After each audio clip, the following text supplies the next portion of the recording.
All right, good morning, everyone. Happy Sunday, January 11th. We have our first large event for the Azuki card game. It is the Invitational. We've got 64 players here at the Azuki headquarters. We've got Jonathan joining me in a minute. We're just getting our first round set up, but should be a lot of fun. We've got 64 players here. We've got 6 rounds of Swiss into a top 8 cut. A lot of prizing, a lot of good games, and honestly, I'm really looking forward to seeing what today's kind of looking like. So we've got all of the most of the cards I think from set 1 have been announced. Right, we've seen what the star decks have looked like as well. Those are going to be released later this year, but we've got 4 new leaders that we're going to be looking at, and I've been doing a lot of testing, a lot of looking at these leaders right now. I think we've got like the 2 ones that we've known for a while. Right, we've got Xiao, the water leader, right, being able to use the ability to reduce the damage that you take on either your leader or one of your entities. We also have Ryzen, like the really aggressive deck, right? So we kind of have like the more control deck, we've got more of the aggressive deck, and then we've got 2 more kind of on both sides. We've got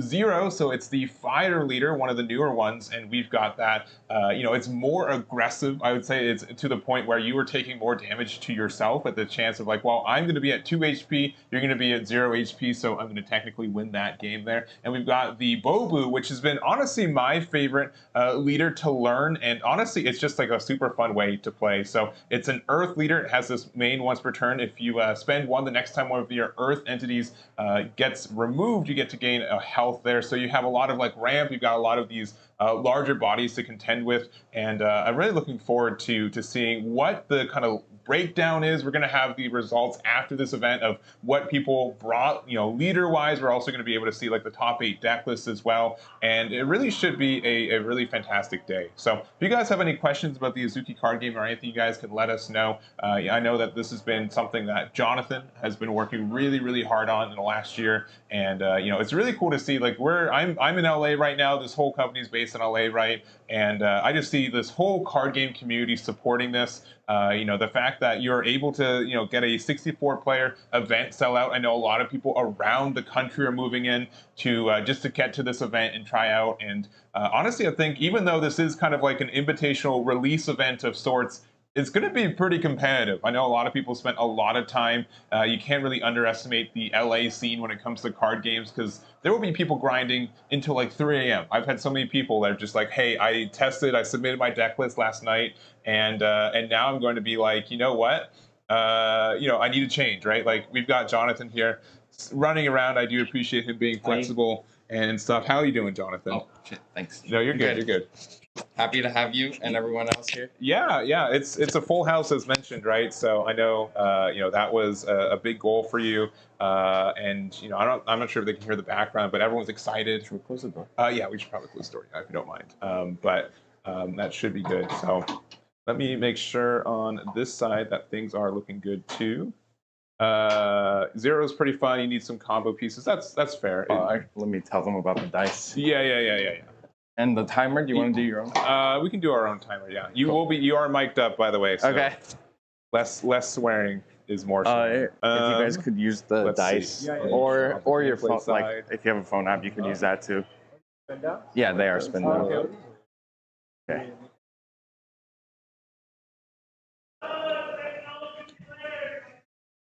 All right, give me.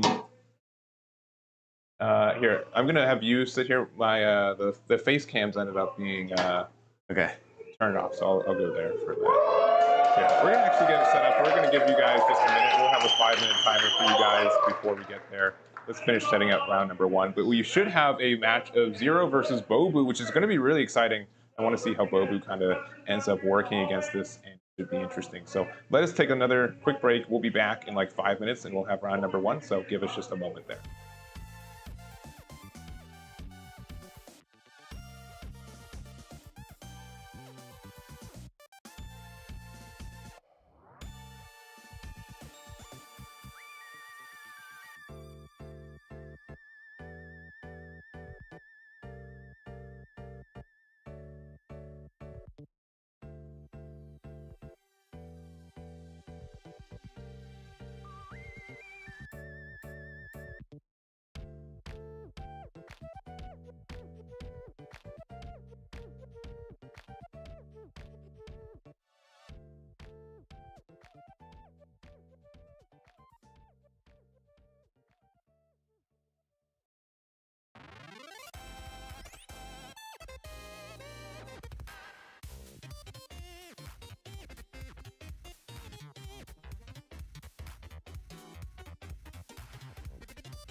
Sorry, it's a bit hacky. All right. We are back. They've started just a little bit. What's the time rules for today, John? It's 30 minutes. So if you played one piece, it's quite similar. 30 minutes into 5 minutes of overtime, and then or like two players take 2 turns each, whichever one comes first. Yeah, and is this a best of 1 or best of 3? For the Swiss, we'll do best of 1, and then Top Cut will do best of 3. Gotcha. So it'll be 6 rounds of Swiss. Gotcha. And we do also have like this, so aggressive decks. We've got Jacoby on the left playing 0, right? And these are like the 2 new leaders, right? The 2 new announced one, right? Yeah. So we had the Water and Lightning decks out for maybe 3 months, and then these 2 out for like a little over a month now. Fire is very aggressive. It's similar to Lightning in that way, but Fire is more combo-y, and then Earth is kind of like stally, late game, big boys type of deck. Yeah, because I was mentioning, if I was to play today, definitely Bobu's the one that's caught my eye. Yeah. It's kind of also the same thing. So like, Ryzen's was an aggressive deck and Shao was a defensive deck. And now I'd say Bobu's even more defensive and Zero's even more aggressive, right? So kind of, increasing the scale there. Yeah, Shao has like a lot of tempo and bounce and control, and then Earth is like you're ramping to your big boys. So Eric on the right, he's been playing Bobu since the deck came out. He's a big believer. We'll see how he does. I know he's been teching for these aggro matchups, and we'll see how it goes. And looks like we're going to use our gate ability. So we do have the gate power that's going to increase this to additional 3. So this is going to be able to, 2. So this is going in for what, 5 damage here? Holy. Yeah, this is super aggressive. Yeah, Eric's already at 11. This is 3 IKZ turn. It's pretty aggressive. Yeah, really good combo there. Now we're going to be able to trade with the Seer and heal 1, so we can go back up to 12. But we immediately have more damage coming in, too, right? Yeah. So yeah, he can trade, and then game 1. It's looking rough. Yeah, when you go second as Earth as Bobu into Fire, it's pretty rough. The tempo swing from Fire is just really aggressive. Yeah, and we kind of mentioned it too, where you do have the you can generate a token, but if you already have the token, it's a little rough. We are actually going to play for 4 one of these sloths there. Yeah, the 4 cost blocker defender. He's got 1/3 stats. I don't know if it really stops this aggression. Yeah, and we had to use our token for it, so it just meant that we can't use, we what is it, the pull under, the 5-drop spell? The quicksand. Quicksand, yeah. Quicksand is, if we had one more Ikuzo, being able to like clear the board with that would be nice, because most of Fire plays are just things that are 2 HP or less, right? Yeah. He had so Eric's going to 4. He has a card, the 0 cost, where he can get to 5 for that one turn. That's true. Yeah, you can use Offering to the Sailstone to temporarily get there. But I think the biggest thing is that once you start getting to like 6 Ikuzo, right, with the deck and being able to start using like your Miharu, that's when the deck can really start stabilizing. But you're pretty far away from that right now. Yeah, he really needs to get to 6. Kind of hard, and he doesn't have tempo to ramp. I see in Vampir's hand, he has this 4 cost. He pings himself for 3, and it has like it's a 4/3 with charge. Yeah, he was mentioning that to me. He's like, well, I do more damage than you, right? So the math usually ends up looking good for it, but really thinking here. Looks like he's gonna. It does a bajillion damage. This matchup can be quite rough. Yeah, I do think like the one thing that I think you've done really well with this game is like there's just so many times where like you think you're the aggressive deck, and if you're not careful, your opponent can be like, well, I can just do 6 damage and win next turn too. Yeah. So you really have to balance between the 2. Yeah, for Fire and Lightning, oftentimes like if you're at 8, it's pretty much lethal. Yeah. I feel like he should just play that 4 cost right now, but he might choose to spam board. If he spams board, I think Eric has a good chance. Yeah, he should just go for the 4 cost to keep up the aggression. Yeah, because he's still at the full 19 as Yeah. well, and you know, I think like maybe the idea like maybe we should attack first to maybe like bait the block, but this is Yeah. going to be able to do you know, a lot of damage to yourself, but also yeah, it looks like we're going to kind of split the damage instead of like one large attack that can just be blocked. Yeah, so these 3s are, it's going to be 3, 2, oh my god, this is way more than 3. Yeah. Again, so we're going to be able to. Oh, that's so much because it's a gate he 3. has to block that, yeah. Yeah. Otherwise, this is 6 damage going in. He takes 5 and then blocks the, that's a 6-1. Yeah. Yeah, that's tough. That's tough. Now, Earth does kind of have some ways to interact with 1 HP units pretty well, though. Yeah. With the Earth Orb, right? So that could be if there was a way to like leave 2 open for that, that could be a really great way to mitigate the damage there. But this is tough. Do you want to get the easy trade and then take what 9 damage, put you down to 3 when this deck has a spell that says deal 5, right? That's really tough. I also saw Vampire had Scarlet, which is like you can do 7 damage basically with 5 IKZ and it's unblockable. Yeah, that's pretty good. It's pretty good. I don't know how familiar you are with the card pool, but yeah, I do agree with you. I think Vampire should have just swung first, swung with the Peck Hero first to see if he blocks. Because now, like, it's very obvious you need to block the 6-1. Yeah, because we were playing some on Friday, and you always were, you know, you're baiting the easy blocks, and then you're like, cool, here's 7. Okay.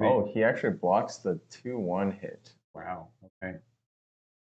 That's good news for Jacoby here. That means that I think he's hoping Jacoby swings into it again with 3-2. Yeah, but you could have traded the 6-1 away, right? Yeah. I think that was probably the better. If he goes down to 3, it's looking sus.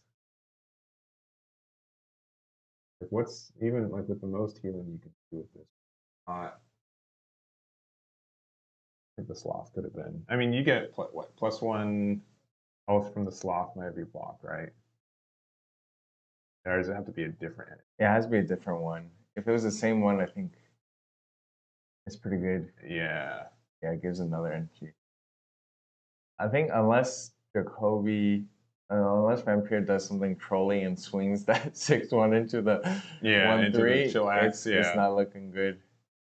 6 lead, yeah. Going down to 6. But this is tough. And I'm pretty sure he's just like, let me go 3 again to put you in lethal. Yeah. I think it might have been a little bit better to block the enrage because that thing just it's like the best thing to use with your leader ability, right? You just get so much extra damage with it. And he can't even clear that right now. No, because it's back to 2 HP.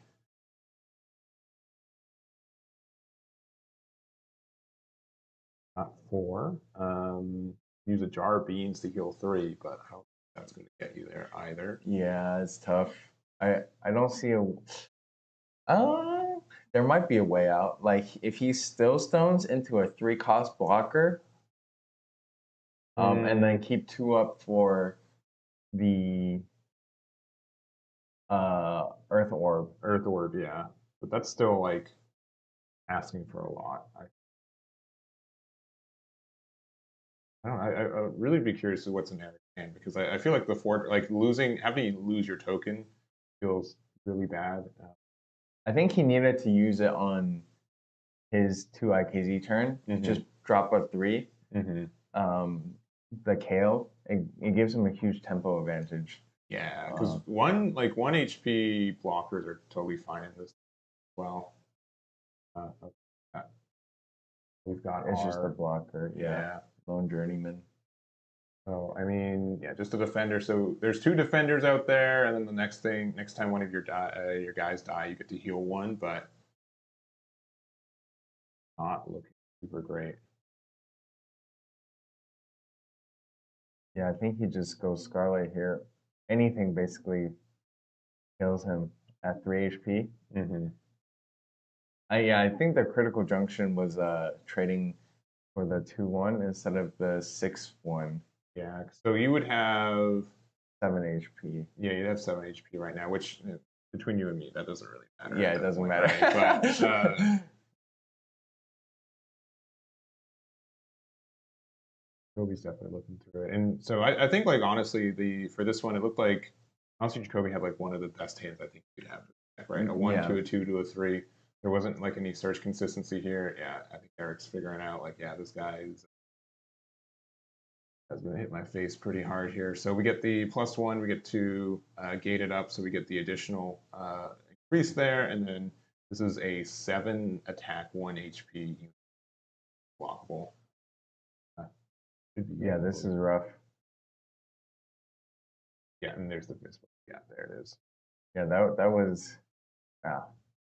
That's what I expected in this matchup. I think Eric was hoping to dodge some of the fire, or like if he got a fire opponent to be able to go 1st. Yeah, that was just like a perfect draw from fire. Yeah. I don't think there much could happen with that one. At least with how the way that Eric's deck is built, right? And it's the same thing where it's either you are really strong early, you're really strong late. Like there's that big difference between the two. So just kind of how it is. So we kind of missed out on some talking before the game, so we can do some talking in between the games. But if you guys don't know, you are the lowest level developer for the Azuki card game, right? I am correct. Yeah, correct. you got some I'm to the report henchman, to. yeah. But all jokes aside, you're I would say accomplished. You will not claim that you're a good card game player. I would claim that, yeah. Yeah, but you do have medals and trophies, so you can't say you're not accomplished. But you've been working on this very hard. The reception I think has been really great already for today. What are your expectations for the Azuki card game? I'm hoping to be like a top 5 card game. Okay. Maybe not this year, like 2026, but by next year. I do think that the main competitors right now are like Pokemon, obviously, Magic, obviously, and then I think One Piece is like a top contender right now. Oh, so you're One Piece over Yu-Gi-Oh! Wow, already with hot takes. Yeah, Yu-Gi-Oh! Everyone played it. It's got a huge fan base. Yeah, like the goal obviously to hit top 5. Yeah, I would put like Yu-Gi-Oh! Very high up there. A lot of other Bandai games are up there, like Flesh and Blood. Yeah. A lot of these games are quite successful.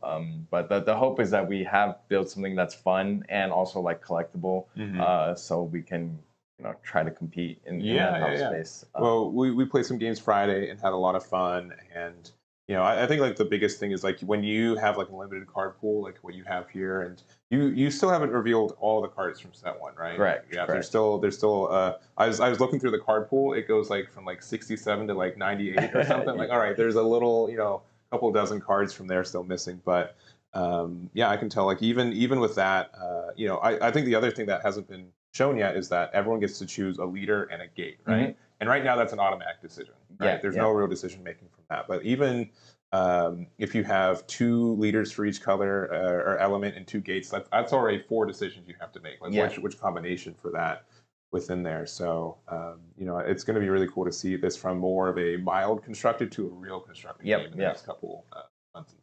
Yeah, so we have about 130 cards in set 1, which means we have maybe like 30 more cards we have to reveal. Okay. And then we'll be doing that probably early next month. And then the hope is that we do some like proxy tournaments up until we fully release. And the planned release is still Q2 this year. I think the earliest would be like April, the latest June. Yeah, like the original target was April, and if we can like make that work, that'd be amazing. But like realistically, sometime in May or June.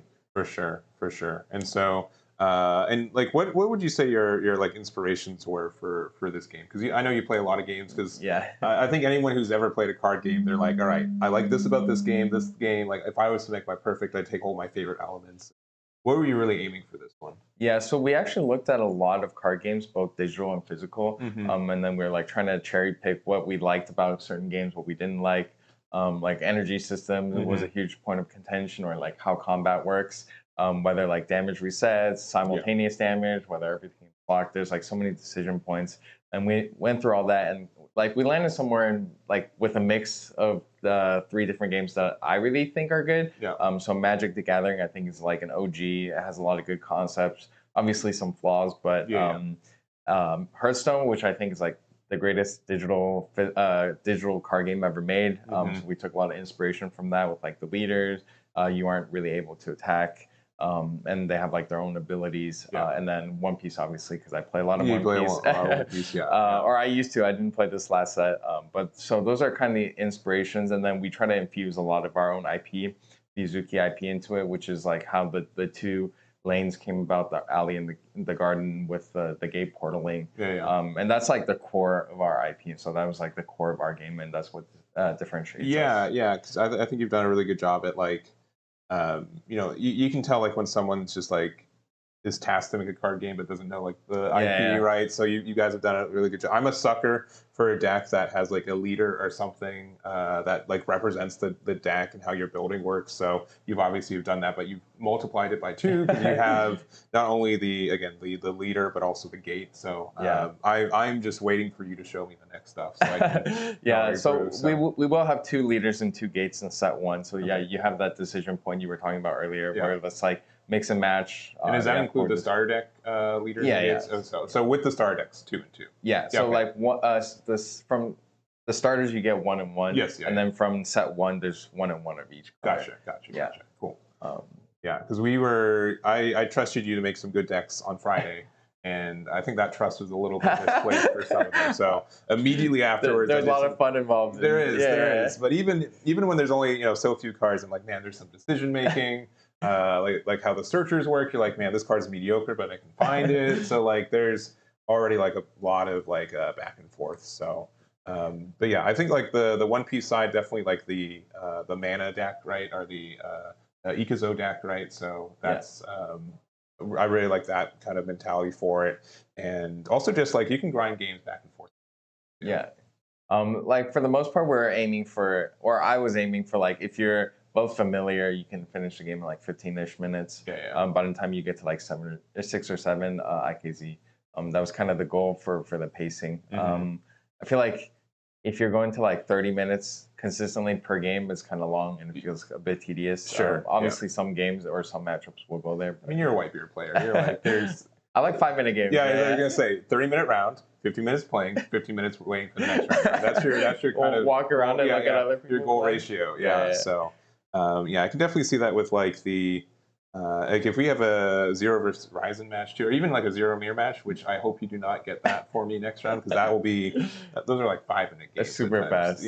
But we can grab like earth and water. We can spend the whole 30. I played some games with Sos yesterday with that too, and it can be quite the grind, but.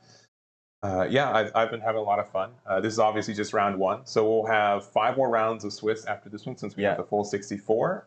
If there is we can see if we can get either Xiao and Ryzen to the OGs for next round. We'll probably have some more variety. If you're looking around the room, what would you say the most popular leader is today? Ryzen and 0 are the most popular ones. It seems like Ryzen by far, and then like Fire 0 slightly below that, and then the other 2. Okay, gotcha. Doesn't seem like there are a lot of water believers. I think it's like decent into everything, but you like slightly losing to everything. It's never like the it's never in the driver's seat, but it can adapt, right? And I like just the way that works. Like you always can have one extra use for if you're Ikuzo if you're not on curve, right? And just getting free Ikuzo every turn with the gate that we have right now is also just. I think the gate might long term be too strong, but like so far the deck hasn't felt overwhelming. So we'll see how that goes. I think we're running into, or I guess I'm running into a lot of these. Like, I was joking earlier. You're the lead and only developer for the balance. So if you guys have any issues, his Twitter handle is right there. That's definitely me actually. Yeah, and like I see it too. Like they're like pit holes that I fell into. It's definitely very hard. Like because I want to release like 500 cards, but like it has to be slowly. Yeah. So then like not every color has all the tools they need, especially in set one, or not every color has like the perfect combination of things you can search for.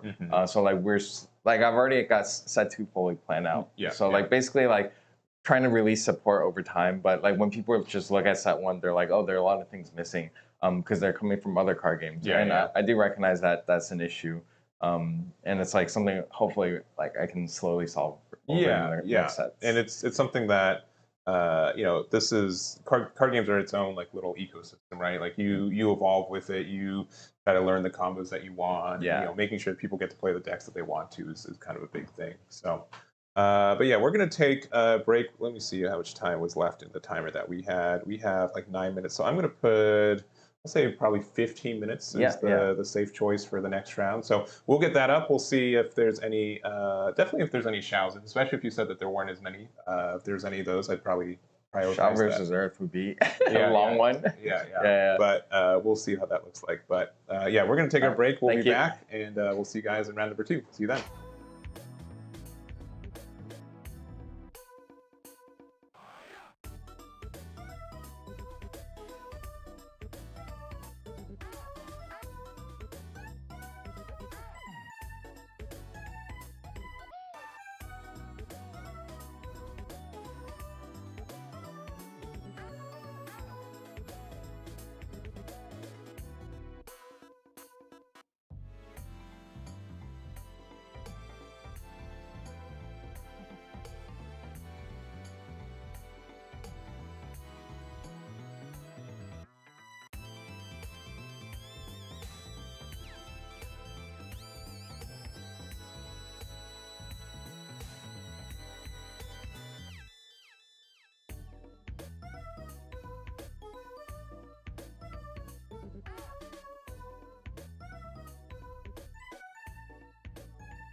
All right, we are back. We've got for you guys game number 2 for round number 2. And we've Yay. got Philip on Ryzen versus Teach on the Xiao. These are both very accomplished One Piece players. Phil obviously is like 5 times hero winner or something. He plays a lot of card games in general. He played like Union Arena, Gundam, lots of experience. Teach got the Alpha Xiao as well, so Yeah, Teach Teach has has been been playing in quite a since the bit. beginning. Yeah. He won one of our like first tournaments as well. I mean, you did too. So like I had 4 pods, and then he won one of them. So it means nothing, is what you're saying. It's not an accomplishment, I think. He's one of the very few Xiao players this tournament. I'm hoping he has some sauce. Yeah. I will say that like you do have search for watercrafting, which is like so many good cards. Like the card pool for that is so diverse. Like you do get a lot of consistency, a lot of flexibility in your plays. So where some decks I think lose out because of they're not as consistent as time. I don't think that's ever going to be the case with Shao. I think the baseline is really solid. I wonder if he's gonna bounce the 1 cost. Looks like they're thinking about it. We're going to play out our favorite frog boy right there. And we are going to discard 1. Oh, yeah, he just wants the tempo advantage. Yeah. When I've been playing this deck, I think the tempo is really good, especially Young Shao, which is a neutral entity. Young Shao, very good. It's so good because you're like, well, I have no cards in hand, but it's a 3/3 because I have 5 cards on board and you have 1. And you play for 2, basically. Yeah, because you get to the gate 2. It's so tasty. So This game's looking pretty good for Tej right now. He like on 1 IKZ, what you want to do is a searcher, restand 1 and then play Ray or another 1 cost, but he didn't have that combo, so he only got the searcher off. Yeah, and like Benzai is also just like the a simple draw 1. We got to talk, by the way. You gave Benzai an on-play draw 1. Yeah, you gave my guy Cactus Farmer when destroyed. I got to draw 1 and then discard 1. That seems a little weaker. Yeah, that seems slightly sus. Oh, he's actually gonna use his token to swing for 3 lead and then pop the 1 cost, I think. Yeah, so this is Silver current Haruki. So once per turn, when attacking, deal up to 1 damage to a leader or entity in your opponent's garden. So even if we use like our Shao effect, it doesn't prevent damage. It only uses the attack of something. So we're going to be down to 17 all here. Oh, that's a good draw. That is a very good draw. He needs another. He needs to keep bouncing this Haruki, which I think he might. Oh yeah. Yeah, we do have the way, and by bouncing the card that bounces other things, still a really good tempo. I can definitely tell T just played a lot of this Shao deck. Yeah, so he has 2 of these currents, which are insane. It's against fire mostly, but like it bottoms 2 cards up to 5 cost combined. Yeah. So he has that, so I feel he's in a pretty good spot. But Ryzen can always just with how like weapons the deck works too. Like he can always just like burst like 7 damage out of nowhere. So I think we're gonna do the exact same play since we now have the actual Ikuzo there. So he can do 1 damage to leaders with the silver hand, right? Yeah. So he did 3, 4 again, and then -1, so 3. Yeah. He could have played Rooftop Hunter, I feel, but he wanted to do. I think this, Haruhi does 1 more. We're just gonna. These turns are very similar. Well, I think like the idea is like we're like giving you a lot of like of your like early cards back, but especially against Lightning when they really can't get rid of this card at all, right? It's very good. So he's going to 5. Water's going to 5, so he's going to play Mizuki next. And he's getting pretty low on hand size though. Like Ryzen has a bajillion cards because he kept getting bounced, and then Tej only has like 4 cards now, 5. Yeah, well, I think in this game compared to a lot of other ones that we play too, like hand size is not directly a case of winning or losing a lot of the time. I think tempo on board's a little bit more. late sure. game, I think there's just way better cards that water can use compared to lightning right now. So I think he's gonna dig for attention. Oh, okay. I was gonna say it was a whiff. That would have been really bad. yeah, card one to draw the same weapon. Not our favorite play, but we will be able to match a weapon, either our leader or itself.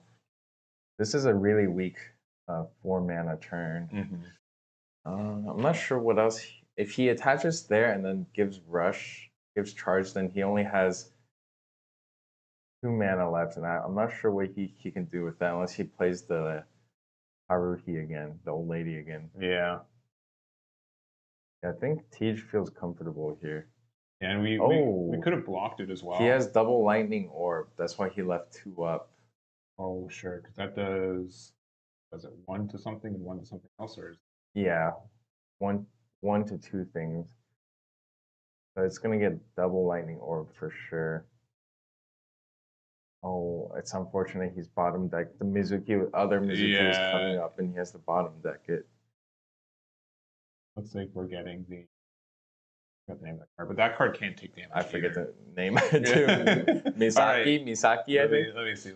Because we did have a choice. We either could get the Commune with Water, which can bounce something back on a response, or the Mizaki. Yeah, so Serene Fist. So I think that's a solid card. It has gate 0. We have to put in the alley, which is.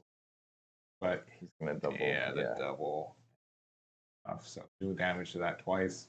And that card is slightly overstated. Slightly overstated. Just play another crab. I feel like he should have held the Misaki and just played it straight out. Maybe. Because next turn he has to gate it in, and it has 0 gate, so he doesn't get the value from the gate power. Yeah, but I don't know. It just depends. Like if you need stuff to do that extra, because there are some times with water where I'm like, well, I need to play my card on curve, and then after that, any extra Ikuzo is like bonus. So if he plays a 4 cost here or a 3 cost, it's really good for Tej to torrent. I don't think they run any 4 costs right now, or I guess Yamada. Yeah. The 2 crabs on board is scary. Yeah, like you said, it's very hard for him to deal with. Like he has a thunderclap in hand, which can't hit the crab. And the Misaki either. That card also has to just exist. And it being a 2/1 means that you can, again, like it's really easy for you just to kind of start hitting your opponent's leader, even against aggressive decks. So that can be helpful. Okay, so he probably wants to do that to lead. Oh, yeah, spreading out the damage, that's good. Yeah, so this is the Rooftop Hunter. It has a gate of 1. It has charge, and then in Garden, if this is untapped at the end of your turn, sacrifice. So, probably just takes the. Oh, interesting. Oh, there's another 3. If we want this is very aggressive right now. I think he has to take this again, so he's down to 7. He has to pay the 2 for that, right? Yeah. And then he's at 12. This is not the worst. Oh, another crab. That's huge. Crab's pretty good. Yeah, so I would assume he crabs into yeah. That's a great top deck. But he has to portal the Misaki in, so he can't get the gate value from. Yeah, but you still got to put another body on board that. Again, lightning really can't do anything. I think Tej is kind of in the driver's seat on this game. Yeah, he swings to 9, and then portals that. Yeah, so he has 5 on board. And then another one, yeah. So you're not going to win next turn, but you are going to be really tough for Philip to be able to win in the next. He has a 0 cost in hand too, but that requires all 3 cards in his hand to use that. I don't know what the last card he has. Is it the 8 cost? I think it's the 8 cost. Which one? The Shoryu? Yeah, I think that's the last one. And he just, I'm rooting for the underdogs. Yeah. I again, if I was to play this in this event, it's either Ribobu or Xiao. I just really like the tempo game for it. I'm not like a super aggro player.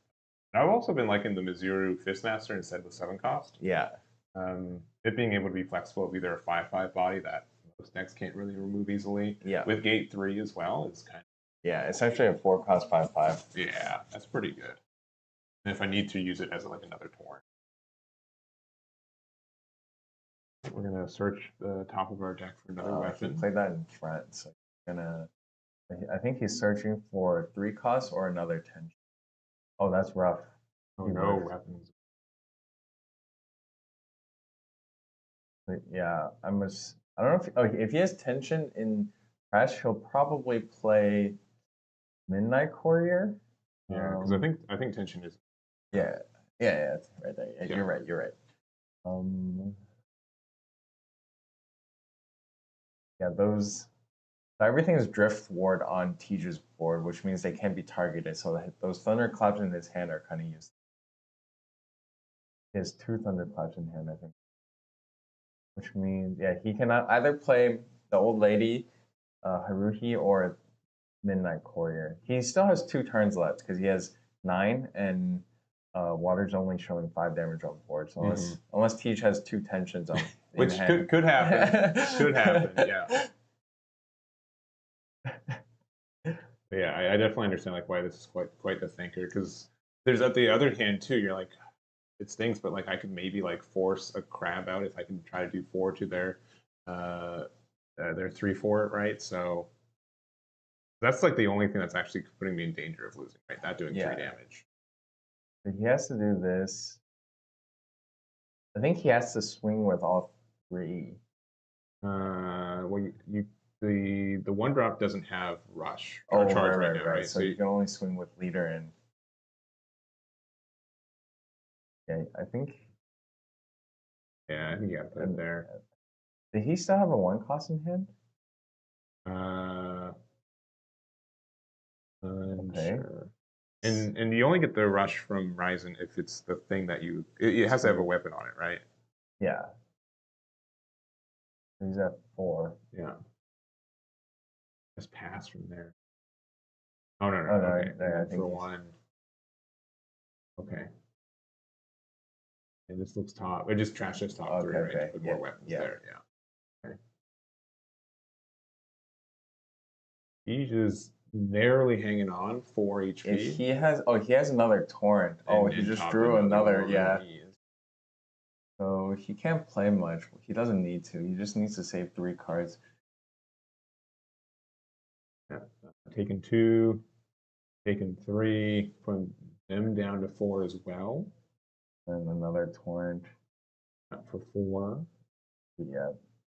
Doesn't matter at this point. Yeah. And he has no playables in hand. No. So he just has to make sure his board survives. And that's why these crabs are just so good, right? Unless there's like, you can equip 4 tensions in 1 turn, right? 4 HP should be pretty good for this. Oh, he could remove the Misaki and then survive another turn. This is 7 already? Okay, so on 8, I suppose he can drop the 8 cost and then replay a crab. Like Tej could. I feel like that would kind of be strong. Definitely really come down to it. And this is really like, it's so weird, right? Because like, oh sure, Fiddler's been the aggro deck the entire game, but you're at the exact same health totals, right? Yeah. It's been a lot of back and forth. It's not, usually there's a lot of aggressive decks like that. Well, they ran out of cards, but they're still at 20 health. In this game, you definitely lose. There's like a tax still on your life when you're being the aggressive deck. Yeah, I think I don't really see a way out here. Because if he just swings 1, then he leader abilities, and then shall leader abilities. Yeah, this is tough. Yeah, I think the only thing that, like, there might be a way to try to trick an early block to be able to try to get rid of the 3/4, because that's what's really going to let you go for game, right? And our 1 health unit also needs to help, right? So, to live, right? Misaki. Yeah, it can't be pinged. That's like, I don't personally run this card, which obviously doesn't say much because we've already gone over my deck building skills are kind of dog. Yes, yeah. But it seems like it's fucking working out right now. Yeah, it's very obnoxious. So, I think Tej drew really well. I agree. Like the drawing has been great. 3 crabs into torrents. Torrents, yeah. All right, we're gonna gate that up. We're gonna be able to equip a 2. So again, So he has to basically swing. He has to swing 2 into Misaki, and then hope Tej doesn't block it for some reason.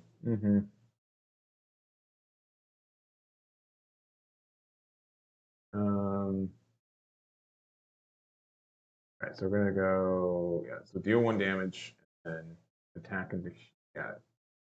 If he lets it go, then he has to block this. Yeah, he has to block this. But Tej doesn't know. Yeah, I mean, from our perspective, we know Phil doesn't have an out, but we know Tej. Like he's trying to bait Tej out of something. Okay, and there we go. Damage there, and then.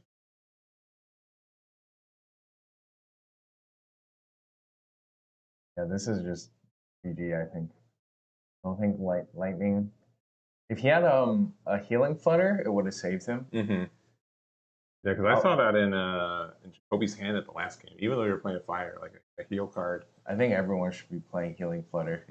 Oh, there it is. All right, Tej takes it. Man, what a close game! Wow, these water decks. Yeah, I was saying if I was playing this water earth would be the 2 because I'm not an aggressive player, and I think it was like Tej just drew fantastic though. That was great, yeah. Like really good cards to answer exactly what lightning is, and when you know exactly what your opponent's doing, you're kind of showing off a spell here. Which one's that? 0 cost, yeah. Yeah, aquatic veal. So yeah, discard 2, reduce attack by 3 until the end of the turn. So you didn't have access to that. Aqua Shield. Yeah.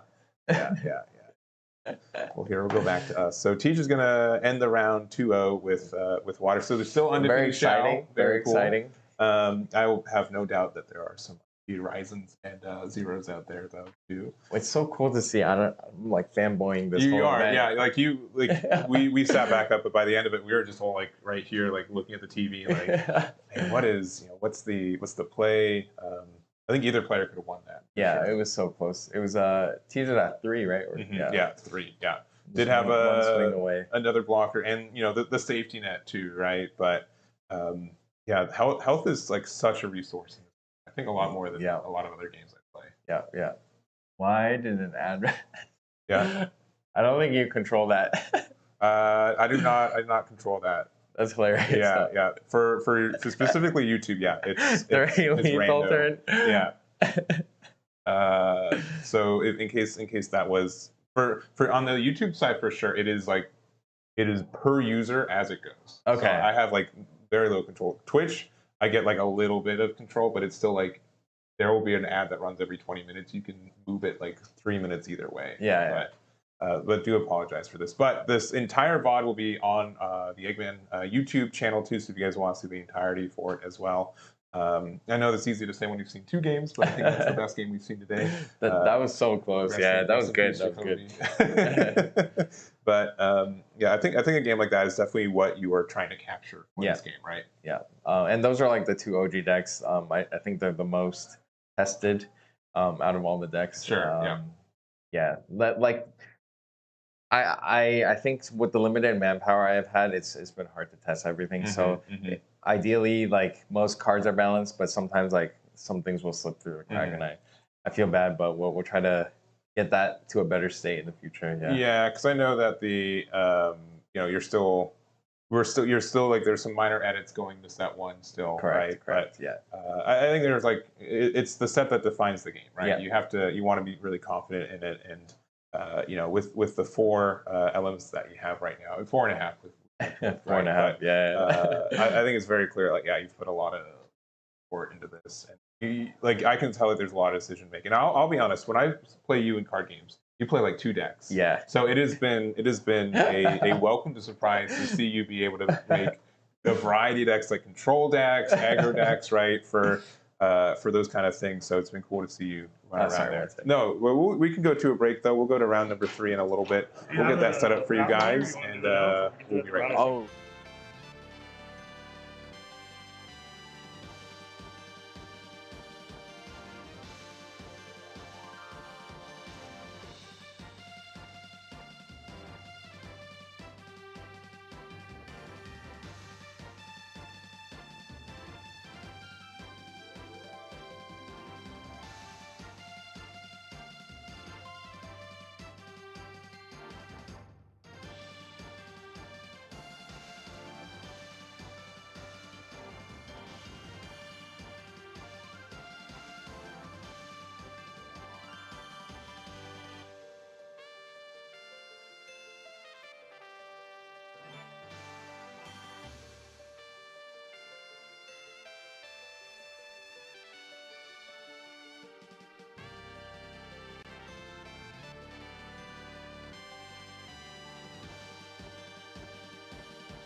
Yeah. All right, hello. We're back. Sorry for the delay. There was a raffle you guys are doing. You're getting all that set up. Yeah. And we wanted to get another unique matchup here. Our games are, I think, are going to get longer and longer as time goes on. And we do have the Babu versus Xiao. Yeah, this matchup can go long. Both very control stall type of decks in different ways. So we'll see how this goes. Generally, I think it's like 80-20 Earth favored. I was playing against Sos yesterday, and I won every game. This is the weirdest flexible times, but I think there's tools for both plays, right? The fact that you think it's what Xiao's favorite, or No, I think Bobu's favorite. because we played too, and you kicked my butt with Xiao as well. So It depends on the draw. Like, so Earth is looking for just the big drops and ramp into big drops. Like he has no big drops right now, but he might want to keep the hand just because he has the ramp, double ramp. You don't really need like early protection against water. So I think Wimmy runs a unique deck. From what I've seen, she runs some freaky stuff. Yeah, like we see the J in hand, right? I think we see two J's in there. So yeah, and she has like she runs like an aggro version. She was running this card that Rooftop Hunter. It's a three cost 2/1 rush. Yeah. So I've seen definitely like people play some like more like neutral versions of Xiao just because like you have so much like the gate power as you've mentioned really generically strong, right? So I think if you're trying to do a more neutral deck, and because there are cards that exist if you only have neutral cards, you get the bonus, right? Yeah, exactly. I think Xiao can definitely facilitate that. Oh yeah, he did Obsidian Searcher, which searches for the two big guys in his deck. Yeah.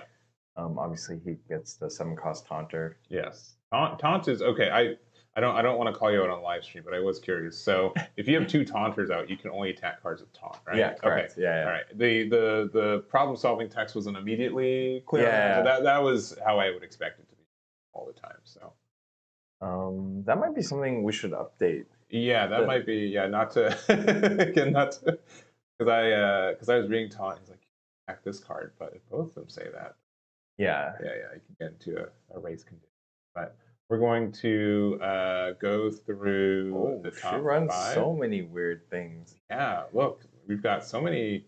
Was it water crafting? Correct. Yeah. You need that card as a late game insurance for Earth. Yeah, because you can just they can usually have the chance to out tempo you. So definitely. And Wimmy's not from SoCal, so correct. She's hasn't had as much exposure to the game, but I'm surprised she's able to play everything so smoothly. It seems like she's like understands the deck very well. Yeah. Well, she should be losing the token though, right? Yeah. Maybe it's not clear to her.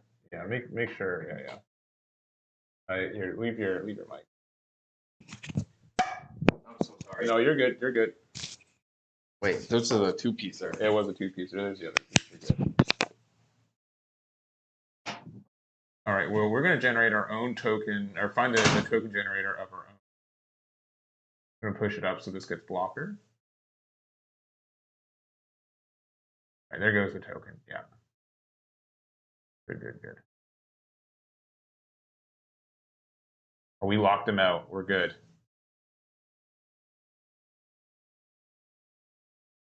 I did not know that door locked automatically. So that's good for awkward if I want to walk around. Okay. Oh, yeah. But yeah, we have all these searchers, and I do like that Earth does have 2 sets of searchers. I think the card pool is still like a little middling for some of it, but Miharu is such a good card. That's probably the biggest reason I like playing Earth. That one. So the Obsidian Searcher, typically decks only play like 8 hits, so I think it's kind of risky to play that. But he seems to have gotten all his searchers. Did he hit on the both? Potter? I did not see on the second Potter, but that one, we did see it on the first one. There goes the trade there with the bean. Get another trade if we want, sure. All right, he just blocks. Yeah, because you kind of have to block because you get the full value of your attack, because otherwise they can reduce it by 1 on defense. So she really likes this bean, yeah. Yeah. It's a cute bean. Yeah, it is. It is. Yeah, so this, like, you really want to have a lot of pressure early game. So, like, right now, I think Art can just ramp.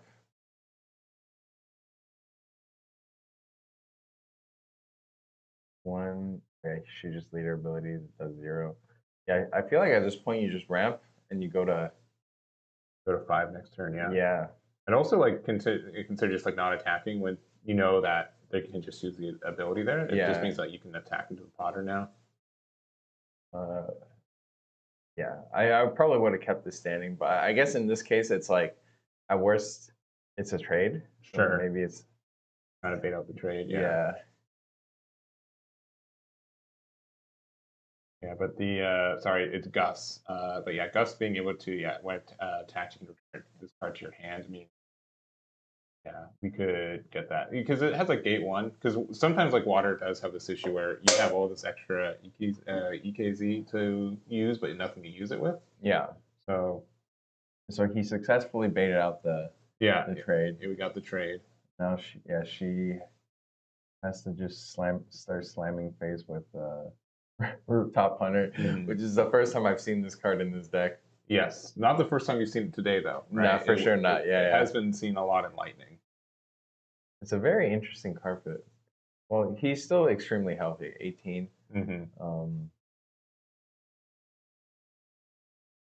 And so she's going to 4.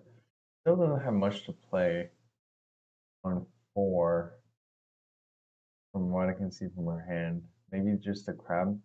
Oh, she also runs the 6-cost neutral SR. Which is pretty good for that deck because it essentially costs is that 4 to play a 4/4. It's very good into Earth. Oh, he's just ramping to the moon right now. I've been really enjoying this totem just because like against some decks like 4, like 2 health is sometimes like weird to deal with. Sometimes like we also have like this issue where it's difficult to you just have a defender all the time. So we're going to I think do the +1 damage to it. Oh, he just trolled. Yeah. Okay, so he lost 2 for that. Yeah. Are they marking their? I guess he was just swinging into the. He does take 2 though. No. He might have just been swinging to the lead. That must have been the case. You should make sure that. Situation. Art, did you swing into the character? Did you swing into the entity? Yeah. Then you take 2 life. Why? Because you swung leader into the entity. Oh. All right, there we go. He locks himself out again. Oh, the classic.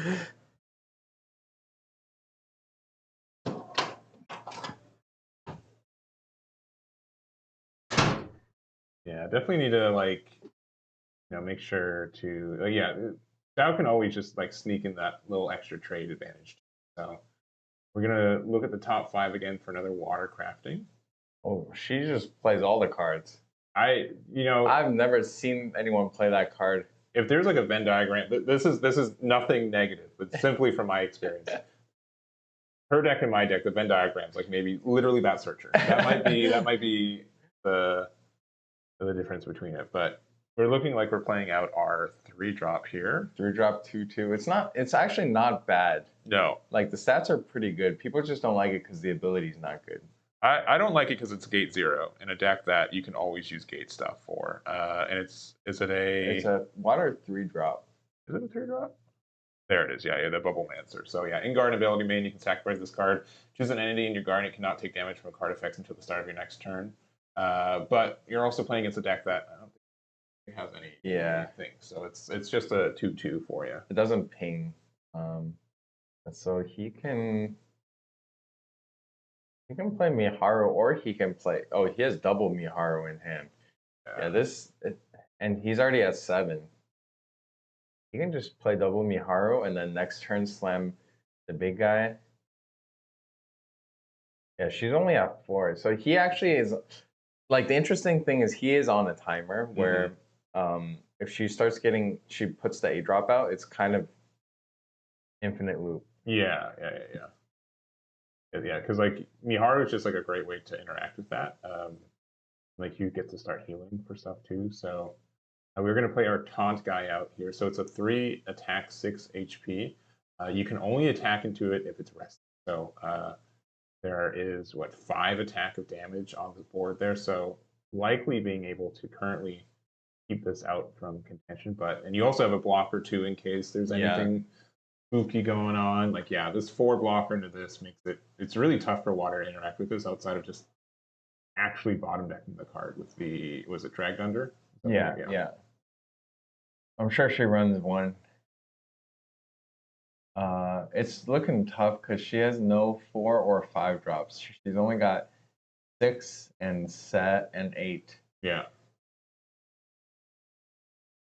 Yeah, and I don't think we really mentioned this too. So for being in this invitational, you get essentially a playset of every card that's available right now, right? So you are able to choose a lot of other cards, right?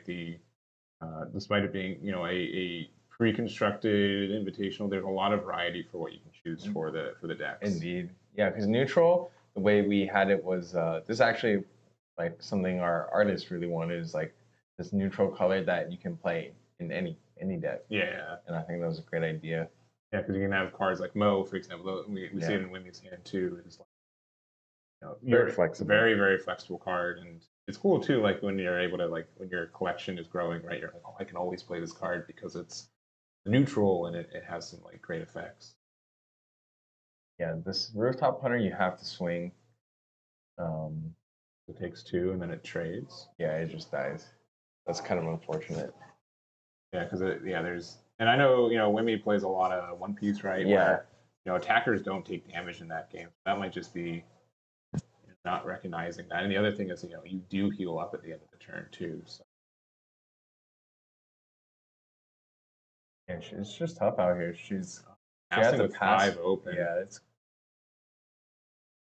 Could have maybe played the Mo instead of the blocker that turn too, but. She's at 5. So Mo's at 6, right? Well, she started the turn at 6. Huh? No, she's at total 5. Is it total 5? Yeah. Maybe. Okay, you're right. Yeah. Sorry, you're right. Yeah. We're just gonna go straight 3 into now here. I think she should start pitching cards now because she's gonna play the 8 drop, so her hand size is gonna go down really low eventually. Like I would pitch the bean. Well, you could use the bean with Mo to potentially. That one requires her to. Okay, Yeah, which there's not that much that can do against this deck at this point too. So. Yeah, and then she can -1. Yes. Yeah, and then he just starts spamming the Harus now. The good thing is if she is able to survive till 8, you can just bounce everything. Yeah, but then you can still play it, right? So and then she'll be out of cards. Yeah, not as debilitating. But yeah, we're gonna play out our priestess there. We're able to gate it up if we want to. We're going to make a token, so we want to do something for 3 here. Interesting. Oh yeah, I guess you don't need the heal. So he'll play Kale?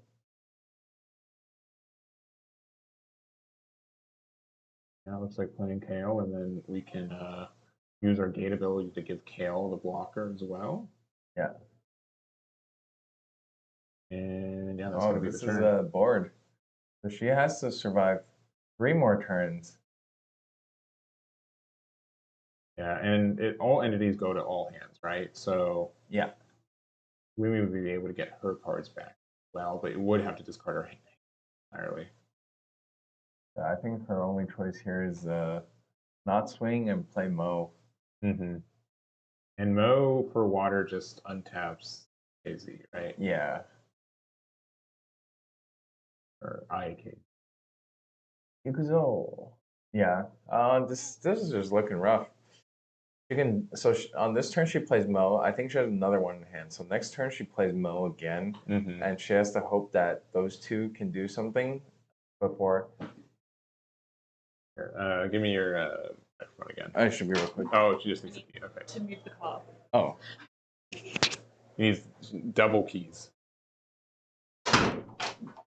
Thanks. All right. Yeah, so just playing out, we do have 2 Ikuzo up, but there's so much damage on this other side, right? We've got, a 1 coming in. This is going to let us heal by 1. Yeah, this is 1, 2, plus 6, 8. -1, so she took 7 this turn. Yeah. And well, Mo is kind of a menace. Actually, I suppose. Yeah, she can only attack taunt. Yeah. So it's, oh my god, he got another taunt. Another taunt. Oh, he got but the card that can't be mode. bounced. So even if you play the 8-drop, that card just stays on board, right?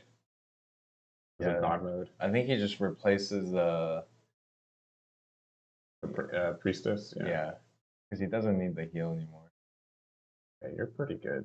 Now that you're all set up. Yeah, this is kind of gross.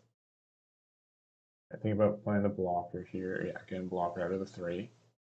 I'm gonna go for another 3. Going down to 16.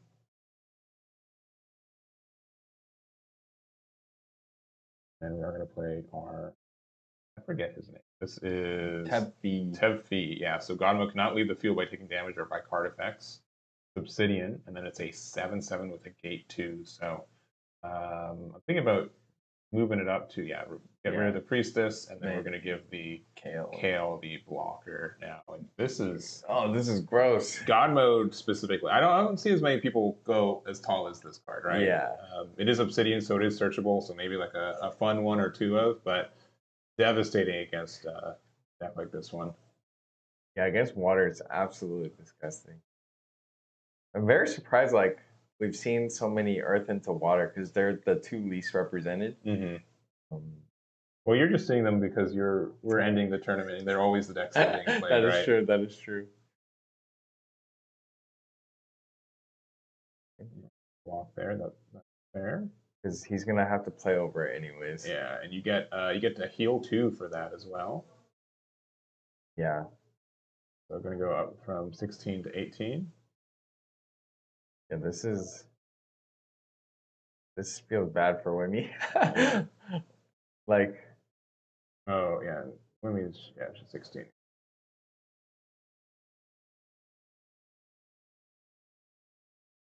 Really not sure how. Now, you can't do any more. Realistically, she plays another Mo, but he's already got a 7/7 unkillable on board. That's unkillable for the rest of the game. The only way to kill it right now is if he replaces it. Yeah, which I don't believe Art's going to be doing. So 7's just so big. It is silly in my mind. Not bad silly, but you see like 3 3s is like a pretty big stat line in most of this game. And then anytime you get over 7 cost of something, it's like, oh, this is a 6/6. Like you just double it exponentially from there. So it's when you like 7/7 is just such an impressive stat line in this game. Like you can end the game by yourself in 3 turns from just that thing attacking. All right, we're gonna get another Mo though. I think she needs a blocker for the Mo. Otherwise, the Mo's just get mowed down by the 7/7.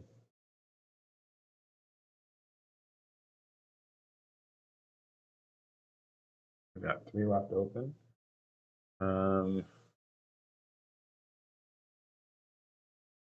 I mean, we could. Okay, there is the bean, right? The bean can give the Mo charge, right? It's restricted to 4 costs. Oh, 4 cost, not 4 attack. Gotcha. Yeah. So the issue is he has 2 defenders right now, or one defender. Yeah, because we got rid of the totem. She has to do 6 and 6.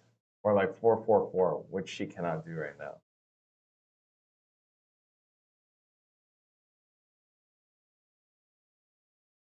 And we're going to play out that in the back. Okay, Art's turn here. We're going to our full 10 since we did get some ramp abilities. So Art knows that she has the bounce everything. That's why he picked up the Teb. And right now, there's not really anything that he needs to do. He can just draw one with. So this card has a either heal or draw one, or either ramp or draw one. It's kind of just like late game if it's not a dead card in your hand. Now, would you be attacking into the Mo? Yeah, you gotta clear so that she can't double swing into the taunter. We'll go 3. Put me down to 13. Do another 3 likely, put Wimmy down to 10. Yeah. She has to pitch.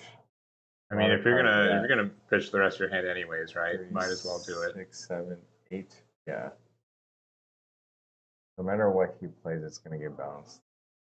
But I would actually just play something and leave it in the back. Yeah, because it's only things in the alley are.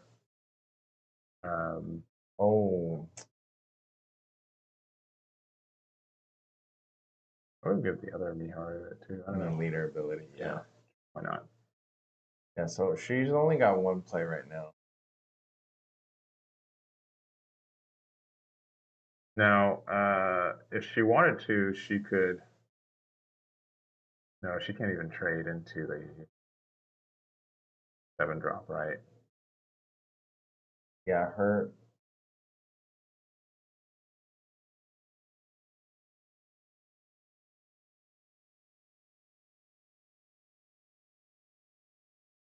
I would just swing 4 into the taunter to see if he blocks, so she can get a free maybe kill. Yeah, because it's gonna get bounced anyways. Yeah, I'm gonna guess that Kale has the blocker, so.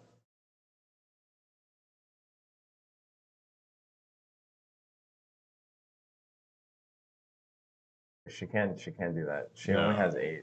Yeah. Oh, wait. What I So it still has charge, right? I have no idea what just happened. I'm assuming, yeah. I'm guessing she gated. Oh, okay. So she did get the free block.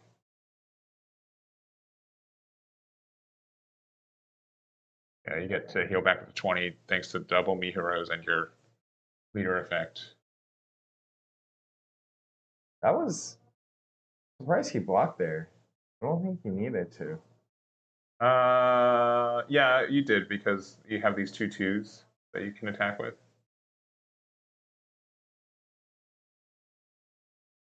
That's just the okay. Wait, no, you already used the gate this turn.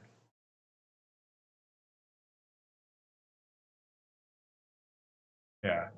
I think he let her put the card in front last turn or something. Okay. If he's okay with it, sure. Who am I to? Actually, I should probably say it's fine. I don't think there's a way. Yeah, I mean, this is gonna put everything but the God mode back to hand. Yeah. Yeah, because I think she's trying to get like the draw from it, but yeah, I don't know.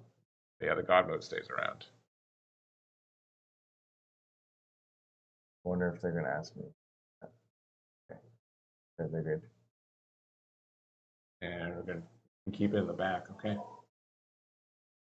Well, we're gonna get 7 to the noggin. Not gonna feel good. He's at 13, so if he does that twice, he just wins. Yeah. Like at this point, he's at 20, so super healthy. That late game is just.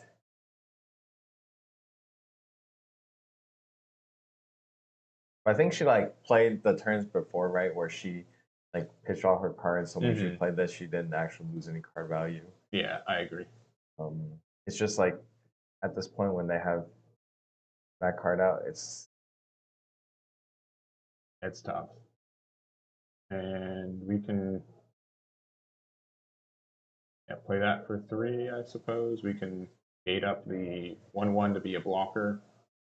Well, it should be in the back and then gate it.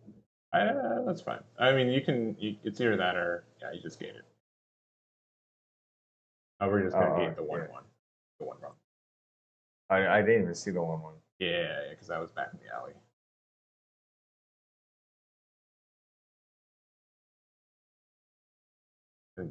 Eating something.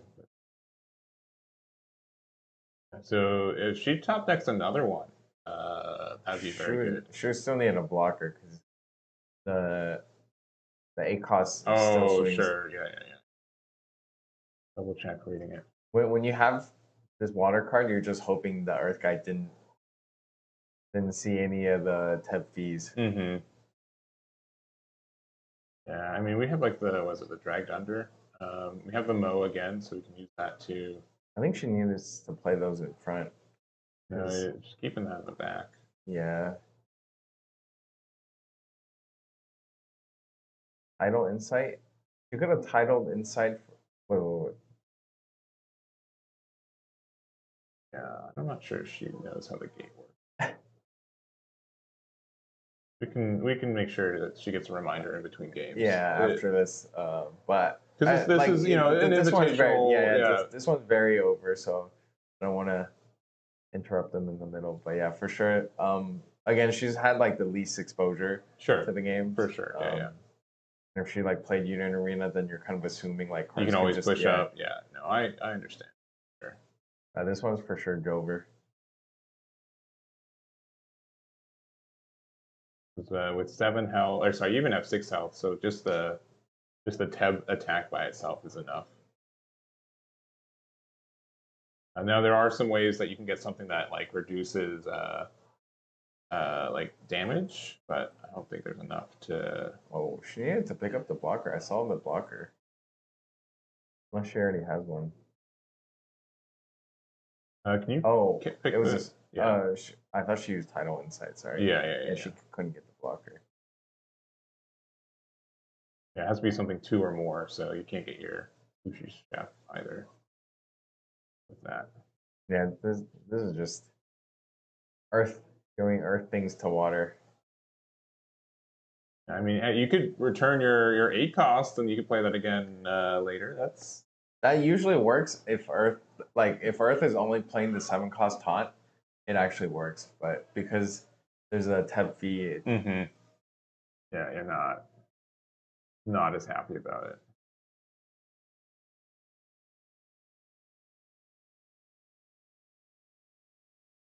Oh, this is actually 30 minutes. This one went to full. Yeah, we're really butting heads at the end here.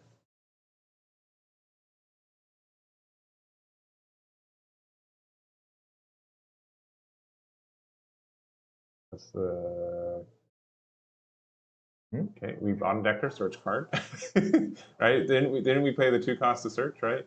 Yeah, the 1 cost. Yeah. So that should be in the discard. Yeah. There you go. Yeah, there it is.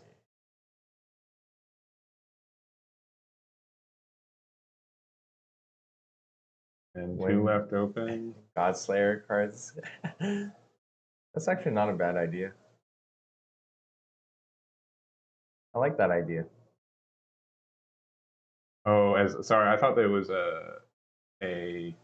oh, we have another one. I mean, if we had another turn. Slightly too late, yeah. Yeah, slightly too late. Let's go 7. The unkillable killable though with Godslayer. I thought it was like some kind of like more like Azuki coin term, but you're just like literally like, what if we could just say, get rid of a card even if God mode? And there's no way to defend that. You can kind of reduce it, right? Because you have. Oh, you're just bouncing back one of the 2 drops or 3 drops. I mean, she still dies. Yeah. That should still be it. Yeah. GG's. All right. Well, Art takes it with Babu. We have a Babu win on stream, which I'm happy about as a Babu enjoyer. Yeah. And GG's. we're just going to go straight to a break because this round is over. This is the last yeah. match. So Thank we'll see you guys in round 4. Be right back. BRB.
All right, hey, we're back. We've got round number 4 of the 6 rounds that we've got for the Swiss part of the tournament today. We've got 2 pretty well-known, at least from my point of view, One Piece players. We've got Josh and Jackie, both accomplished in their own ways.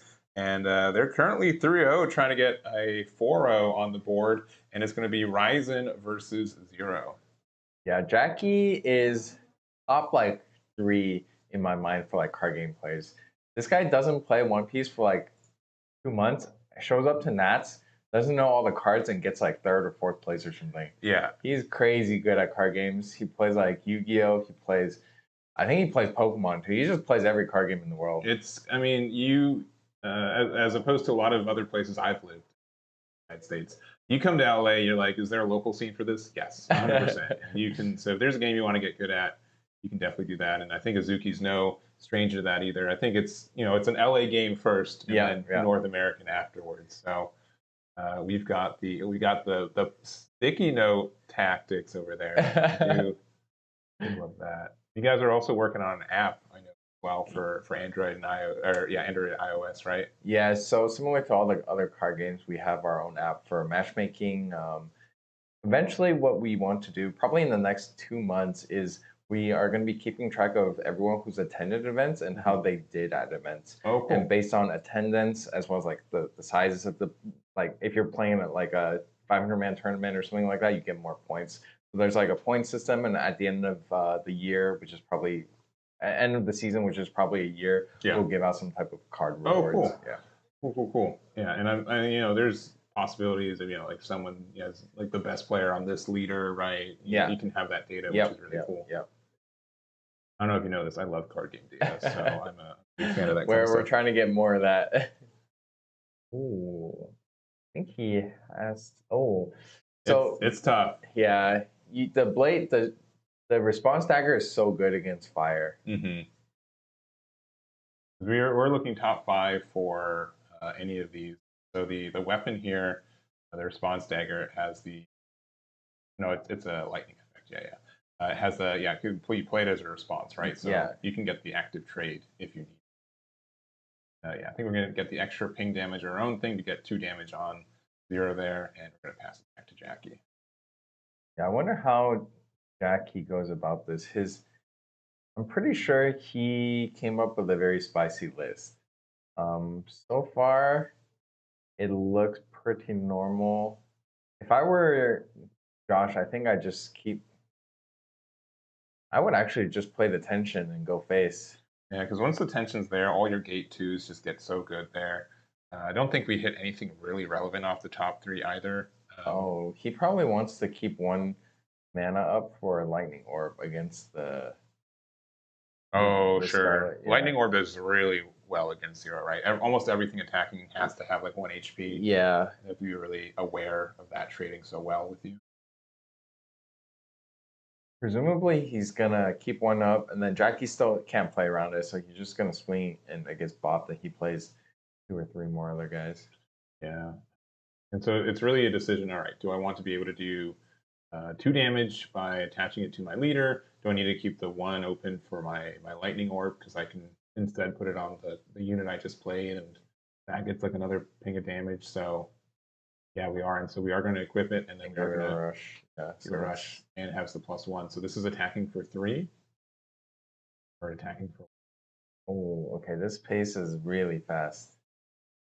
I mean, compared to last game, this is actually really fast. Yeah. Wondering how he comes back from this. Yeah, and like Because you have to race him, right? you really do, and at that point, right? I mean, it doesn't feel really good to trade our 2-1 into their 1-1s either. Uh, if you can, and the thing too with zero is like, yeah, we get to do a lot of damage, but we still have to damage ourselves to do it. So Yeah. So I think he gates something in and make it like a 4-1, then swing face, then force a trade from one of the 1-1s next turn. Or maybe I don't know. He could even no. He can't ignore that card. the 2-1, yeah. I think it's. I'm always like a value trade, and I'm like my 1-1 trades for your 2-1. That's such good value. So I think you have to. Yeah. I have a hard time. Double tensions in hand too. Like you can burst so much damage so quickly with both these decks. But it is funny, like to see, like we're just on like 3 resources here, and we're still like making sure we have the play that we want to. Oh, he's gonna ping that. Swing for 4. He's gonna ping, yeah. And pop one of the. Because you can distribute it to something else. Yeah, it's good. And then that they're still like I should probably attack my 1-1 2-1. Yep. It's 14th health, 13. I assume Josh will want to keep 1 up for dagger. Because he can just clear Pekiro with that. And then the Seer, Jackie might need to still swing with it.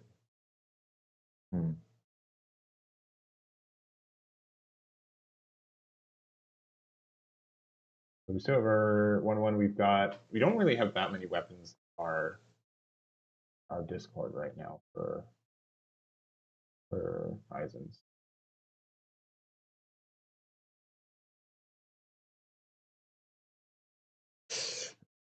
Yeah, he's got a lot of choices here. And that's like another thing I like about this game is like, we're just at like turn 3, right?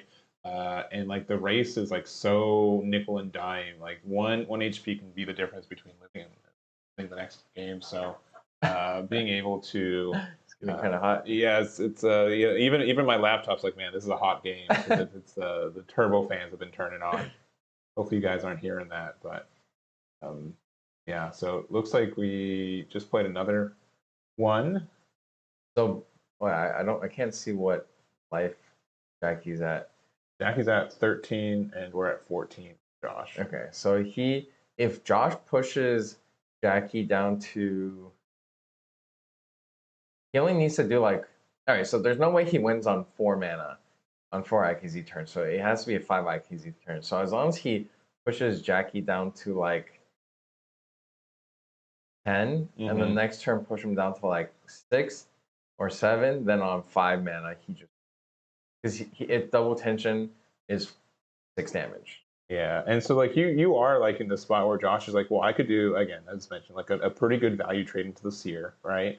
Or I could just stick another 3 damage into face pretty easily. But it looks like we're actually going to be using it on, yeah. We're gonna use the effect, do get 1 extra, make this one have rush, and then we are going to go 3 again, putting Jackie down to 10. You can attack with the other one. Oh yeah, that's nice. I was like, why is it? Oh yeah. It's the one on the theater itself. And then I think we are going to try to keep 1 open for the Lightning Orb, which is officially nasty. So is the 3-drop Red Panda, is that anytime it takes damage? Only card effects. Only card effects, yeah. But it's any ability or spell. So that includes the Lightning Orb, right? Yeah, so he's push him down to 9. He can he can't end game at 4. So Jackie has to push. If Jackie uses leader ability, he goes down to 8. In which case, he's in lethal range. So he actually has to do.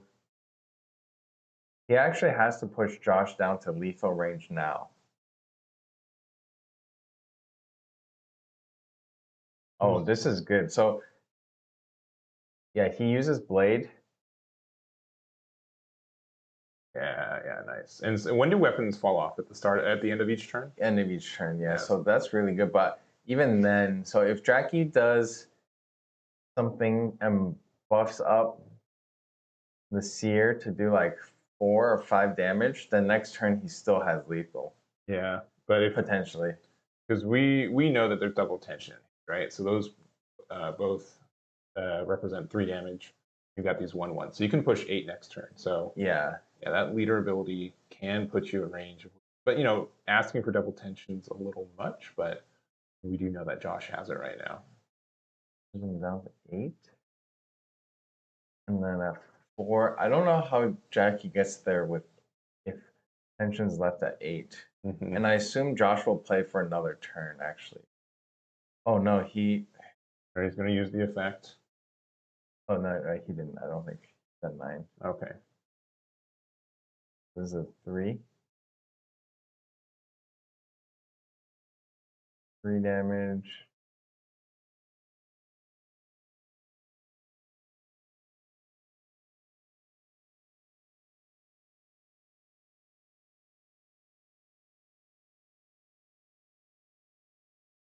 This is so tough, and it's like, especially for like the Ryzen deck, right? We haven't really seen this deck as much on stream today. Like the weapons converting anything into a big attacker, what makes it so scary. I'm really wondering how he wins here. I feel like there is a line where he can win. But he swings for 3, goes down to 8.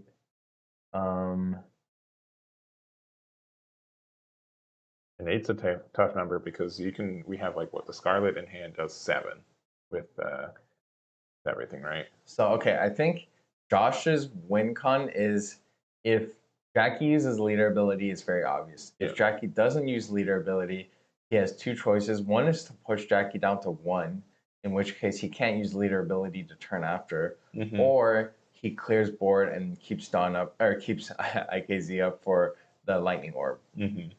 So a lot of decision points there. And then from Jackie's perspective, it's whether he needs to deal with one of the 1/1s or just go face. I don't know what else he can do with 2.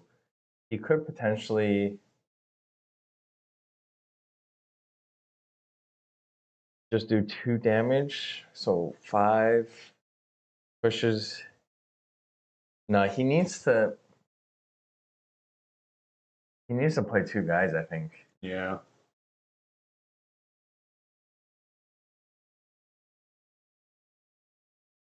The numbers are just so specific, and I'm sure like these are like you've probably like gone to bed with like closing your eyes and see the numbers in your head like, all right, 13 minus 6 is 7.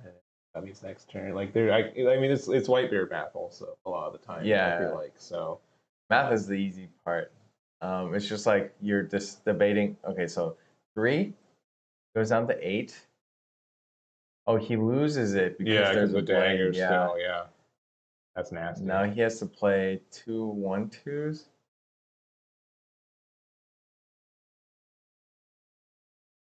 One, 2, and 1, 2. So he's showing 3 on board. Oh, what? He actually popped the 1/2. Yeah, because it's the Fanatic Kindler, right? On play, you can sacrifice this card, do 1 damage to an entity in the garden. So I think that's super heads up. So that just means like now I know there's no way for you to be able to do 8 damage to me next turn, but I can super duper do 8 damage to you on the next turn. I think Josh just plays for another turn here because he's safe at 8. Yeah, I think with the lightning orb, because you can prevent like the 7/1 rush.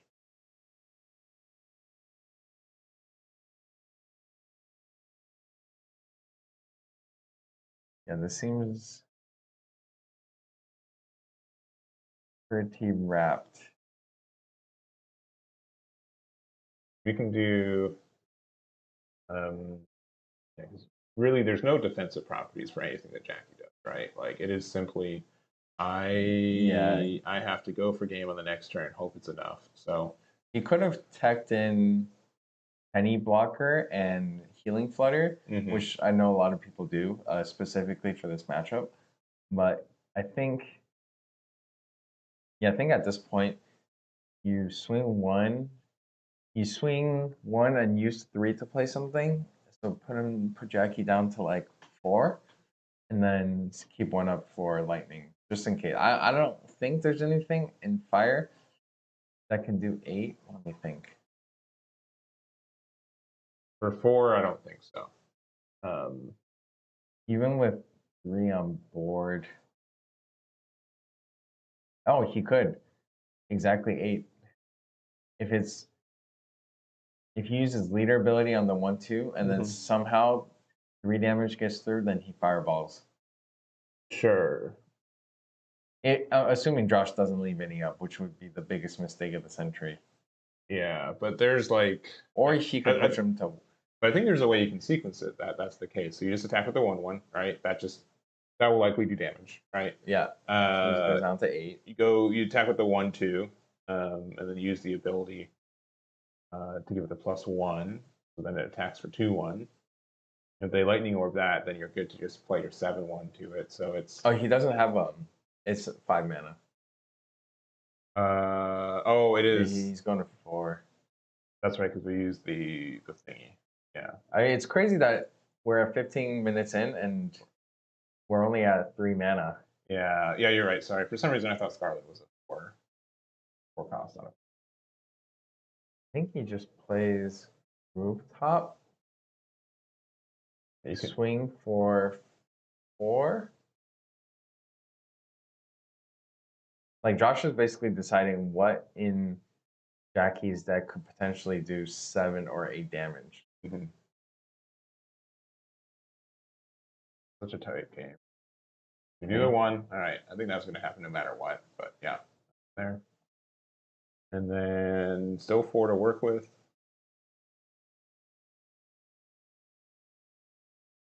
This is why I play Bobu, because I play 1 card and then I watch my opponent like agonize for 5 minutes.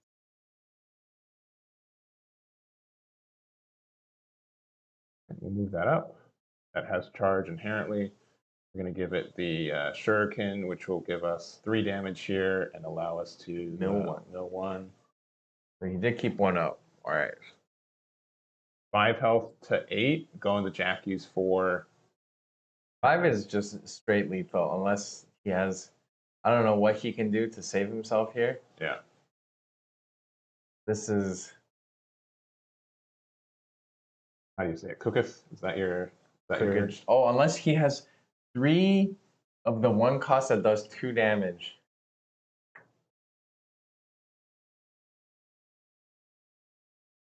I think he swings with the 1/1. Yeah, there you go. Yeah, that's pretty clear, right? Because you want this to do damage first. You want to. If he lightning orbs, I don't think he has what it takes to. Going down to 7. Okay, Jackie nods. Like, all right, cool. Take the 1. Play another 1. Let's look top 5. I don't know what he's looking for. Oh. That looks for a. Is it fire? Crafting? Sorry, Scorch Weaver. So. Looking at the Scorch Weaver. Oh, he whiffed. Oh, okay. Not what we were hoping for. Going down to 4. We give that the -1 to get the +1. It's going to get a +1 again. Move it up. He has a lightning orb this. Yeah, lightning orb I think is GG. Jackie's basically hoping there's no lightning orb. Yeah.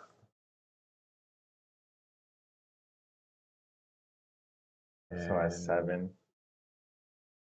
Yeah, with that, I mean, you're so close because Jackie wins next turn, likely. But. If that got through, I think he wins. We've got 3 damage on board. Jackie's like, what? Is there really? There's not a lot of responses in fire right now for her defensive version. So yeah, this. If I'm thinking of the only outs, it's double penny into healing flutter. what a very strange way to. Are people playing Penny in? I've seen people play Penny. Okay. I actually think Jackie played Penny. Okay. I don't think he saw it, but I'm almost certain he plays it. Yeah, because I was looking at when Jacoby was playing, he definitely had a healing flutter in hand as well. Because the 1 damage makes a difference. Right. Yeah. 1 damage there to get 2 damage there. So I mean that's economical, right? Yeah. So if the 3 went through, yeah, then he wins. sure, yeah, Because it's 4. He has 2 of those in hand.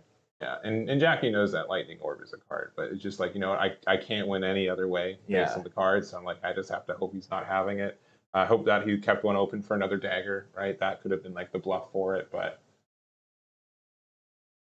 And this actually came down to the wire too. Mm-hmm. All right, get rid of it. All right.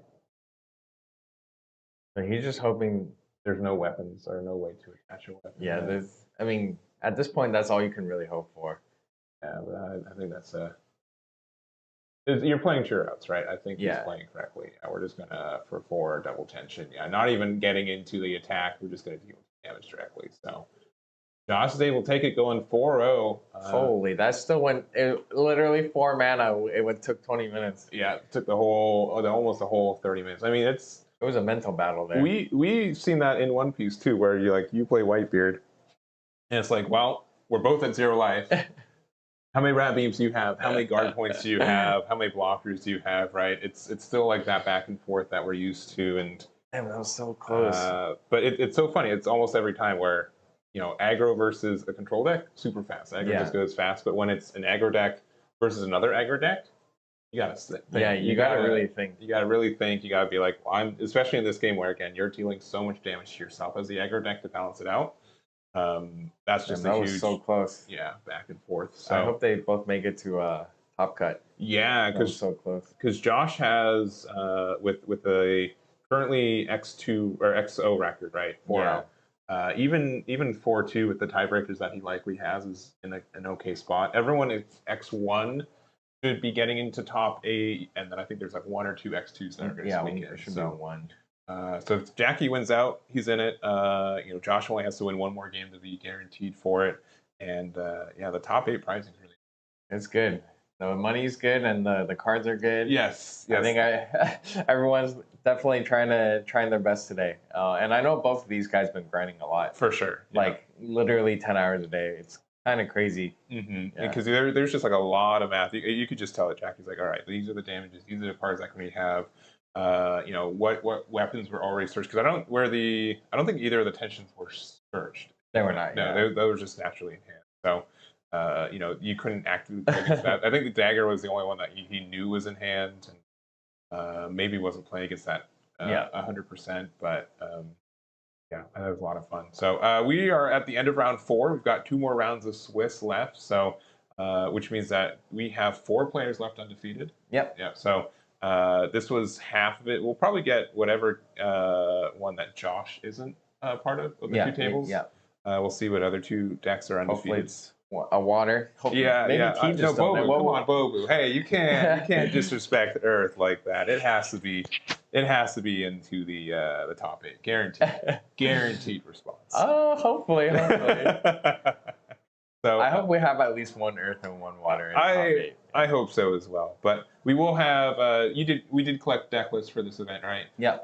I know that you guys will be probably publishing top 8. I'm going to bug you for top 8 data too. For sure. I know people want to see that, and I'll likely, even if like Bobu or Shao are neither in the top 8, we can probably get like the highest placing either or. Yeah. That would be kind of a fun thing to see what people are brewing with it. But we will take a break going into round number 5. We've got in our timer 7 minutes. I'm going to put a fat 12 and see how that looks like for our break. But we'll be back. We'll be back with round number 5. We'll see what other decks are left undefeated, and we'll see you guys then. Be right back.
All right, we're here. We're at round 5. I put that fat 12 on the timer, and then like as soon as I did that, they're like, "All right, that's time and round." And I'm like, "Oh shoot!" So, regardless, we do have our mirror match here. We got Zell versus Dylan, two again accomplished LA players for card games. You're not surprised seeing them both 4-0, and it's going to be a 0 mirror match.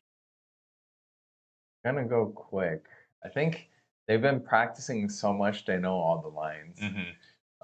There might be like 1 or 2 turns where they're like calculating how do I get to lethal, but for the most part, okay. So he's doing Searcher into swing with Seer for 3, probably.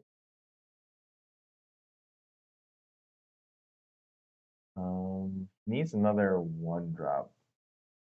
Yeah. Otherwise, this turn's gonna feel really bad. So. Okay, gate this forward, make that a 3-1. Back for 3. Yeah, you see, Zell has both Penny and Flutter. Yeah, no, So. I clearly need to know more about the Penny meta. All right, Oh. Right, so it's a little expensive, right? But it's saying, I don't have anything else to play. Yeah. I know that can convert into more damage later, so let's just get 1 damage for 1 now. Because he's gonna have to deal with the Seer now. Yeah. So the Seer staying around is really nice. Looks like Zell for 3 though is going to play out the Cinderwake? Oh, he doesn't have Cinderwake or Peck-Hero. He needs one of those that can redirect damage. The damage to Seer, yeah. This is really not good for... If he doesn't have a way to deal with the Seer, he's going to be taking a bajillion damage again. Yeah. He might just need to blow it up with the 1-cost spell. It still doesn't feel great, though, right? It doesn't feel great. But it prevents Dylan from using leader ability next turn. Yeah, because otherwise it can go into really big, like, even like 4 damage by itself, so... I think he needs to spend 2 to play a wolf, then 1 to pop the Seer. Because that's just an even trade. Dylan just used the spell to pop. Yeah. I think exactly. I think it makes sense, but neither happy. Also, the timer did not reset correctly, but you know what? They're not. I don't think that's going to be a big issue for anyone involved besides my perfectionism in the background. So, okay. Playing a 2 health unit, pretty good. And, that was definitely the right call. Right now, Dylan. I don't know what Dylan can do right now, to be honest. He plays a hero, but like he's not. He hasn't unlocked his ability to use the gate or leader. Yeah, because we ended up getting the wolf last turn, which again, that card unchecked does like 6-7 damage. Yeah, it is an insanely good card to put a lot of resources into. And the fact that we did get that spell out of the way, so it's a little bit harder for Zell to get rid of it, is also good. But it doesn't look like there's a optimal turn. Might play this and then clear. Yeah, it might be that and then clear the 1/2 again. Clearing the 1/2 with a spell feels bad. Like it might be something he needs to do. Play that. Swing for 1. That is a 2-cost spice. Yeah, spice. So once turn, when this takes damage, give another entity in your card and plus 1 attack at the end of the turn. So it's a way to damage your own card and give the additional damage from Ruby here. So you're still thinking some damage. Ooh, and the ignition act again too. So now you don't really even have a way to clear any of these bodies immediately either. Well, a detonation pact. Sorry, yeah, my bad. There is an ignition pact. Yeah, but that's the detonation. Double wolf. Double wolf looks pretty good here. The only thing is that you is wolf and the wraith. Okay. Dylan definitely has the tempo, but he doesn't know that Zell has healing flutter into Penny, which will actually be massive down the road. I assume Zell also has double scarlet, which represents 14 damage over 2. I think, right? Is that correct? Yeah. So I think that might be why also he's thinking about like not using the the token there because he wants to start using that. So this is gonna be. Oh, he didn't use a gate. Oh, because he can't. Oh, he can still use the gate on the. Yeah, on the spice. Yeah. Yeah. Wolf into spice gate. That's 2. Going down. Yeah.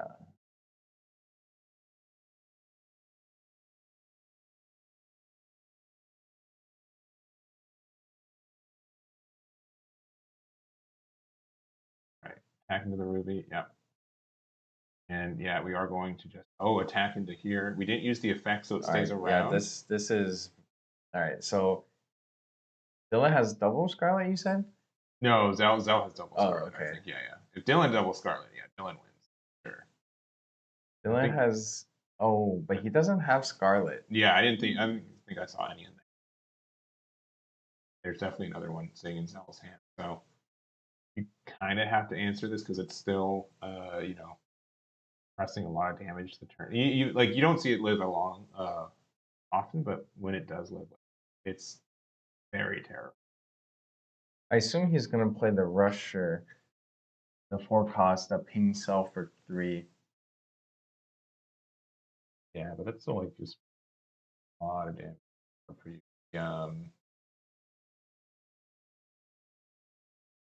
Is it the van? No, it's the Tai.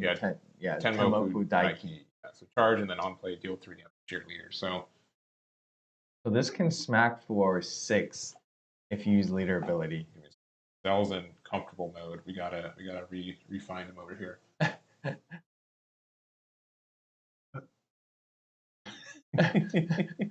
Oh. There it is. Yeah. Oh, this camera is so smart. It is. All right, Very smart camera. Smarter than me, that's for sure. Oh, if he gets the fire orb, he just wins, I think. Yeah, I would just grab the fire orb. And then smack for 4. Fire orb is main, deal 3 damage to your leader, 5 to a leader or entity. So oh, what? He is not? got what was it, the collateral burst? Yeah. So 1 damage to an entity in your garden. So I think we're using it just to be able to. We haven't used our gate ability yet. So this is going to be able to get for damage here. Wait, I'm so confused. I would have gone with the fire orb and then the 4-cost rusher, which would put Zell down to like 3 and then fire orb the next turn. Yeah, I mean, he might be afraid of. I don't think there's enough for him to lose next turn. Dylan did just if on that one too. So but we do get a 3 damage here. So putting Zhao down to 7. I think the numbers he was looking for is like, well, if I put him down to 7, then that's kind of the number for this deck to try to go for game. The collateral makes it so I mean he's at 17. Yeah, this forces surprising how much. All right, so dealing 1 damage and get the 1 extra damage. Okay. 3 got healing flutter to put us. He's back trying to survive. He's gonna play a 2-cost and then Penny. Could be a Penny and a 2-cost. You're right. Okay. So yeah, this is a situation where I feel like if Dylan went the fire orb, yeah.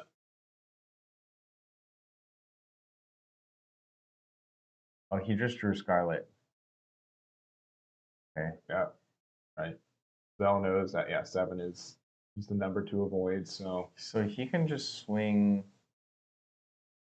Oh. Zell's just taking so much damage already, right? Like it's tough to be able to like. I think he wants to set up next turn for lethal. Like Dylan does, that is. So because right now, if he uses Scarlet, it pushes him down to 2, which is still fine, but he doesn't have a way to finish the game next turn unless he draws it. Yeah, I mean, like Zell's board is like a little bit better too, but like it's not insane because you really can't use your leader ability anymore. Zell at 8. You could play Scarlet and swing without the ability. Sure. Oh. And we're playing Spice and dealing 1 damage to Yeah. Zell there. So because I was like, all right, well, if he has the Scarlet, I just lose that turn, right? I have to somehow do 16 damage. Technically, I think there might be some numbers if you do 15 instead. You can't use leader ability to go for game, but like there's already, yeah, I just say, you know what, you got so much advantage, you got so much pressure. Yeah, you have the Scarlet. Yeah, not really much you can do about that. So cleans it up. Zell's currently 4-1. Needs to get 1 more win to get into that top 8, but So Dylan's guaranteed top 8. correct, yeah. And we do know, so table 2, which will be our final round. Well, the winner of that will be in the finals on the Swiss side for us here. They are currently playing Ryzen, so Ryzen versus Zero at the end. They're not, I think, too surprising from your own. Do you want to grab a non? We can see if there's any Bobus or Top Cut will mostly be that. Yeah. So going into the final round, we can maybe get like a hopeful because we should be able to see both those players in top 8 if we want to. For sure. So I will leave that responsibility for you. I got it.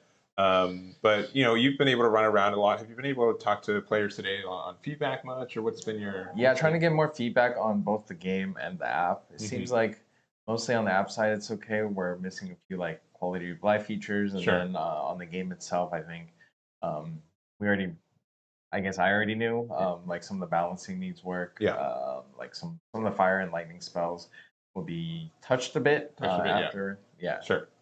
And I don't think we really mentioned this too. So you guys have your app is not only for like the life tracking too, right? But it's for it's a tournament organization, exactly, right? Exactly. So it's the whole ecosystem from the go, which is really cool because most games I use right now either they like hook onto someone else's system or they do something like that. So it's cool to see you guys have that from the get go as well. Our engineer did a really good job.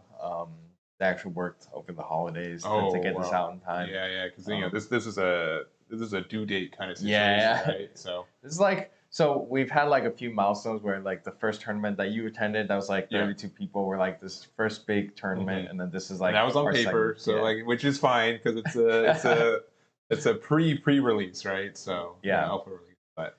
No, we made adjustments since then to some of the cards, and then we're making more. Hopefully, like I get more testers in here to help me with making sure I don't fuck up the balance so hard in the future. Sure, I honestly don't think it's that bad. I mean, worst case scenario, it's clear that 2 decks are really good. There's one more scenario where it's worse. Yeah, true. At least there's 2 decks. I mean, that's half your half the decks. That means half the decks are good. That's fantastic, and I still think that Xiao and Babu, even though I will agree that they're a little bit less as explosive, right? They still have their roots, and this is even without the full set 1 stuff being released. So. But yeah, so honestly, really excited. We're gonna go into round number 6 afterwards. We're probably gonna try to find a Xiao or Babu deck because there's a good chance that neither are gonna get into top 8. If there's one that you guys like a little bit more, let us know in the chat too. We'll do our best to try to find that. And we will be doing top cut after this. So we got round 6. Is there gonna be an hour break between? I don't know if we'll do a full hour. Okay. Because you guys are zooming through. It's 1 p.m. We got the taco trucks for people to eat. So hopefully, like players can get some food. You can get some food if you're on. Yeah, we'll see. I always have like production is like a whole thing. You usually have a big breakfast and then see how long it lasts. But I'm pretty hungry this past couple of weeks. No, I know that you've been running on fumes this entire week trying to get this put together. So, well, cool. Well, we'll take our break then. That's probably going to be how much time we got left in the clock here? We got 15 minutes. Probably like 10-minute break. Like less than that maybe. Well, we usually go back rounds. Yeah, well, it was like 15 minutes left in the round itself. All right, 10-minute break. I'm gonna keep the break at 15. Okay, sounds good. We'll see from there. All right, we'll be right back. We'll be back then. See you guys then. Bye bye.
All right, we are at the end of our tournament here with our sixth and final round of Swiss, and then we do have Top Cut right afterwards. And we've got two players here. We've got Nick and Jimmy here representing Ryzen and Euro. Winner, they'd have to win this game to have a hope to get into the top 8, so we'll have to see how they do. We got Nick, who plays a lot of card games. He is also SoCal local. Jimmy Wang, I'm sure a lot of you know him. He also plays a lot of card games and collects a lot. So we'll see how this goes. And I've been, I've been hosting events for a lot of card games. He's been joining those too, so I've been seeing him around as well. And he decided to play Zero, more, one of these more aggressive. And again, we see these flutters in hand and the pennies. So you're right, people are playing those cards. Yeah, the 2 health throws so many people off. Mm-hmm. They're just trying to do like he's going fast. Yeah, so it doesn't. Oh, does it? It got the plus from that one, right? Yeah, so it does 2 or 3. It does 3 here. Yeah, yeah, gate 1, and then you do 1 damage. Now, Zero should be at 19 back there, right? Because you did have to deal 1 damage to your own. Is he tracking somewhere? Hopefully. Because you have to deal 1 damage with Zero, right? Yeah, if we don't see it, I'll go check after. Yeah, so basically, I don't think that is the right move. So Ryzen's clearing board, which means that oh, okay, and this is the exact card he needed to see. To pop the Haruhi.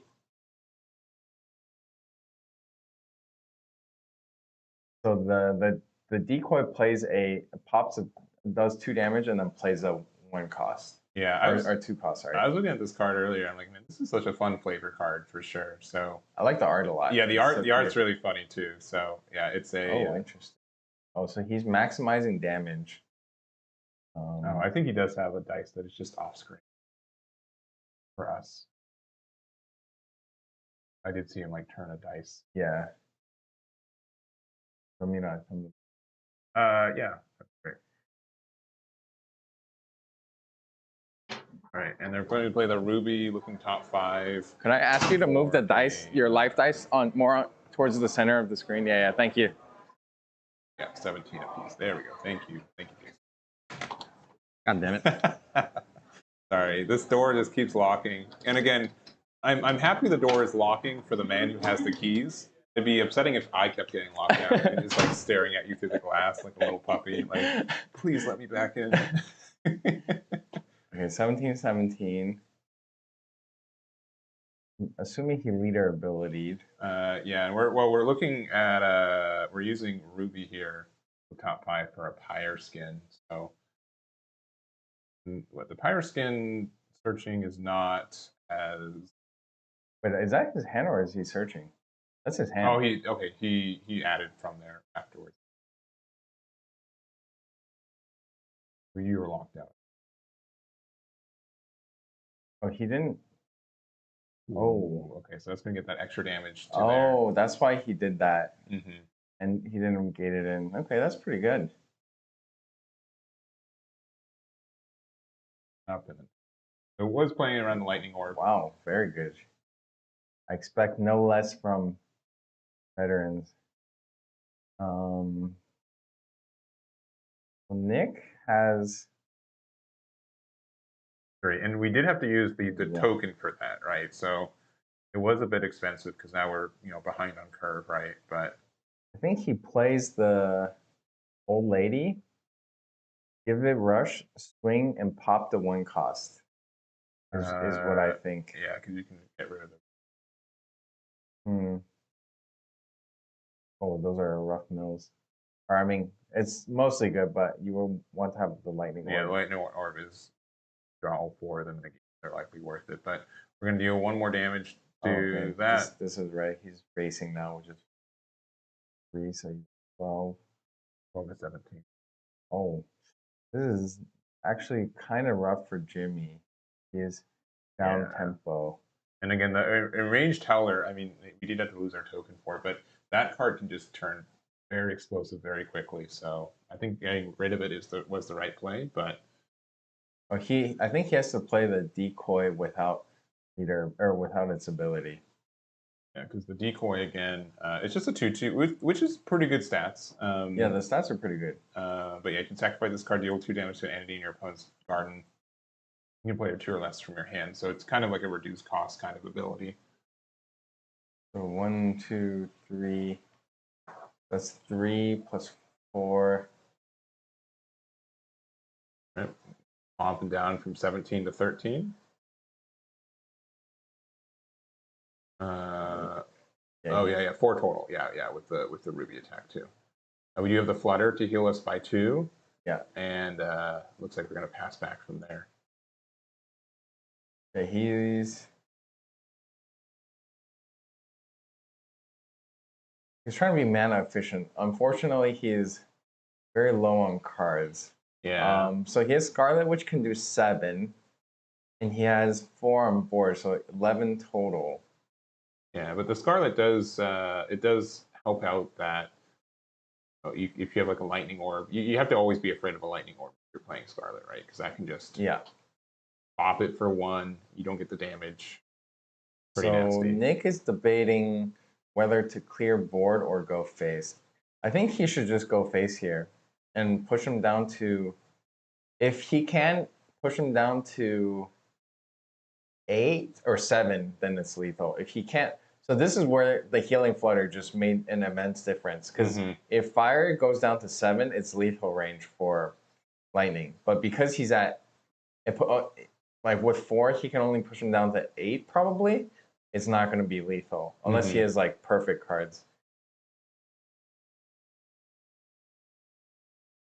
We're going to equip the big sword there. So That is the Ikazuchi. Sorry, I always Ikazuchi, yeah, yeah. yeah. So if equipped to a Rise and subtype card, deal 1 damage to all entities in the garden.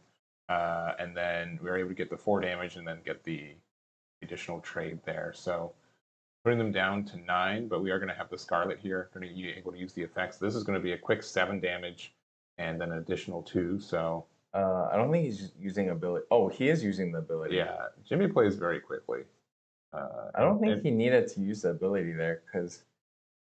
Well, you put him down to 5, right? And so a Fire Orb wins the game, right? Yeah, but he doesn't have Fire Orb, so I feel like he could have just done without the ability.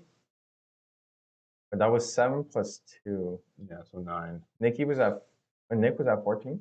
I don't remember. I think he was at 13. So maybe he should be down to 4. Yeah, because these ones matter a lot. Yeah. Jason's gonna don't close the door. Wait, quick question, Nick. Were you at 14 or 13 before? Okay, thank you. All right, Yeah, he's at 14. Cool. Yeah. So we've got 5 resources here. We're down to 5 as well. So again, like this is like this tough scenario. We're like, all right, well, if they have the Flame Orb, which I would assume, based on the numbers they have, I just lose them, right? So it's like, all right, is there a way for me to sustain, right? The Fire Orb, right? Yeah, so it could be he's hoping he plays the Searcher and finds a damage spell. Sure. The other thing to kind of mention too is that like you do have to do 3 damage to your own leader to do this. So you can, well, if I can do 5 damage to them, they can't play the Fire Orb anymore, right? So that's a decision for that as well. But looks like we're just going to play our 1-drop. We're going to flip a 1, a 2. Oh, sorry. It's a gate 2. Yeah. So that's down to 7. So we have another 10. We can get another 3. Put them down lower, but maybe not low enough. Oh, give it rush. 2 more damage, so this goes down to 5. 2 more damage. Oh, into the bean. Okay. You have the Fire Orb. You lose. He does not. Which is, he did get 3. Oh, he has a lot of cards in him. Yeah, but there's the Collateral Burst to deal 1 damage to your leader, up to 2 to your leader or enemy in your opponent's garden, and then the Detonation. But you need to have an entity for the Collateral Burst, though, right? You do not. It's up to 1. And it's getting eroded, but currently. Okay. Yeah. Currently, yeah. This just finds Fireball too, right? Yeah. Another Detonation too. That should be enough. That's 4 damage. Because that can be found off the 1-drop Searcher, right? Yeah. You can Scorch search Scorch Weaver. Yeah. That should be enough damage. So we have double Detonation pack to do 4. And he has 6 in hand. Right? He has 6 in hand. Yeah. You can just win here. He's trying to make Nick feel like it's a close game. I'm laughing because I know you've played these decks enough, right? You're like you are just a very automatic scoop, let's go next game kind of guy. So, but there's a lot on the line here. You got to make sure you got the numbers that are right. Let me get the spice here. Okay, has to be Scorch. Yeah. Now, obviously the spell, right? Yeah. Okay. So Nick's like, what are you doing? Like, yeah, maybe play the good card. I don't know. Nick's like, you can't search that one, and then he searches this instead. He's like, fuck, why did I tell? Remind you? Yeah. Down to 4. Yeah. Got another one. All right. Gears are turning. And then, there it is. Yeah. Nick cleans it up. So I think he's like, you know what?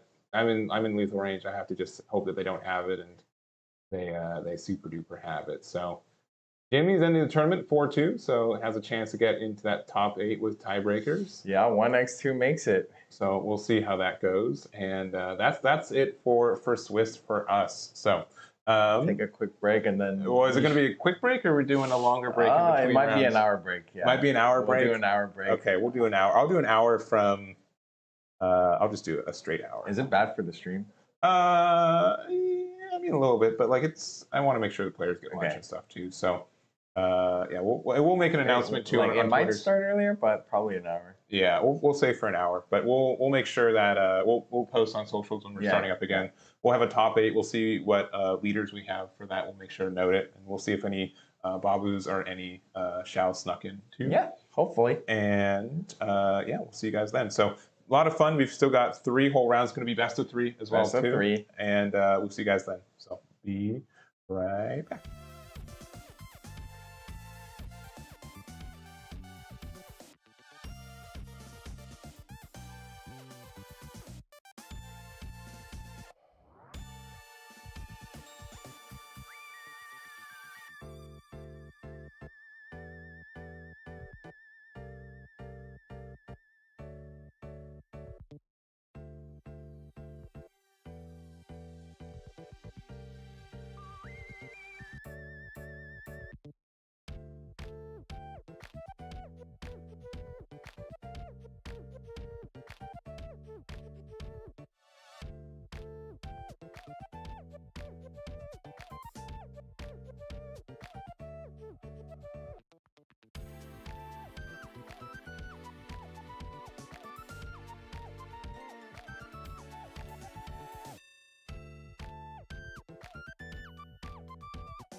All right, hello.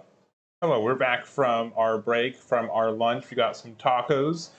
Thank you to the Azuki team for making sure that happened. And we've got top 8 just starting. We got some photos coming up. We've got John heading over with Coke Zero in hand. I don't know what would be in there otherwise. So, yeah, it's looking good. How you doing? Oh, fuck, I need to pee, sorry. No, you're Wait, good. are you on stream right? Yeah, we're on stream. Yeah, hi. Hello. No, you're good. All right. I don't think they heard you. You're fine. You're fine. You're fine. He's just making sure that he's 100% ready for our next round. And so we do know the top 8 for our event today. We did have 4 different leaders, and so 2 of them were able to get into the top 8. We've got 6 copies of Zero and 2 copies of Ryzen. So we're going to see Josh on Ryzen again. We saw him earlier on Swiss, able to get a 3rd place finish after the Swiss standings with a 5-1 record, and we'll kind of see the variety from there. I still also want to know, I think, the top placing builds of both the which ones, the show and the Babu as well. So we'll hopefully get that kind of data to show you guys too, just to see what the builds are looking like. Because I still kind of believe in those decks for just being pretty good, and there's just like some great combos that we get from those as well. So we'll get that set up. We're going to have 3 rounds in the next 3 hours. So it's going to be actually, I'm going to be, especially with how aggressive everything is, I'm going to be surprised if we spend the entire next 3 hours playing. It might just be a quick 1, 2, 3 for a lot of these. So we'll see how those kind of go for it. But Jonathan's back. Hey, thank you for the tacos, by the way. It was great, catering from the whole group. So I'm glad. yeah, it was a good time. The event in general was fun. Yeah. I think everyone has. Everyone was smiling when we were down there. I've been secluded in this room for most of the day, so it's good to see people say hello. And I think everyone's just really hopeful for everything. So we can go to the little screen over there. We've got Joshua. And apologies, who is he playing against for this one? T-O-R. We just call him Taro. T-A-R-O is good. Right. Yeah. Cool. All right, Like the fruit or whatever it is. And let me, just so you guys have to believe me that Joshua is actually playing, let me fix the camera there.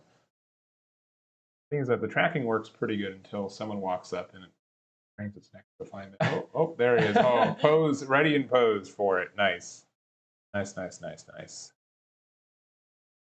So, again, one of the 2 Ryzen players to make into the top 8 there. What's your thoughts on the top 8 that we see? I think Ryzen is favored in this matchup, but it seems like Fire or Top Seed gets choice. Oh yeah. Josh knew this, but I think Top Seed gets choice. All right. Josh is always a trickster. I think he lost dice roll there too. Okay. He gets to win. He gets to choose. Yeah, because him and Zell got 2nd and 3rd respectively in the thing, and so they were both like, yeah, we get to go first the first 2 rounds, right? The amount of grinding that everyone in top 8 or like the top 7 have played is crazy. Yes. Like baffles me. Like I invite them over sometimes so they can play in the office, but they're like at midnight. I'm like, guys, I'm tired. I have to go. And they're like, and one they're more like, game, please. 10 more games. Oh yeah, you guys are good to go. Yeah. I'll put the what's your timer? 1 hour. 1 hour. All right. I'll put this here because I'm sure we'll use the entirety of the 60 minutes for these 3 games, assuming we get 3 games. So yeah, we've got 8 left. Again, we do have 6 copies of Zero, 2 copies of the Ryzen, and then single copies of both of the things. All right. And those are the deck list for them, just so you know what their opponent is playing. Anything too unusual. But there are, knowing what else they're pretty sure they're just trolling right now. Oh, they have to be, yeah. And so the top 7, so we have 1 person who is undefeated, was Dylan, right? Yeah. We had 6 players who are X1, and all those players are One-Piece players. Yep. And then we have, I will say, wild card, 8th place, who's playing against Dylan on the first table for top 8.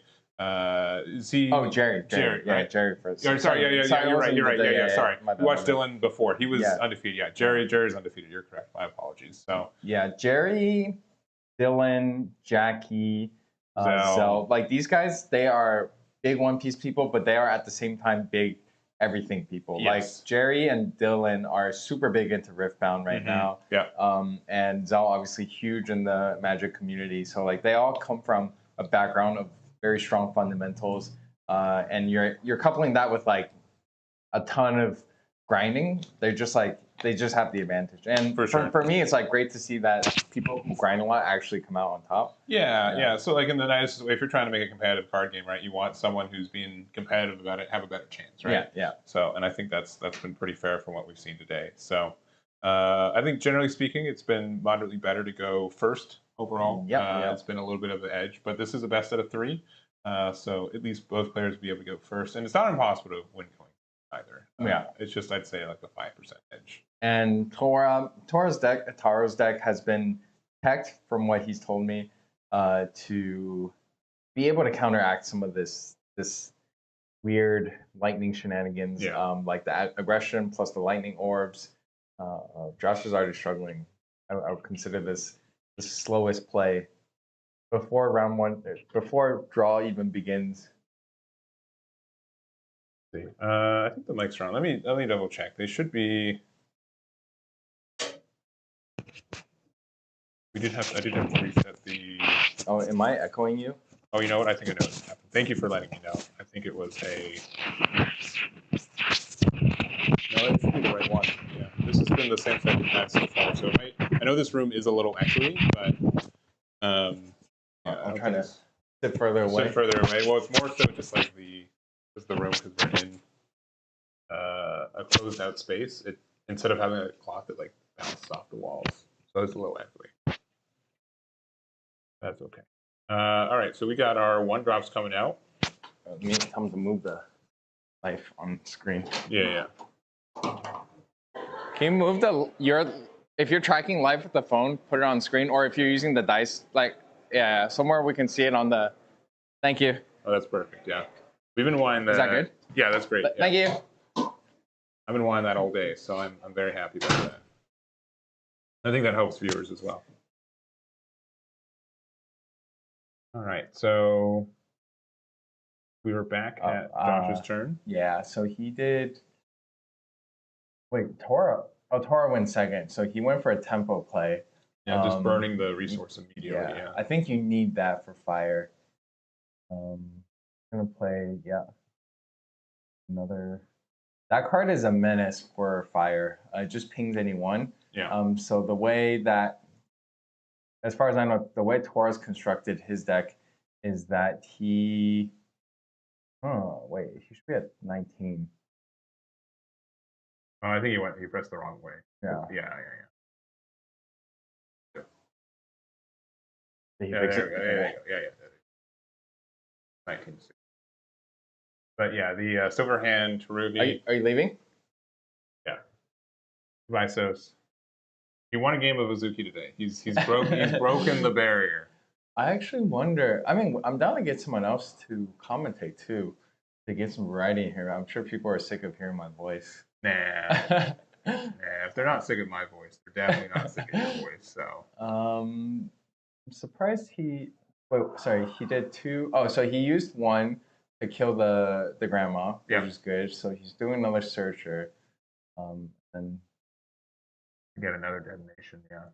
So he'll do 1 ping. So that's 3 damage. Yeah, 3 damage here. So 14. Yeah, the silver current Haruhi. Yeah, if you keep that on the board. I remember an earlier version of this card was even more of a menace, right? You could just keep it active the entire turns and just ping everything. So, all right. So right now, Josh, Tora's at 14. So Josh's train of thought here should be if he should go for a game or try to manage the board a little bit. And I think what he's going to do is try to push Tora down to 9 or 10. Mm-hmm. And maybe save 1 for lightning. I guess lightning bolt doesn't help that. Yeah, he should save 1 for lightning bolt. So I would imagine he spends 2 to play something, and then 1 save for lightning bolt, so Tora can't use leader ability. Yeah, and real quick, looking at chat too, are you guys having any plans to move to Canada with this as well, or mostly US first? What's your? Yeah, so obviously for us, US first is the easiest, because even though Canada's North America as well, like logistically or like legally, I don't know, in terms of like e-commerce, all of that has a lot of implications. But the goal is to go like North America very quick and the international very quick after that. Yeah. Good to know. I will. Right. Well, we're at 3 apiece now. It's 15-12. So Josh definitely has like the early advantage, but there is a little bit. I don't know. Fire can just get a bunch of damage all at once. Okay, so Tora has 12 now. Yeah, so he did exactly. Wait, he did. Oh, did he use dagger? Yeah, Sorry, I yeah, missed dagger. this. Yeah, He yeah. used So dagger. So dagger. that's Yeah. a really weak turn because he doesn't have the 2-cost tension in trash. So this gives Tora a huge chance to come back. What I imagined he'll do is spend 1 to clear the 2-2, and then go face with the rest, which will put. So he has 3 on board. With a 2-cost, he can get to like 6, so which would put Josh down to like 9. And we have another copy of the detonation, right? So yeah, that being able to get rid of the 2-2 is really nice. If he can push Josh down to 9, that is lethal range if he has all his entities on board next turn. Oh, but it looks like we also have the what is it? The demolition or the decoy, factory decoy in hand too. That would be able to get rid of that too, and still be able to put a unit out. So that could be another. Yeah, and that's 2-2. Oh wait, he would put the howler out. Yeah, you'd miss out on your gate ability because it goes from the gate into the alley into the garden, but it means that you're a little bit more resourceful for your own health this turn and still getting the removal. So the way I envision this right now is Josh will for sure put Tora to lethal next turn. So it's Tora's turn, and it's going to be Josh, and then Tora, and then Josh is going to go for lethal that turn. Which means Tora needs to make it so that his next turn he has lethal. All right, let's do the easy one. One there. Yeah. Understood.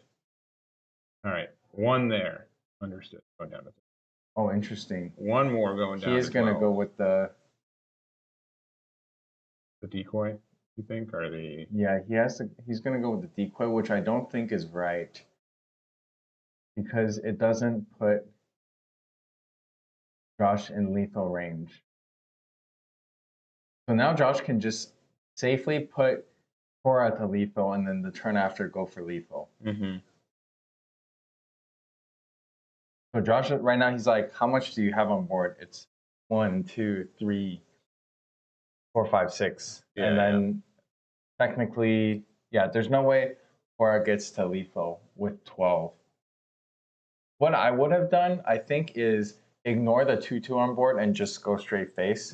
And you're forcing Josh into a lethal position. Yeah, I think that makes a lot of sense because again, like it's the numbers for this game are so tight, and I would say you are very familiar. I think all these players are very familiar. How much can I get bursted down? At what numbers? How many resources? How much damage can they max do? So, but I think Tara's like, you know what? Josh has been, a little bit unlucky on the first couple turns. I think I can slow down the game a little bit. I have the board tempo, so hopefully they don't have a way to do a crazy mad damage this turn. So if he does 5, oh, I see. So he doesn't run the card Indra, from what I know. Indra can do 7 with 5. 5 IKZ can do 7 damage. So he doesn't run that card anymore. And that's known now since the deck lists are open. So it could just be a sense of like, this is what you can do on 5. I don't think you can do enough on 4 or 5 to get 12 damage in, but yeah, it's depends on the draw. Yeah, for sure.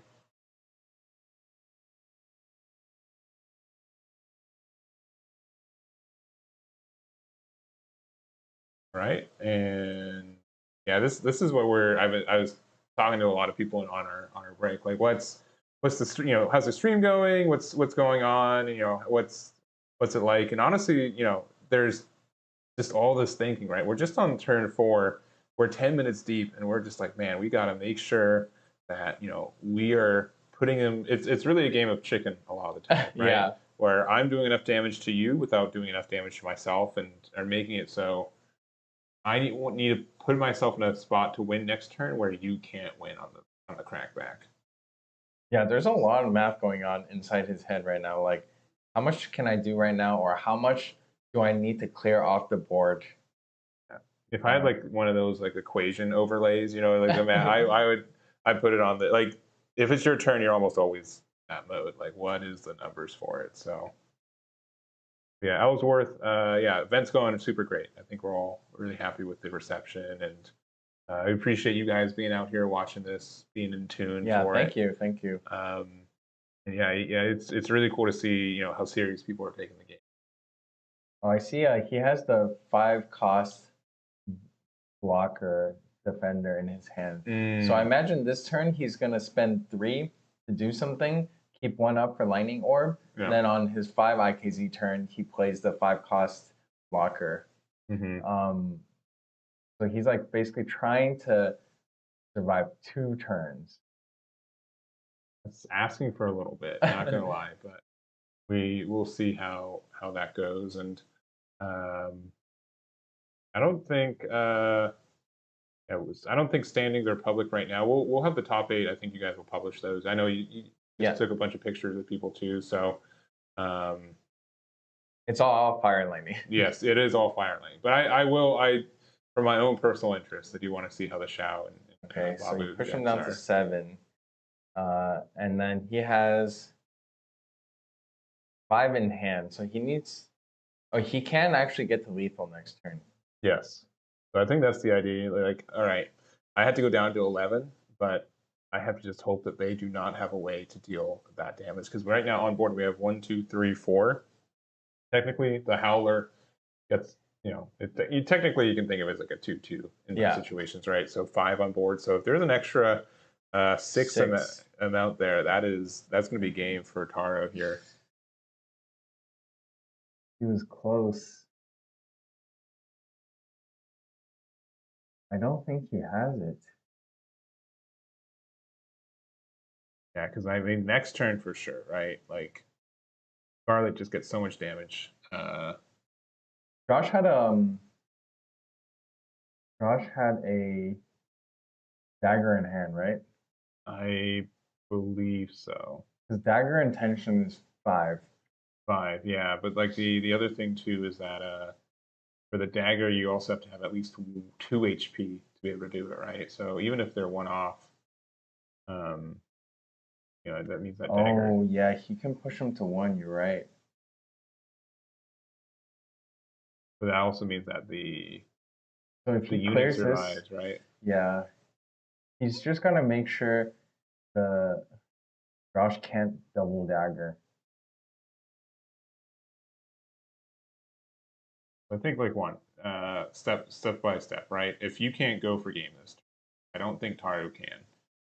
I think you kind of have to get rid of the 3 drop, right?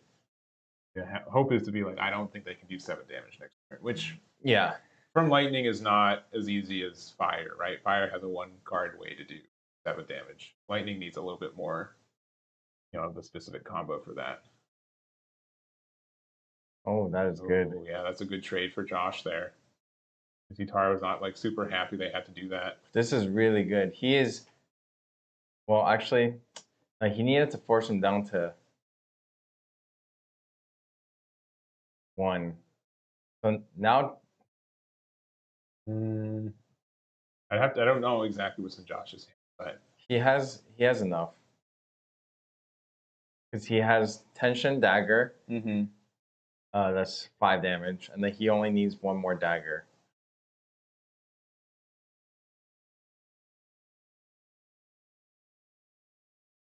Which you can also get dagger from any 1 card, because I know there's 1 in trash. Yeah. Can't imagine he'll want to play for another turn. Though I think he could. No, there's no counteraction though, right? Like if you have it, you can get there. Yeah. The fact that he's thinking about it means that he might not have that 7 damage.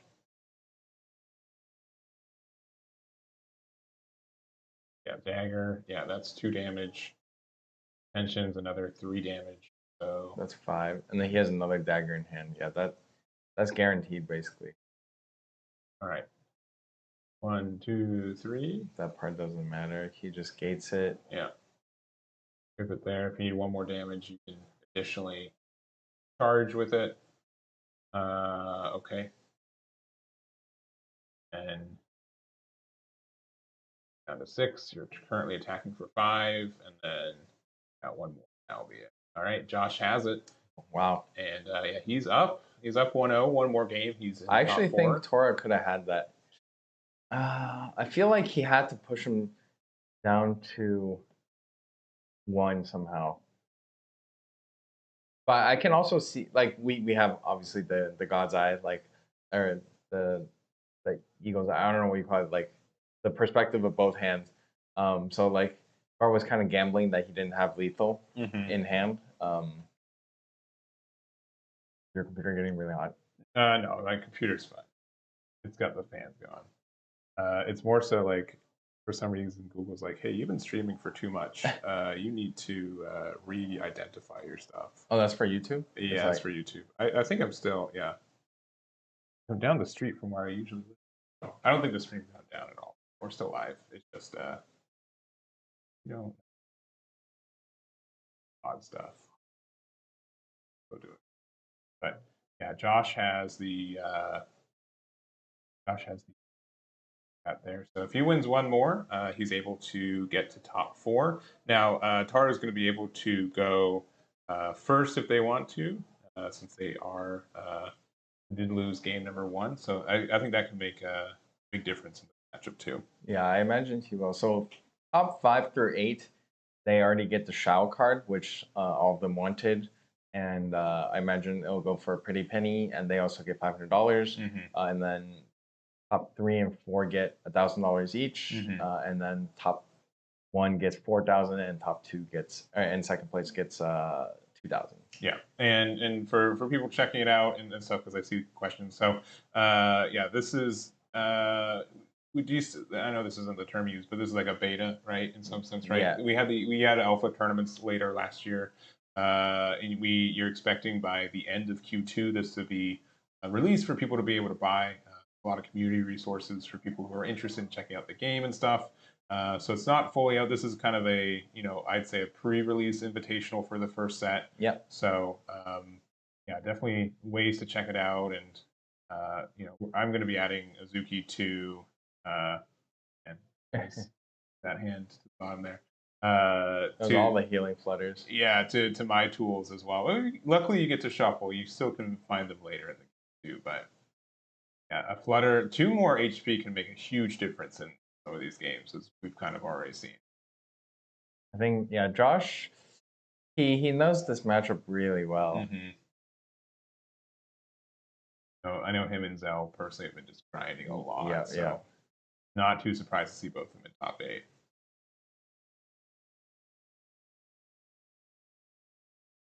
But we do know the cards that are in the star decks 100%. Some of the set 1 cards have not been fully revealed yet, but those will be weeks. And yeah, that's kind of the state of things. A good 1-2 vanilla to start us off. That's your favorite card. This is rough. He didn't mill anything that he needed. Yeah, because he might need to spend the token. He might need to play another Crate Rat. Yeah. In front. If this doesn't mill anything, he is. And it's 5 because you still don't have any weapons, right? Oh, okay. All right. We got it back. This is really a strong tempo from. Tara knows what's up. I'm going to move it up. 1 damage to me, 2 damage. Or other way around. Yeah. 1 damage for Josh, 2 damage for Taro. But I think at this point, if you're trying to clear board with as fire, you just lose. So what you have to do is basically start racing. See if Taro respects that. We do have a flutter in hand, so that could be helpful, but Yeah. this is going to be able to get an additional, what, 2 damage on there for 1 damage for us? Yeah, so it's 3. Yeah, Josh at 16 and Tori at 17. That Howler's so good, though. If you don't answer it, I mean, I think we saw in one of our games. It's just turn 3, 5 damage. Insane. So Josh really plays around his response weapon, which is a huge counter to fire. And Tora knows this, so I think next turn, basically, if Josh leaves 1 IKZ up, Tora can't even use leader ability. It's that, or also Lightning Bolt. Everything just having 1 HP makes it very tough for Zero to confidently use their leader ability.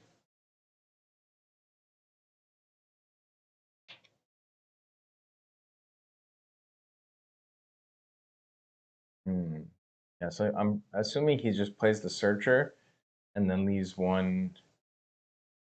He doesn't want to grab the dagger to let the opponent know. Actually, I don't even know if the dagger is searchable. Steelborn. I assume he's just going to leave 1 up. He's going to gate this. Damage through there. Get a dagger. 3. Damage there. We're down to 15 as Ryzen is. So right now, I think for Tora, he can't even use leader, which means he's just going to be swinging for 2 damage.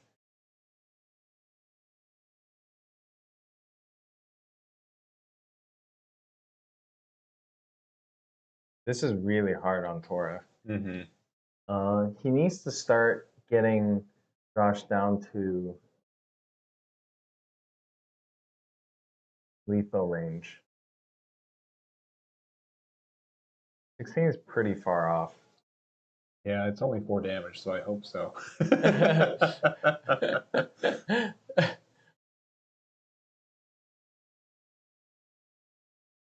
Playing decoy here feels really bad to pop at 1 cost. I mean, you could like quote unquote easily clear board, right? You are behind on life, but then again, I think the Howler can really put you into tension. Can you make sure that they're at 15 for Josh? He should be at 15. I don't know if he adjusted the dice to. Oh wait, I thought he should be at 16. No, because he took double dagger damage, right? And then he took 1 from the we probably aren't trading there. Yeah, so he should be at. He should be at 15, yeah, because he took 3 from the 1 drop, yeah. Josh, you should be at 15 because you took 2 from dagger and 3 from a swing. Yeah. Yeah, because Taro updated on the app, but Josh just forgot to turn it on. Or no, other way around. Josh updated on his dice, and Taro forgot to update the app. So that one health can make such a difference. He did elect to go for board clear.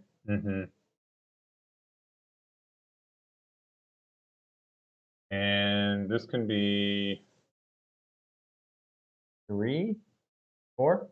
Yeah, 4 if he wants to use his legend ability, which I think he is. Yeah.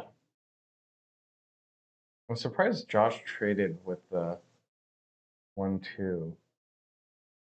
Oh no. Oh wait, 3. 1. Shouldn't it be 4? +1, +2, +3. That should. Wait, this is gate 1, right? Yeah, it's gate 1, right? I think it is. Make sure. Wait, that should be 4 damage, right? Oh, you didn't use leader. Oh, okay, got it. Fibers. Okay, yep. Thank you. Right. Yeah. Yeah, you did 1, 2 with the spell. Yeah. Yeah.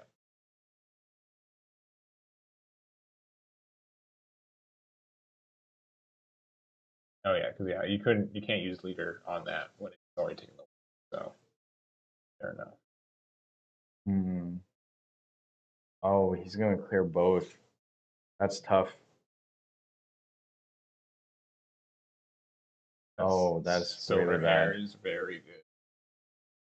This is really bad right now for he has Fire's a combo deck, and currently he has nothing to combo off of.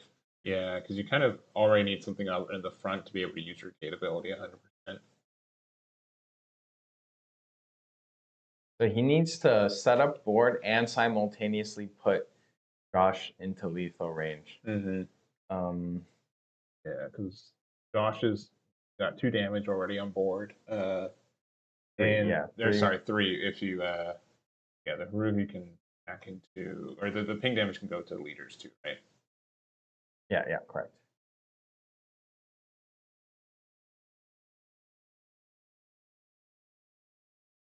One attacking turn. I think he needs to do. It's tough because Josh can just go full face next turn if he doesn't feel like he's in lethal range.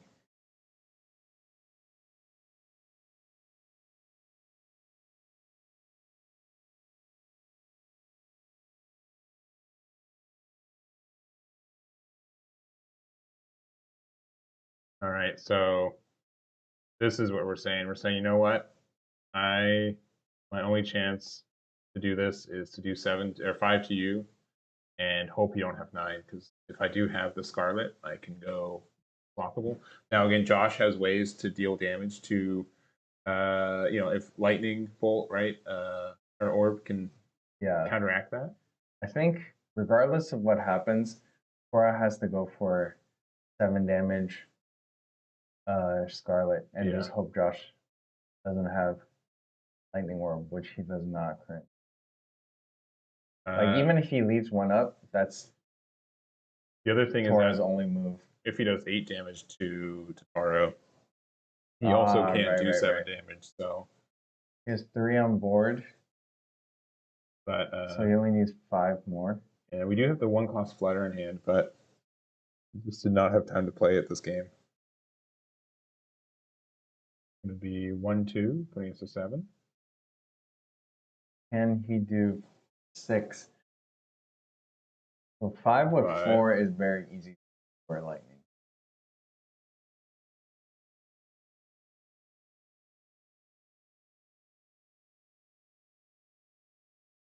Okay. 3, we'll be attaching the dagger. We're going to take the damage. We're going to pay the 1. And this is going to be 6 damage. That was really smart. Yeah, so you can't. Fire Orb doesn't do anything. Scarlet can attack for 7 or for 3 now, right? Yeah. He needed 1 more HP. Yeah, or if you had 1 more, you could do the Flutter and then heal it and then go from there. But again, you're just one behind.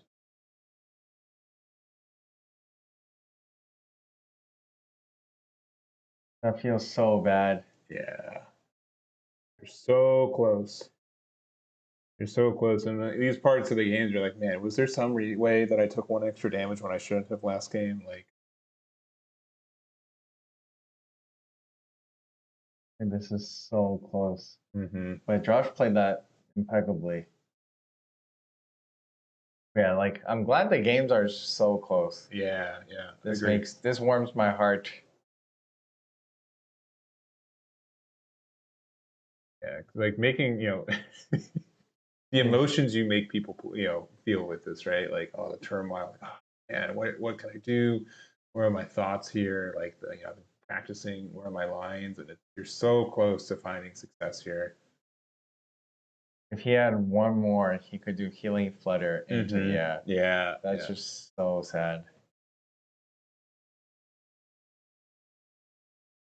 And so there might have been some way for you to be able to have done that last turn where, like, I don't know. It's tough to really outdo. Yeah, we'll do the 3. We'll gate it up.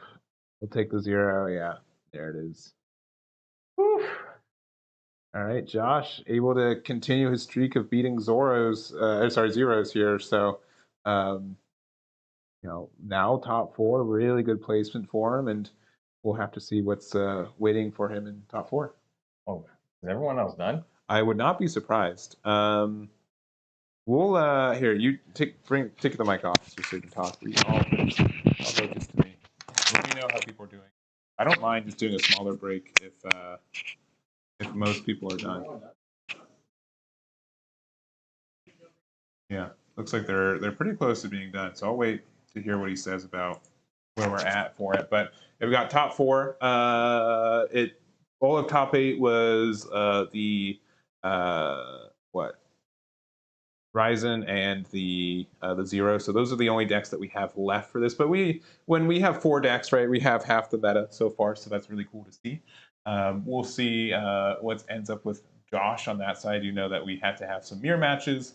So yeah, two of the matches were zero mirror matches. One of the match, and then the other two were the Ryzen and Zero match that we saw. So I do think going first does help a lot for some of this meta too. So I think Josh was helpful, but even going second in that previous game was able to find the lines and go for it. And I think it really is clear. I think JCM was really looking forward to trying to make a game that it's hard to make a card game where luck isn't a factor, just inherently based on how card games work. And honestly, I don't know if I'd want to play a card game where there wasn't any luck because you do kind of need that kind of diversity to be able to find like different lines and have like different ways to approach things. So, but I think he's right. Like there are so many people you can tell that they put time into this. They get rewarded for their time for the gameplay, and that's the kind of card games that I really enjoy when you get to really you get to put time in and you get time out, which is so.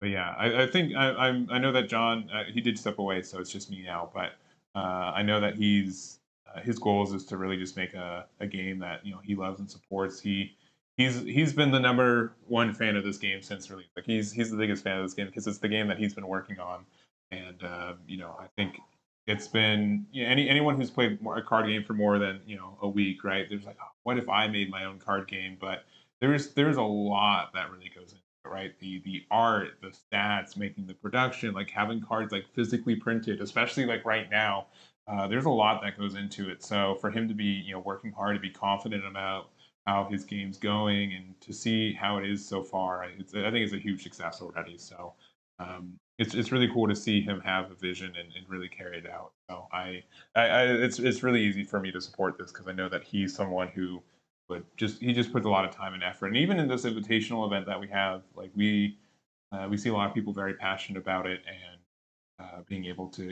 especially people who know the IP, like know Azuki outside the card game, right? I know a lot of people who came out for this to really have that. So I'm gonna get Jens to put okay. replace me so I can You give out prizing. Do prizing stuff? Okay, cool. Yeah. So we're gonna take a break. How long do you think until the next round starts? 10 minutes. All right, 10 minutes from Jonathan. We'll probably get him at the end of the day. We're gonna get Justin up in here, and we'll be back for top four. We'll see you guys then.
All right, we are back, and I guess by we I mean I'm back, and we've got a substitution. We've got another J name. We've got Justin here, who played in the event. You finished 4-2, correct? Yeah, I Yeah, finished 4-2. and you were playing the zero, correct? Yes. Yeah. How'd that go for you today? It went all right. Um, Obviously, it's best of one, Hmm. and there's only one set technically, so there's not so much too many decks can do because variance can be a very big determining factor in a lot of the matches, especially when it comes to like the two aggro decks. Hmm. So, unfortunately, I two of my games where I would have otherwise won, I just Hmm. didn't see it. Yeah, just a little bit lower variance. Yeah, I get Yeah. that. So.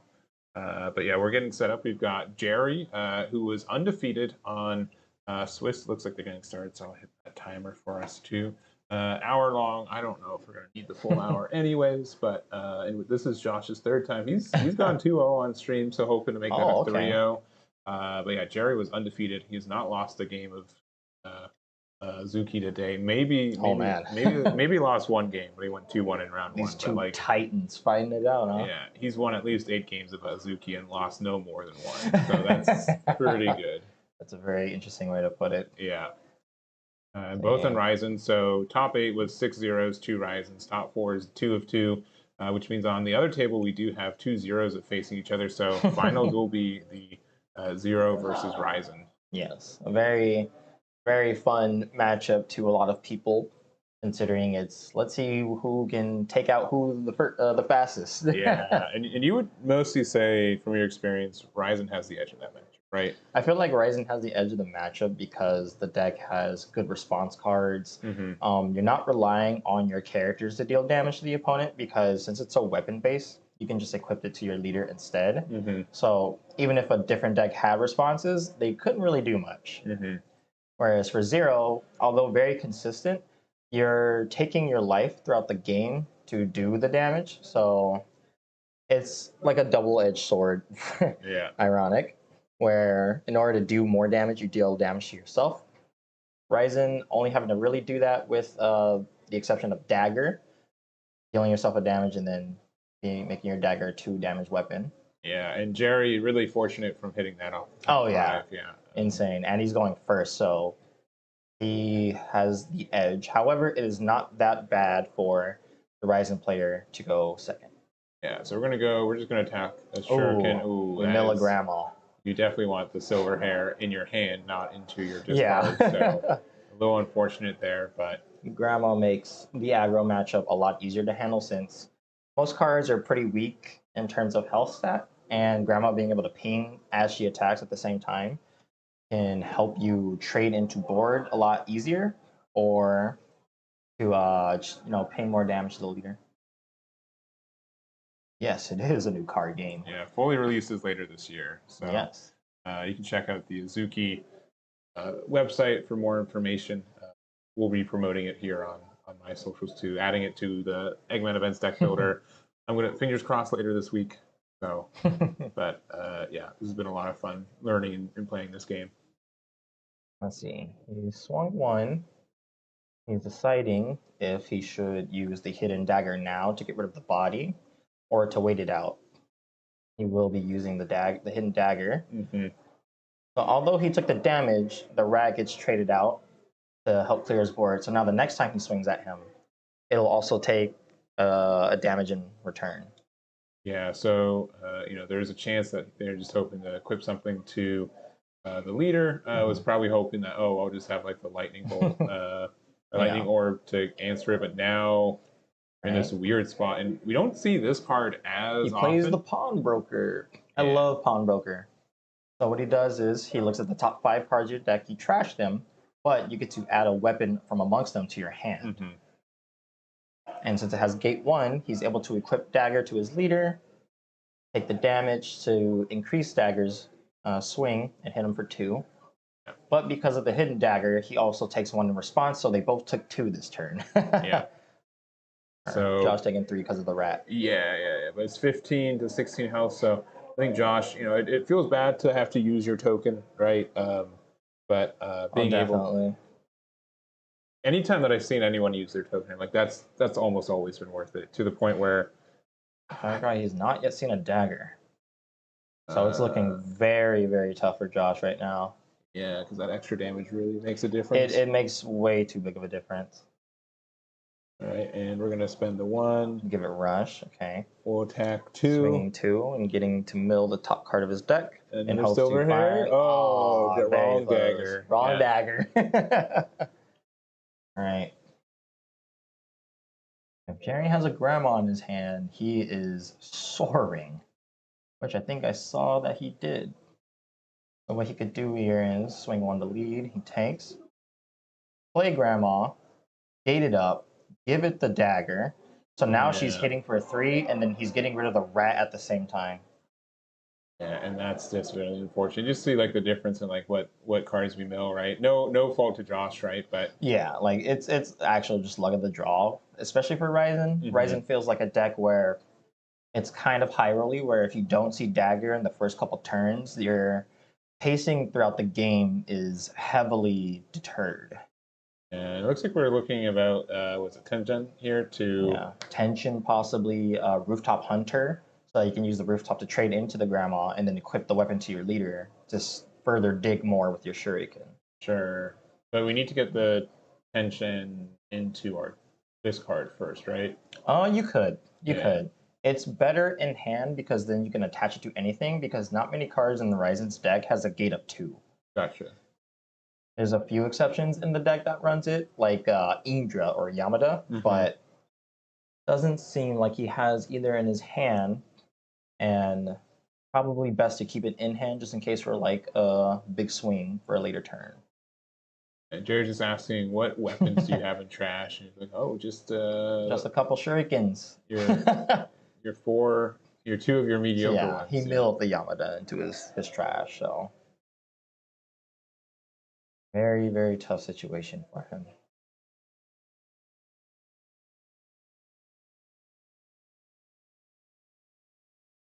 A very intricate mirror match too. But I feel like dagger and grandma make the difference, and Jerry saw both. yeah. And technically, Josh saw grandma, but not in his hand. Yeah. Oh. I think we're thinking about attaching the weapon, deal 1 to leader, and just trade. Do 2 damage to grandma. That card just gets more and more damage every turn, so you want to get rid of it early. Or what he does here, he's played the searcher, search for a card, gate it up, give it the shuriken so that you can trade into the grandma, and then mill a card, and then use the last on Aikize. Use the last of his Aikize to equip the dagger in his hand, or the shuriken so that he can mill even further if need be. Ryzen has various amounts of routes to go here. Yeah, that's the thing when like there's so much weapons and like a lot of it just depends on what you mill. Okay, we finally get the dagger though. We get the dagger. Do we hit? Oh yeah, that's right. It doesn't mill, right? Yeah, it has to be a. We got a bottom deck because he specifically searches Steelborn. You're right. It did not seem like he found one. Give it to there. Give it charge to trade in with grandma, perhaps. Yes, he does. Mill the top dagger. You know what sucks? That 3 cost is searchable. Yeah, it was 1 off. 3 cost is searchable. Yeah. Oh man, it is not looking good. It's tough, but you know what? I'm okay with having a bad hand on game 1, having to go second. So, it's a good trade. Okay, swing 1, mill 1 more card. Oh my goodness, another hittable card that he did not see, but he did clear his board. He's only down 3 damage, which could be a lot. Yeah. Especially considering since Jerry is also running the Ryzen card, which is there in his hand, which is a 6 cost 4/3 with that equip has a gate power of 4. So he can very much just free equip the Ikazuchi in his trash. And since the Ryzen will be on the board, it swings for 5 instead of 4. So really big swing coming if Josh isn't able to catch up on the board. Yeah, Jared's here thinking on his 4 Ikazo turn here, so I think like the biggest thing that I've noticed too, if you have the pass turn and you have less health than your opponent, that really hurts me. Like Yeah. I'm losing and they're almost guaranteed to do more damage on the next turn, so it's Yeah. tough. Jerry probably thinking to play the very 3-cost card and just jamming 5 damage to him, possibly. He could also just equip Ikazuchi, but I think establishing a body that has innate power increase if you have a weapon attached would be very strong here. Because then now Josh would have to worry about the body and the fact that he just got hit lower.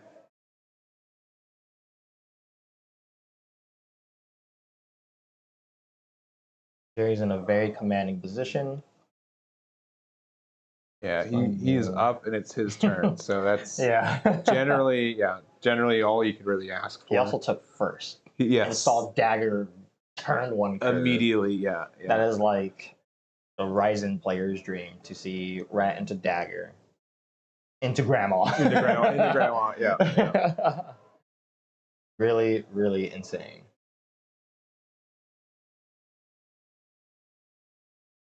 Right, and curious to see, what the decision is for your routes. And yeah, again, the one thing with Ryzen, with like how the searching and discard works, is that you're like, man, if I play this card, it's in the hopes that it finds another card. Oh, this is gonna hurt. Opts to play the 3-cost, giving it rush. Dagger getting +1, so it's at 2. The character itself being at 2, but because she has a weapon equipped, she has 1 more extra attack, hitting him for 5. Yep. So there goes another quarter of his health. Josh is at 5. Yeah. And that just for Aiki's 8. It's turn 4. Yeah, it is. It is. Yeah. So chances of living Pretty low. not take 5 damage this turn is low. I think Jerry was thinking about, all right, do I just do 5 damage this turn, or is there some way to set up a little bit of damage with then the investment for more damage on the next turn, right? I play a lot of Zero and Shao, so I'm more knowledgeable of their counterpart mirror matches and like the gameplay to say. But looking at a Ryzen mirror match, it does not look like a fun time. Yeah, it is. It is definitely. It seems like feast or famine, right? Like once someone gets the edge, like you get to really be in the driver's seat. Yes.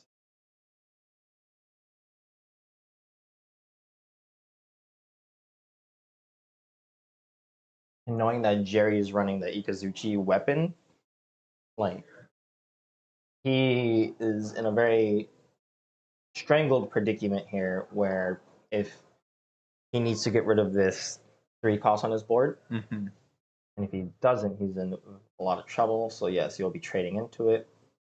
Same one, milling again. Milling again, yeah. Hidden dagger. The wrong dagger. You've seen every one of those. 5 to 11. And if Jerry has the same play, you can go for it. Now there's one open. I think, unless Jerry has Ikazuchi and he is playing the Jade Searcher. Oh, that's rough. Because he equips a weapon of any kind. So that's 2 damage. You need to find 3 more. Ikazuchi and just kaboom. Yeah, there it is. So that gets another 5 damage. This is what, 7 damage? That is 6 damage. Oh, 6 damage? 4 from the Ikazuchi and then 2 from the dagger. yeah. Isn't the Ikazuchi, don't you get the +1 if it's... That's the character ability. Oh, just on the character. So yeah, the character Ryzen has the effect that if you have an Ikazuchi equipped to a, in bracket, Ryzen, then the weapon has +1. Gotcha. Ryzen subtype card? Are you sure? Because that... Oh, no, it does 1 damage. Yeah, it does 1 damage to all characters. Yeah, that's what it is. So, Jerry takes game 1. Convincingly. Yeah, pretty convincingly, yeah. Once he was ahead, like, it went off from there. Yeah. But, he also went first, so I think that's mildly the expectation for that to be the case, that when you do go first, you have a little bit of an edge with the current card pool, but... so I think that doesn't mean like Josh is out, and we'll have to see how it changes when he goes first on this game too. Oh yeah, the tempo shift definitely changes. So because so far, at least for when it comes to the very aggressive decks, getting that first curve is very important.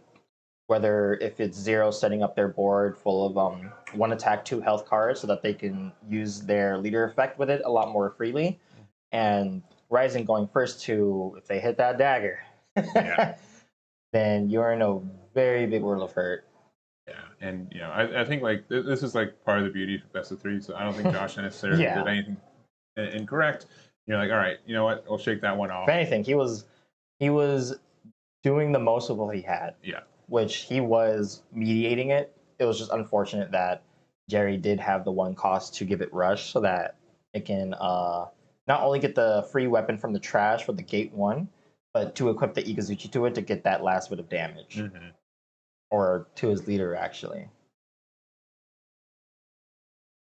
That's the flexibility of Ryzen, being it's not a deck that relies on characters, but it's nice if it does. But your leader can also swing as long as the weapon is equipped to it. So your characters could either, fuel the amount of aggression that they do or that you do. Yeah, So, and being able to attack turn one oh yeah, is also impactful too. probably the only deck that can optimally attack turn one. Obviously, you can put like dagger in like any deck if you want to, but this deck gets the most out of it. Oh, he hits. Oh, we're the up. fifth card. Yeah, Josh, he doesn't look like he's smiling. I can guarantee you, internally, he's smiling. Oh, that yeah. He was able to get that off. Just got to keep the poker face up. Yeah. Yeah, that was huge. He needed that. He did, trash like a good amount of very important bodies, but he has, enough cards in his hand, such as Grandma, which he flashed. Mm-hmm. All right, Jerry plays the Jade Searcher. Yeah, Trashes the dagger, so now it's in his trash for the rest of the game. He's set and picks up a Ikazuchi or another dagger. He grabs the Ikazuchi. Yeah. Just a good 4 Dawn swing big. 4 damage for 4. It's 4 for 4. Yeah. We're good with that. So, you're doing, what, that play you made was really good. Let's both of us be at 17 now. Yeah, let's have some fun.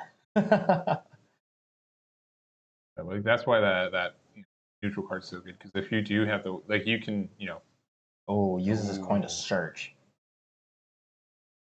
Searching for a Steelborn. Oh, he hits a Rooftop Hunter. That's also a Steelborn. I believe Ryzen is also Steelborn, the character. Yeah. You have to say goodbye to Grandma, but... Yes. Unfortunately, but also fortunately, Grandma is not searchable. Yeah, that is probably for the best of everyone involved, right? Yeah, she's just elder monk, yeah. Unsearchable subtypes right now. For now. Ready to get the charge unit, and we're passing back.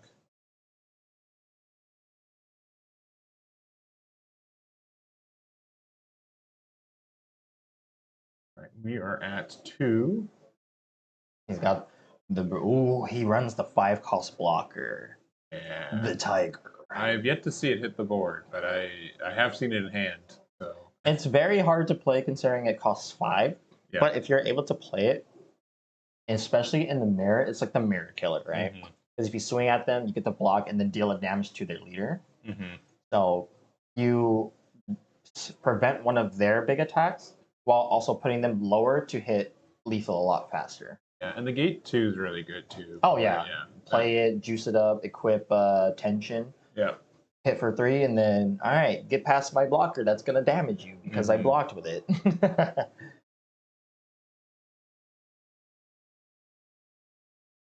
Thinking on this 2 still. So, Jerry. Never mind. Played both last turn. Okay, goes for the Searcher. He sees a Yamada. Bought him some weapons, but it's okay. As long as you see the 1 dagger for the rest of the game, you have a free +2. Yeah, and the fact that it has to be like turn 5, but it can get rush. Means you kind of have to have 7 weapons in your trash, but that's fine. Equip dagger here.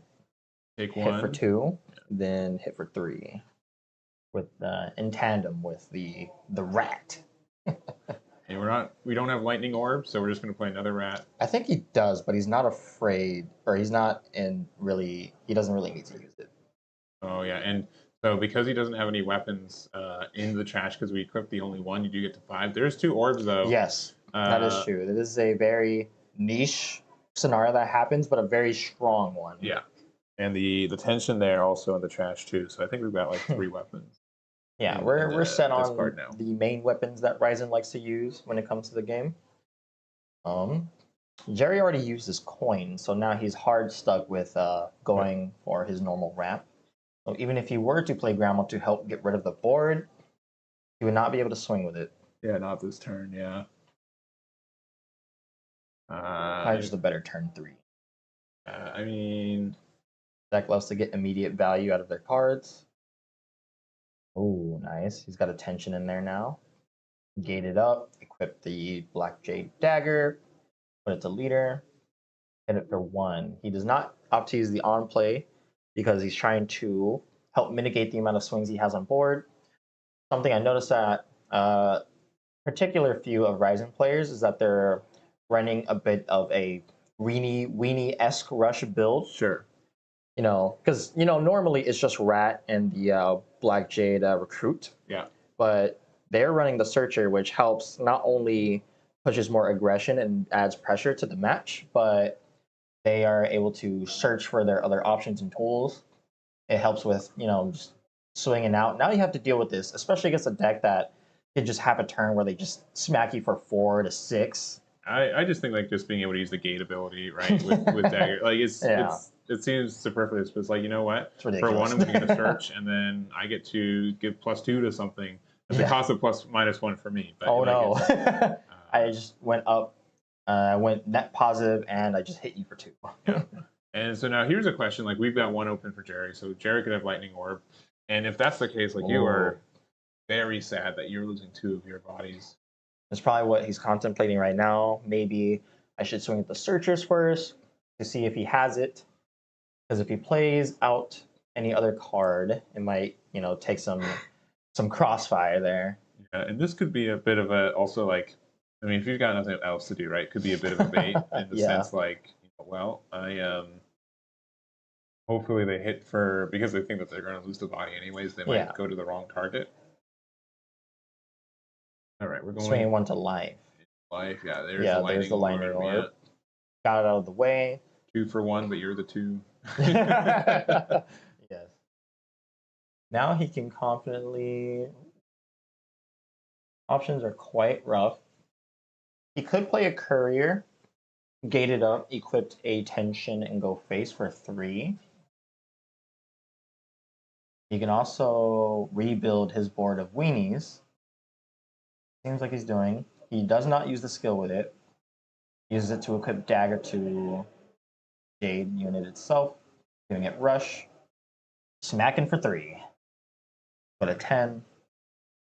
Maybe he holds up one of his so that he can retort with his own lightning orb. Lightning orb or the hidden dagger. Either or would be pretty good. Because at first Jerry was, you know, getting outpaced. Now it's vice versa. Yeah.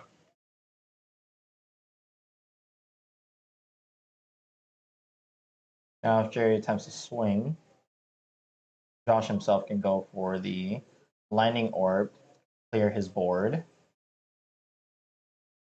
and have a lot of pressure relieved off of him.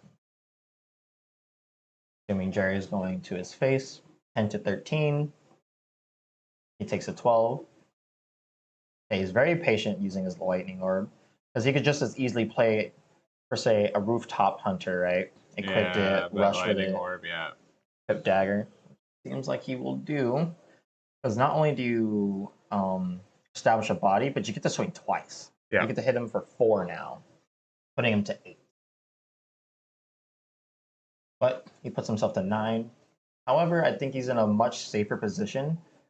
It seems like, or it feels like once you hit around, funny enough, Josh likes to call it the break point, which is if you get hit to 7, or if you get hit down to 7 life, that is a very, you know, volatile stage of the game to where you could just die at 7. Yeah. Unfortunately, we've seen it already today. Yeah. There's there's enough burst damage that exists in this game that it's very plausible for that to happen. Like I've funny enough, I've hit the number 12. Yeah. Yeah, I'm sure. Just like double fire orb or like it's like involving fire orb for sure. Yeah.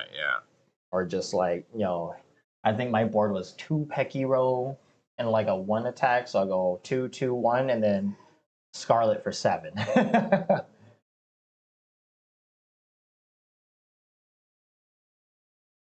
Although a consistent deck, it can't consistently hit you for that high. Yeah. Otherwise, this would be well, it's already a lot of fire involved in like the pool of top 8, but not to the extent of the deck can always do it. Just consistent enough to win out in most scenarios that the other decks cannot.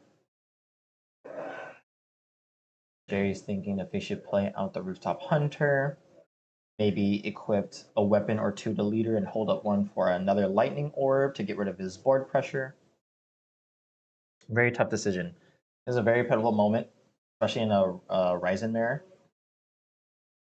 In Ryzen in particular, like, it's very obvious like when Zero has to, deal damage to itself. But yeah, Ryzen, sometimes you have to make those decisions of like, well, I have to go for board, or like, I'm dealing damage to myself to try to get the tempo advantage. So yeah, it's really tough.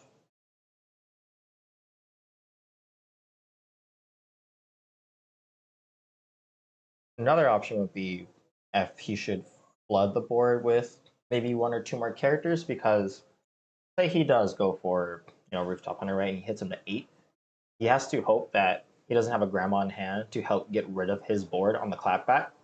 So then at 8, he would have to get, he would have to somehow accumulate up to 8 damage in one turn.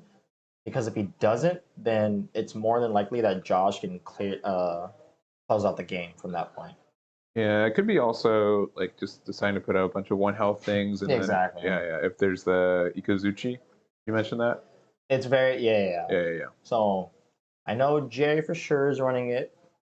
However, for Josh, I'm not too sure. Possibly running it, and if he sees it at the right time, then he is in a very, very strong position. So he does opt to play the Rooftop Hunter, equipping Dagger. He hits the Jade for 1, going down to 11. I think 9. Oh, no, he was at 9. Yeah, going down. At 10. So he goes down to 9. And then somewhere. He can hit. Yeah, sorry. The 9s and 6s are always just so tough. Taking 2 damage from the hits him for 2 charge card, and then passing. So if he does see an Ikazuchi right now, he is in probably the strongest spot he can be in, because not only does he deal 4 damage to his leader, but he clears both his bodies on board. These aggro matchups are very, very intricate. Even the slightest misplay can just put you too far behind. Going too heavy on the damage to see if you can hit them down to a breaking point can also mean losing out, because you may or may not see the aggression.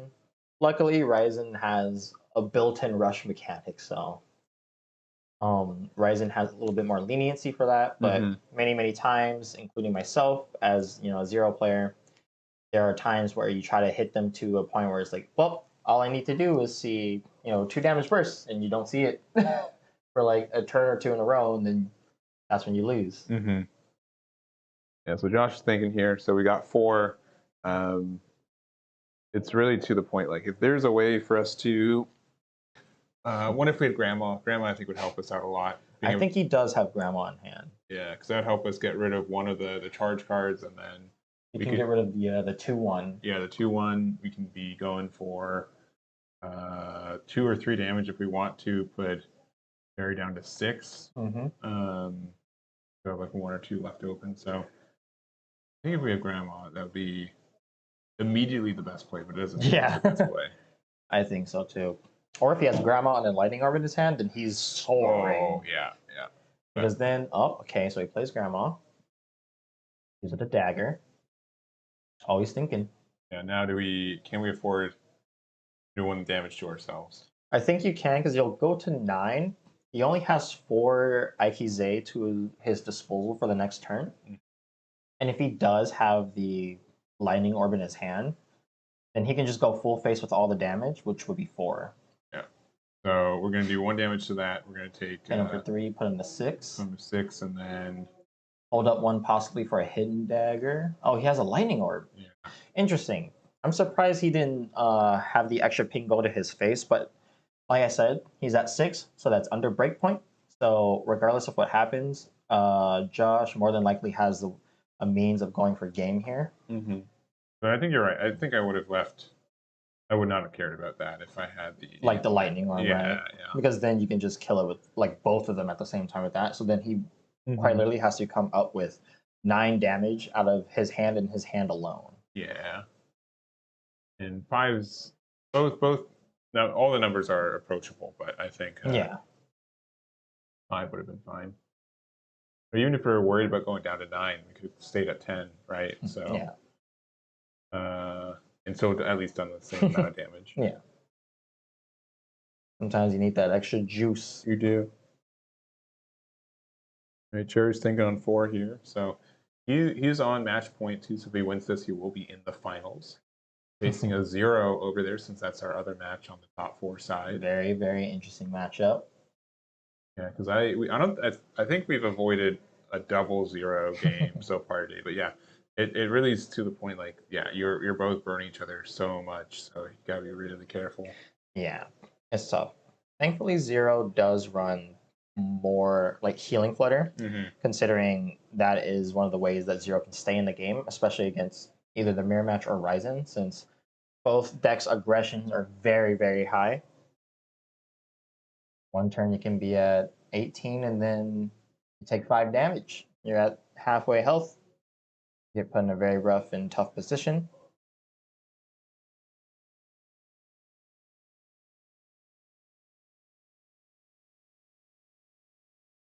Okay, he's testing out the 1 to the grandma.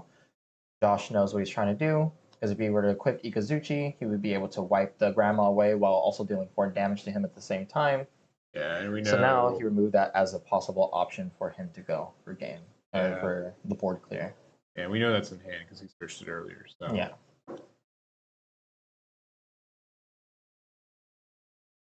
Very good on him for remembering that.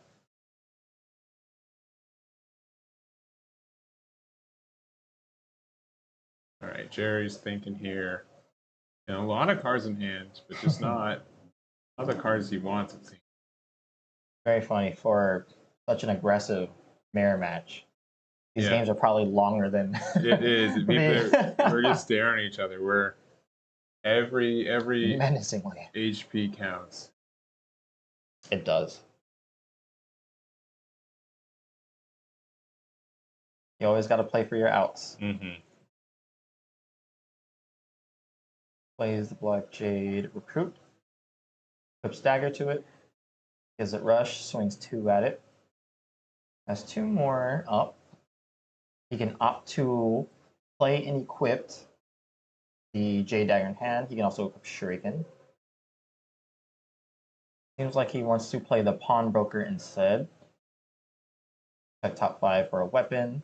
K tension, that's really good. Tension's good. Yeah. Trashing the rest. Passing the turnover. All right, As I said before, look how fast he's moving. He's got lethal. Josh is like, all right, I was setting up for lethal next turn, and it's probably play Yamada. Give it like I said, here's the tiger. Equip tension, hit him for 3, and now he has a blocker up, putting him to 3. So now the only way for him to win is very tough. Is to have 2 big swings, 2 very big swings. Yeah, because we're at 9, which is both swings have to hit for 9. Very big for. Because there's no way you're living at 3 when the dagger is in the trash, and because of the blocker's ability, when he is attacked, or when you block with it, thus making him being attacked, he deals 1 damage to the leader. Yeah. So even if he is able to get past that, he'll get hit to 2. Meaning any card that he has with at least Gate Power 1 can equip a Black Jade Dagger to his leader and close out the game.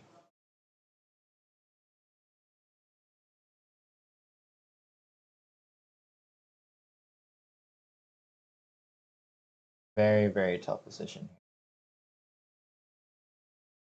To my knowledge, I do not think there is a way for Jerry to climb out of this hole. It's a very, very steep hole.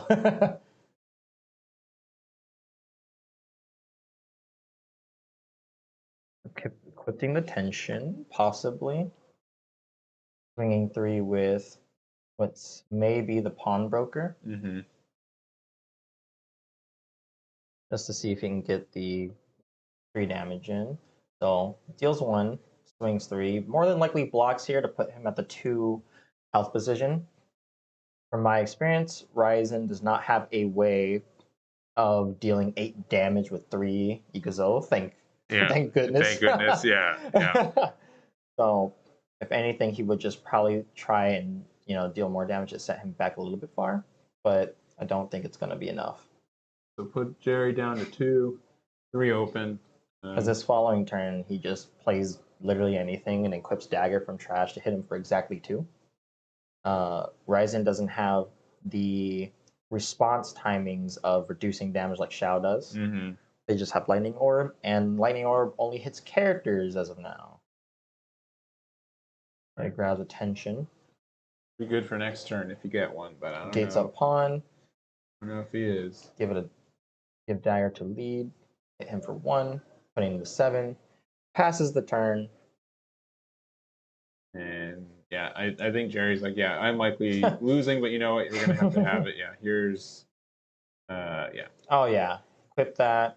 Equip tension to leader. Ping him for 1. Hit him for 2. And he closes out game 2 and sets it to game 3 for point. Yeah, so Josh able to bring it back to that 3rd game here.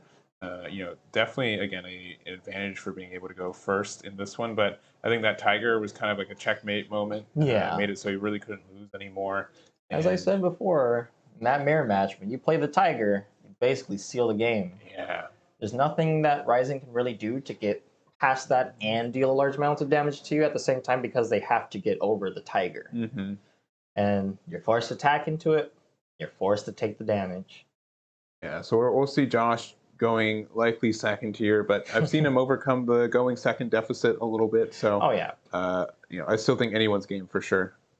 For Ryzen to go second, it's not that bad. Especially if you see an early grandma or a lightning orb, then it is very, very much Ryzen's game if they were to go second. Tempo swings that you can take with the deck, especially since this deck has such a strong response card, can make even going second look favored. Yeah. Yeah, just one card that goes 1 for 2 on your opponent's turn. Yeah. It's gross. Pretty gross, yeah. Do agree. I was talking to JC about it. I was like, why did you give this aggressive deck one of the best response cards? Yeah, he's like, I'm working on it. Like, you got Dagger, you got like in color blockers and searching. Yeah. The neutral card helps even search some of the cards in your deck too. It's insane. Yeah, I still think Fire Orb doing a quarter of your life damage. Pretty good. I mean, yeah, you take 3, but as long as you're at 1, yeah. That's if you're in the right position for it to be used, then yeah, that card is insane. If you play that card 4 times, you win. If you're allowed to, yes. Yeah. Thankfully, there is a lot of counterplay towards that, meaning to hit 0 to at least 3 life. Yeah. So that they're locked out of that card. I just feel like you're going to be winning if you put them down to 3 anyways, though. That's the right. If you put them down to 3, like it's like if I already put them to 3, like I don't even have to worry. Yeah. Just don't lose next turn, please. I would think the only other card to worry about at that point would be Scarlet, which, in tandem with your leader effect for 1 damage to your leader, you can swing for a whopping 7. Yeah. Like a good 30-ish% of your life gone. But that can get you hit with Lightning Orb and then your opponent cries. Oh, yeah. Or Earth Orb if you're still playing that deck, which I'm doing that, so. Hey man, Bobu's got the sauce. He's got some sauce. I think Bobu's a very strong leader, especially when it comes to Ryzen. Mm-hmm. Ryzen can't really do too much to Bobu, considering they have, large amounts of healing. They ramp. They can go to the late game pretty confidently. Granted, you see the ramp. Yes, granted, you see the ramp. Yeah. But if they can't get past that 3/6 taunt, you lost. You do, yeah. All right. Still thinking on these mulligans. Obviously, yeah, game point. A lot on the line, right? First and second get Tons. a good bump in prize support. So You're definitely want to Oh, do. he Oh, opts a mulligan. yeah, that's tough. And you do get the reshuffle. One of the like nice little things about keeping the hand for Ryzen too is that you don't see like the one drop dagger. You're like, all right, these next 5 cards has a higher than average chance that the Yeah. rat will put it in the trash for me. So Like you at least want to see rat, or you want to see black jade recruit with dagger, so that you can at least put it in trash to work with. yeah, If you yeah, don't see either of those combos, you probably just toss it. yeah. Well, once you do like a top Okay. 15 search, that likely to find an 8 of, right? I think that's pretty unlikely to not see it otherwise. Oh, he So hard equipped a dagger, no one cost. yeah. But having that in rotation still fine. Jerry kept their hand. If I Oh, he can jade recruit here yeah for the confirmed. yeah this is Nice. nice. Josh's opening hand early is a little bit better. Search So for a weapon. He whiffs, unfortunately. Doesn't hit. However, once he gates this up and equips dagger, he could also use this said he can use the token to then play the rat. And since you have no weapons in your trash now, you can mill the top 5 to help further fill that up. yeah, and you can do that again next turn too. You Yeah. just Doesn't go for it though. Like I said, once you get the dagger in, you're kind of set for the game. Yeah. Hard part of seeing it. Is it releasing in Europe too? There will be news on that later. yeah. I think Pawnbroker almost whiffed. yeah, and the card you get is not necessarily the one you're looking for, but you'll Yeah. take it. Hey, gate 1. Gate 1. Gate 1. Gate 1. But I know yeah, I know JCM wants to release it internationally too. If anything, it's not so. It's just like the red tape around it, essentially, of just Yeah. different cultures and what selling means and what that means. But they're definitely interested in it. But I think this is definitely just going to be North American first, just because that's where everyone's at. But Yeah. they don't have any major reasons to not want to do it.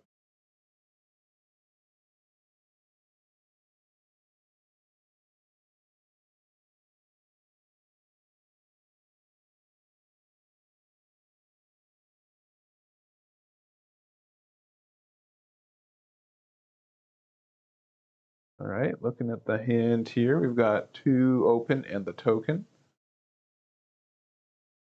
Okay. Maybe we're searching with the Steelborn Searcher. He plays rat to mill the top 3. It's a dagger in there. And more daggers. Yeah, yeah. Can't go wrong. Gating up the rat. You're just making up for the previous game where. Oh. Opting for more damage output this turn. Yeah. So he'll be taking a damage, giving it rush with Ryzen's leader effect. Paying for 4, putting him to 11. Mm-hmm. Well, 12. Because that's 16. Yes. Yeah. It's dice, man. Yes. Yeah. They do have an app in the works, and a lot of people do have it too, so it's going to be nice moving forward. Honestly, we just didn't have an extra phone on the production side to have that there, so yeah. Well, we can maybe have that more in the future, but I'm happy we're able to cover this event because even with the decks that we do have, like there's so much, these are some really tense games. Yeah, I was not ready for a Rising mirror match to go to almost an hour. yeah, but here we are. We've got 17 minutes left. Both decks are very, very fast, but man, having that one tiny little misplay can cost you the entire game. So they're taking their time to make sure that the play that they go for is the most optimal that they have.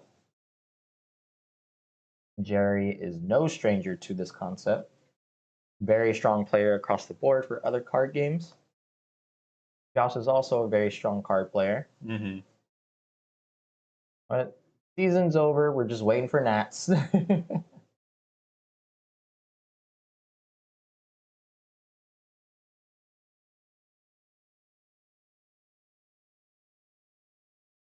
Grandma will be good here.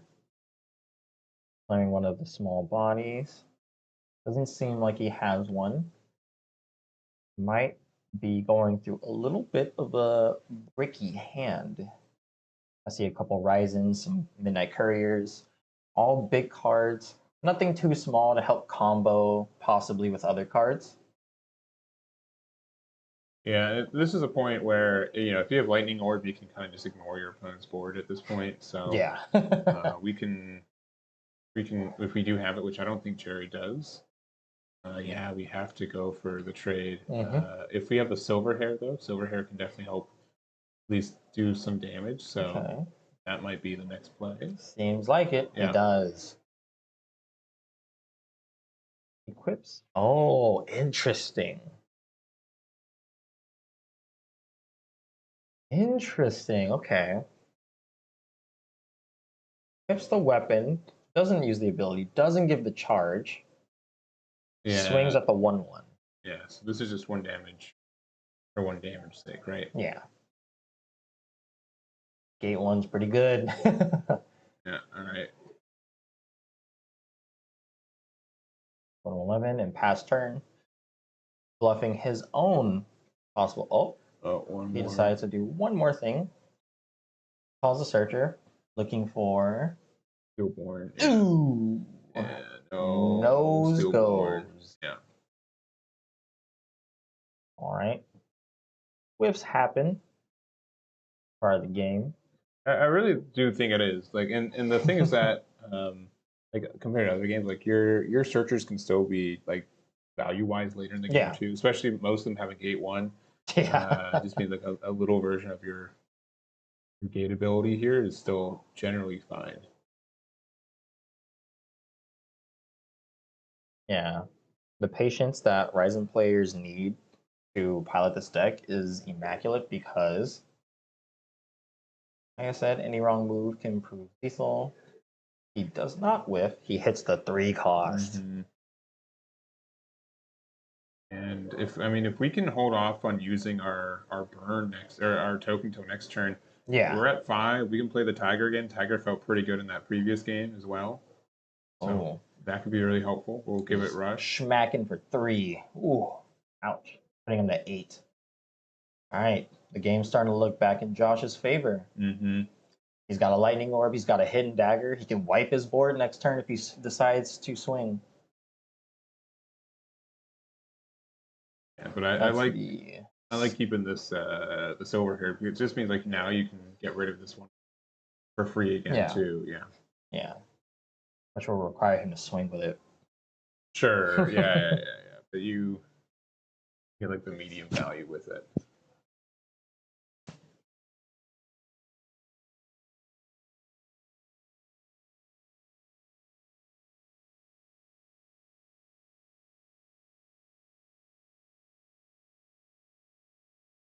Got 4 open. Again, he's always wearing the hoodie, so he's a little think tank inside the hoodie. Hooded Jerry. Yeah, his awakened form.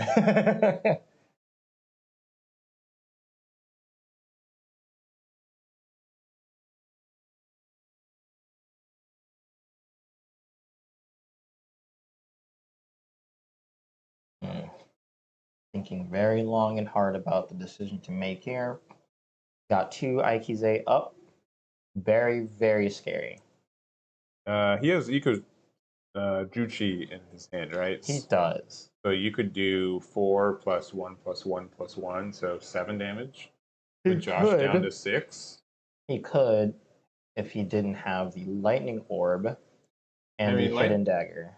I was gonna say, yeah, Lightning Orb only gets away with on characters, yes. Yeah. But if he decides to swing with, might prove lethal.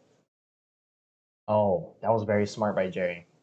So what he did was he swung, if I'm not mistaken, seems like he either swung 1 at leader or he swung 1, Because I'm thinking to, an unrealistic kind of expectation of knowing what's in his hand. If he were to swing at the 1/1 with the Haruhi and then ping it at the same time, you can save your Haruhi from dying because she would not be able to get killed by Lightning Orb. And at the same time, he does not have the response timing. We could Hidden Dagger to the 1/1 to trade it. because it dies as it attacked. Interesting.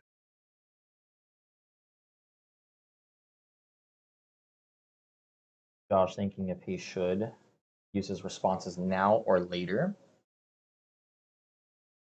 If he does, he can blow him out, and he's only left with whatever card he plays. He still has his leader effect. He still has it not gated, so there's a chance for him to play another card to give that rush and swing even higher. Mm-hmm.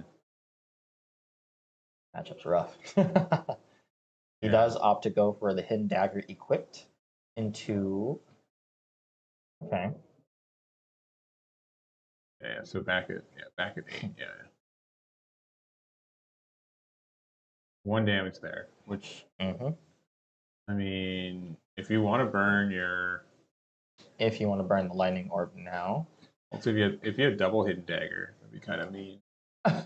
anything that swings at me dies to trade, Mm-hmm. including his leader swinging. He'll still take the damage since it's technically an equipment. It lasts for the rest of the turn and grants you the stats on it. So the next time he swings his leader or whatever character at him, it'll also suffer the penalty of taking 1 damage, thus making your lightning orb even more lethal. Mm-hmm. Because whatever you play now, you can't necessarily swing at him with. If he swings at him with his leader, he gets put to the 7 life breaking point, which Ryzen has a very easy time to hitting lethal. Mm-hmm.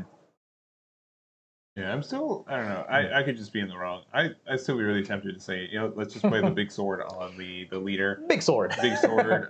Big knife. We're going for 6, putting, Josh down to 6. We get the board clear for free.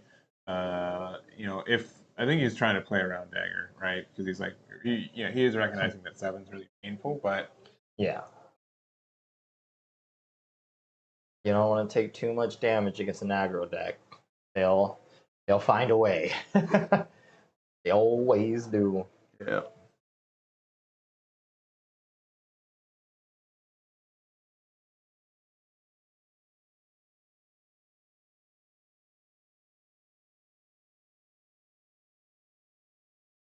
And technically, you can equip that weapon onto anything, right? Yes. So Leader, entity, anything.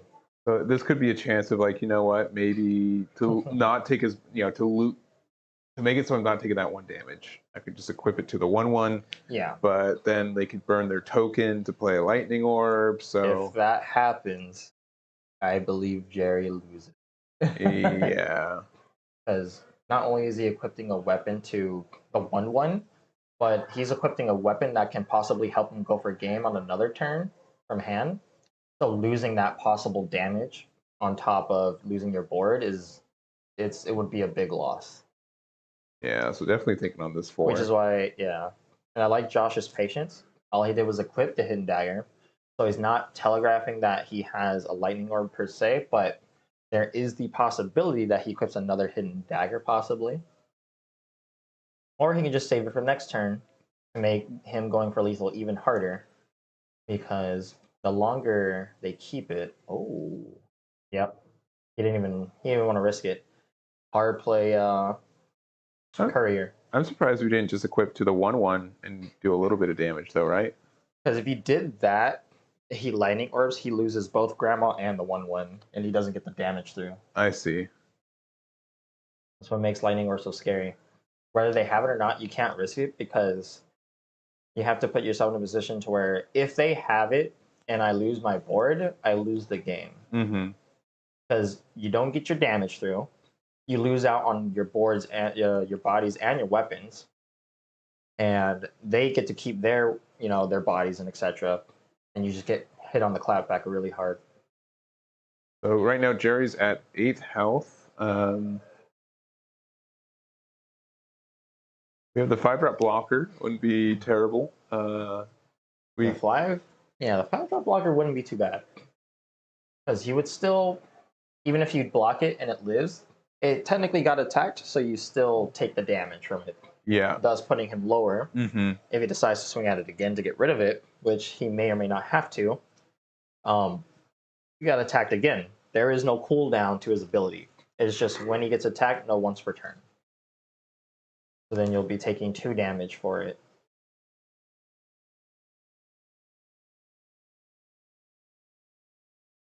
Yeah, it's also just interesting to see these decks get to such late, Mm. Ikuzo numbers too. Because there have been games where like it's pretty much over at 4, and being at half health around 5 has been pretty good.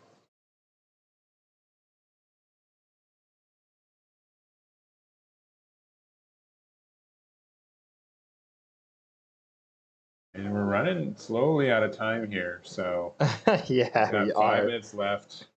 A lot on the line though, so I understand the Five and a pressure. half minutes. You're one win away from going to the finals to win that very big and amazing Ryzen leader card. Yes, I mean it's fitting to win it as Ryzen 2, right? So Yeah. be able to use it in the future.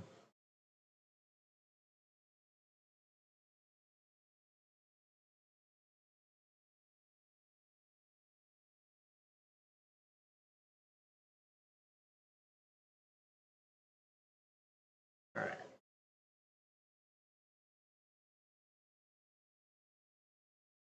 Yeah, the tightrope is just so thin, right? Yeah. On how much damage can I afford to get out of? How much of damage do I want to try to afford to get? What's the max amount of damage he can do to me Mm-hmm. if he keeps this large board, right? Yeah. How much damage can I deal to him and be safe at the same time to put him in a tougher position to where he would have to forcibly go for lethal to my 12 life. That has been something I learned playing, these aggro matchups. Mm-hmm. You have to put your opponent in a position to where if they don't, kill you the following turn, then you just win, right? Yeah. If we're paying 5, we are paying for the tiger. Yeah. So this is The going to let us tiger. get the black Black Jade dagger. dagger. So being able to do that now, we have to make a decision. All right, can we go down from? Can we safely go to 11? He's Yeah. got a wide board. He's got a 2/2, a 1/1, and a 1/2, which realistically deals 2 damage because she has a built-in ping. Where will we equip it? And are we going to use its ability to get that extra point of damage? Yeah, and now it's just like, all right, what's the difference between? I mean, so the other thing to note is that like this tiger is almost always going to block, right? So it's going to do another damage regardless. Yes. If you don't kill it, it gets to do another damage next turn too. Yeah. So it can kind of represent 2 damage in its own way. But we're gonna go Opting to deal 1. just do the 1, yeah. Because with the block, he is at 6 life. Looking like Josh will have the game possibly. Anything can happen. He's very healthy. He has a blocker. Yeah. Josh is in a very, very commanding position right now. It's scary. And for this mirror match in general, yeah, the Tiger's done a lot of work, right? I'm telling you, this Tiger in the mirror match just ends games. Yeah. He doesn't do much, but what he does it good. Yeah, I think the only unfortunate thing is that we didn't have attention. If we had tension in our trash, if we had right? tension, 2 more damage from down to 5. 2 more, yeah. Block down to 4, yeah. He'd be in a very bad position. I believe you want to block here. You're blocking out on 2 damage. You're setting him to 6. He has 5 Aikize open. From my knowledge, I do not think a Ryzen can hit you down to 0 from 12. Fire can. Fire can, yeah. Fire can. Yeah. But Ryzen cannot.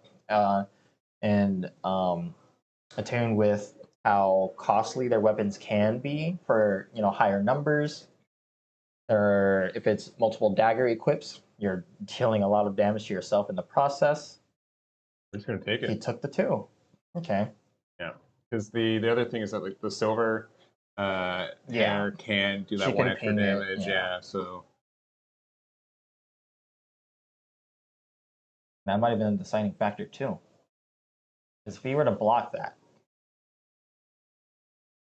he goes to 12. However, or he stays at 12. yeah. He may lose the tiger, but being able to block an even bigger swing that goes above 3, you'll get a lot more value out of it, and you'll be able to damage the opposer. Yeah, I don't know what's in Josh's hand right now, so it might be. I think he had attention. No, he has a rusher, a lightning orb. He has the 3 cost Black Jade unit that gets +1 attack if there's a weapon equipped. Gate 1.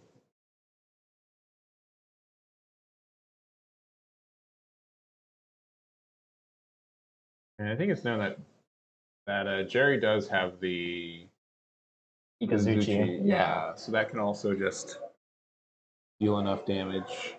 It will deal enough damage to kill the blocker, but he will be swinging into the blocker rather than Josh's leader, saving him an immense amount of damage. Oh, there's 30 seconds left. Ooh, that is. And they have a little bit more of an accurate timer than I do. So, but yeah, I'm assuming that this will be turn 0 here.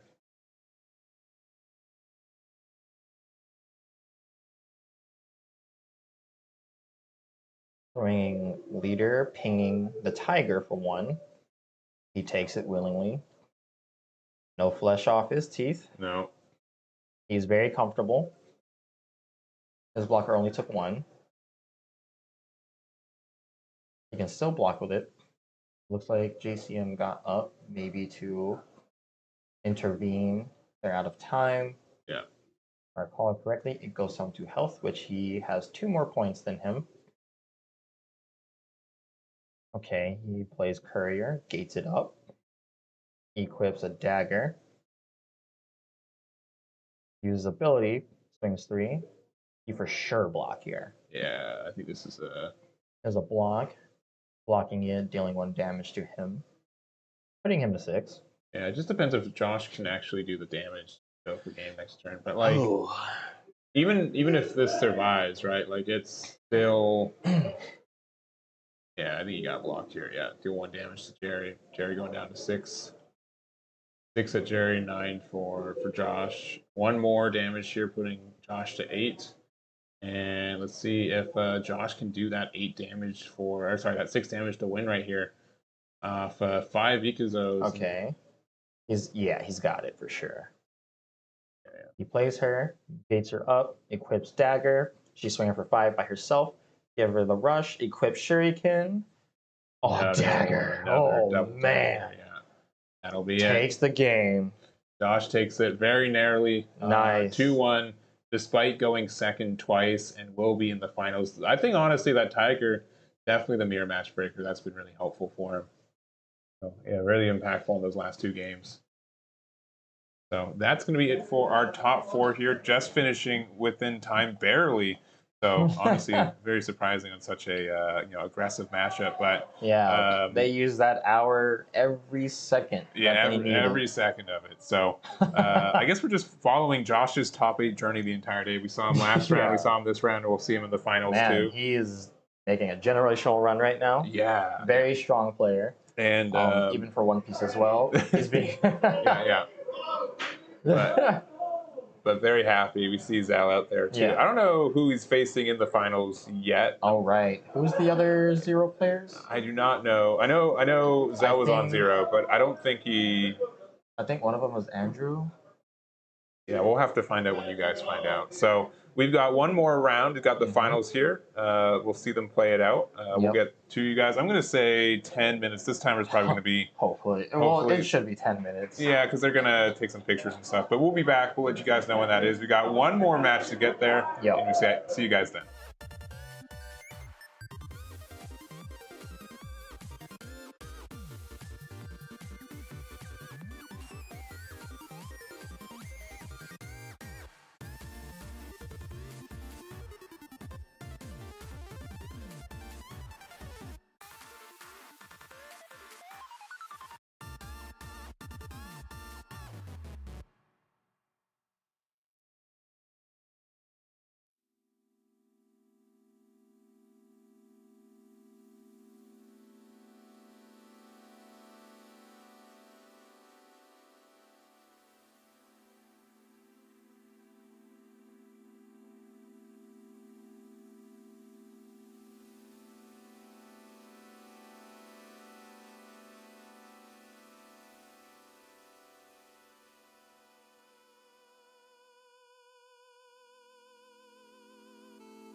All right, we are in the finals here, and we're just watching Josh's top 8 run versus Zell. Both of them lifelong friends here, seeing each other in finals. Happy from both sides, both knowing that they've got that first and second place locked down, and they got to get this last match. And Josh is, I think, according to Zell, favored, but Josh will say no, Zell's favored. So here's It's to see how this quite goes. poetic seeing the, funny enough, the host and co-host of X3 Drop podcast Yes. in the finals for the very first invitational for the Azuki TCG. Yeah, but again, well deserved though. I know both have been playing a long time. You did some testing with them last night too, and you were, you're happy to see them here. And we'll really see. So I was like, yeah, Zero's really good, but there's just so many Ryzen cards that can interact with what I'm doing. Yeah, it's tough to stay alive long enough. Ryzen has too many outs in the matchup that can help just completely change the direction of how the game is going. Zero naturally uses their health as a resource. So while playing against a very aggressive deck such as Ryzen that can pump out numbers from 3 to 5 pretty easily every turn, it can get very scary for the Zero player. They do run healing flutters to make up the difference for the lost amount of health. It also helps throw off the lethal numbers for the Ryzen player. So a good amount of tech cards from the Zero player that helps them in there, put them above the curve. Yeah. So we're going to look at this. We're going to see that Zell was the higher seed, so he will be able to go first in this matchup, which I think makes sense. And they're looking at their opening hands here.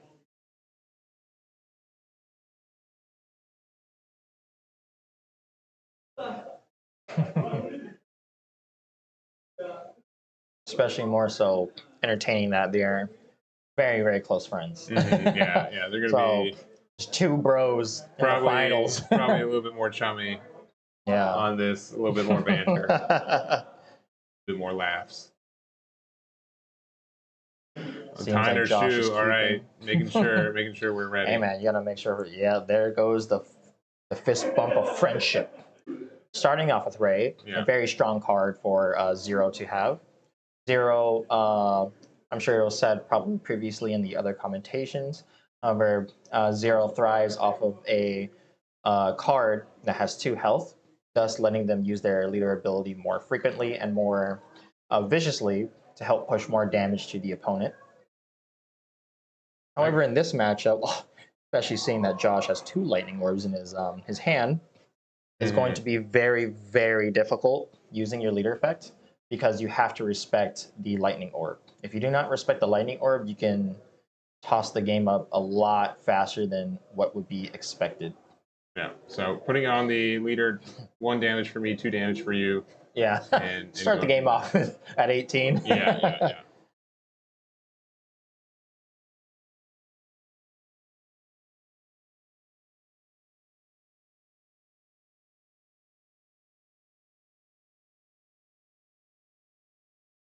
All right, so looking on this next.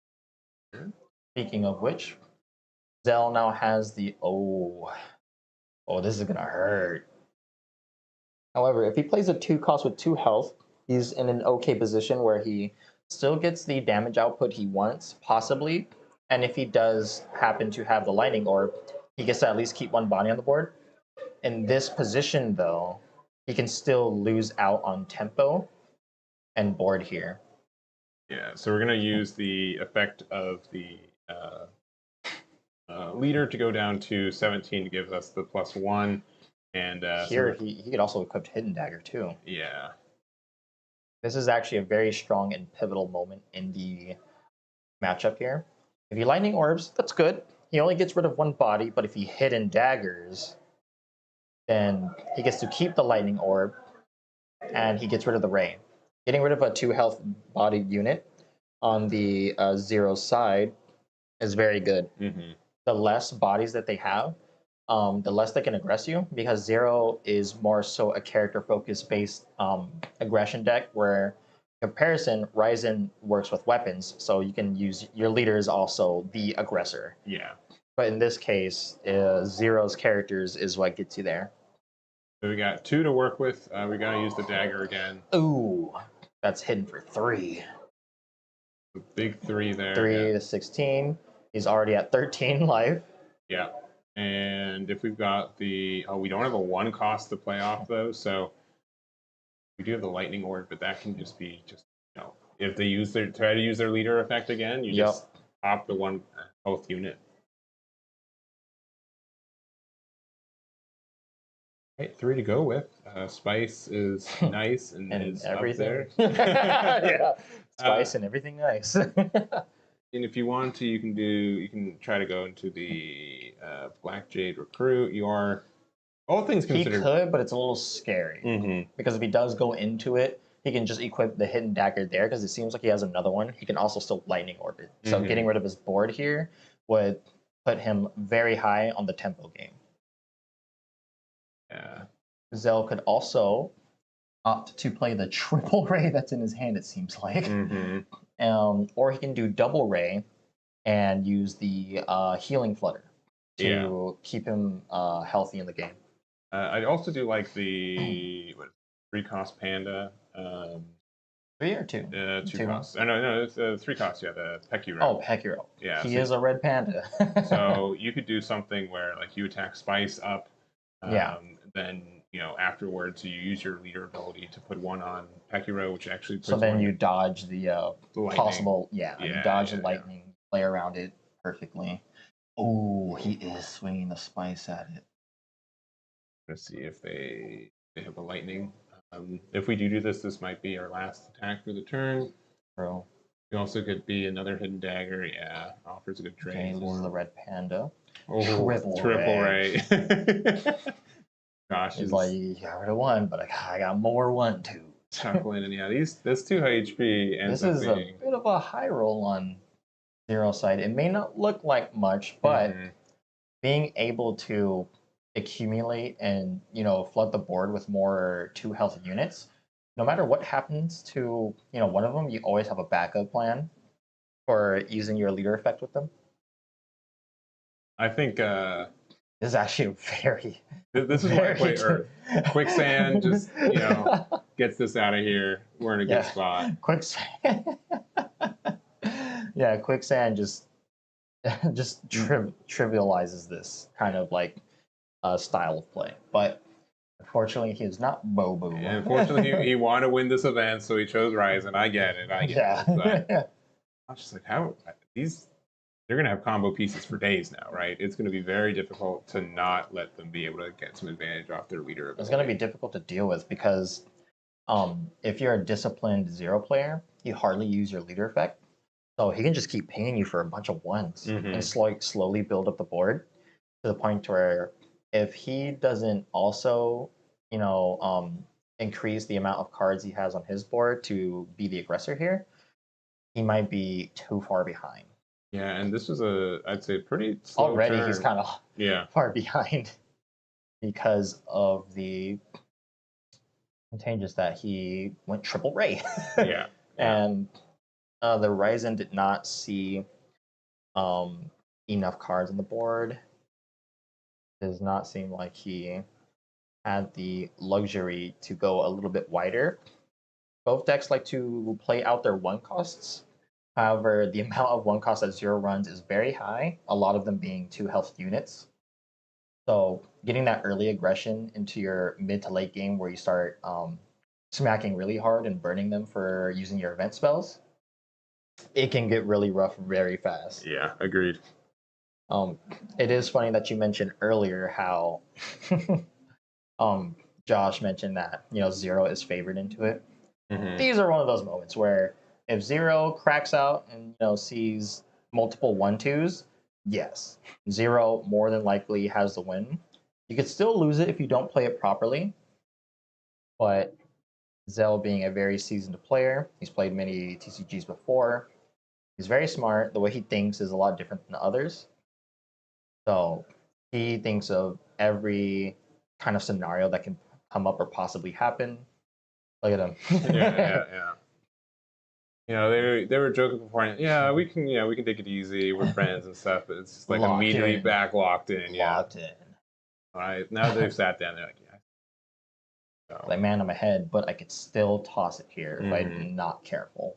I think Josh also has double lightning orb, which is really funny if you use two of them to get rid of two rays, but Yeah. and you're pretty far behind still. Yeah, the fact that he can't okay. He uses his leader's effect.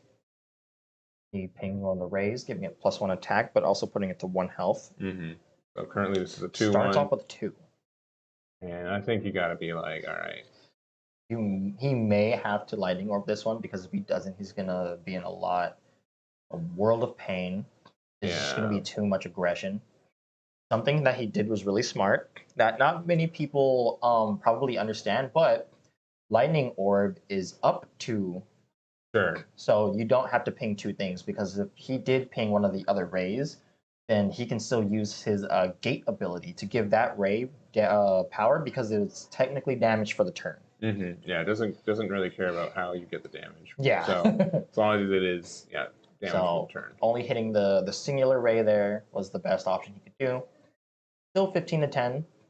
The 0 is low on health. However, he does have the healing flutter to bounce back a little bit in terms of the game state.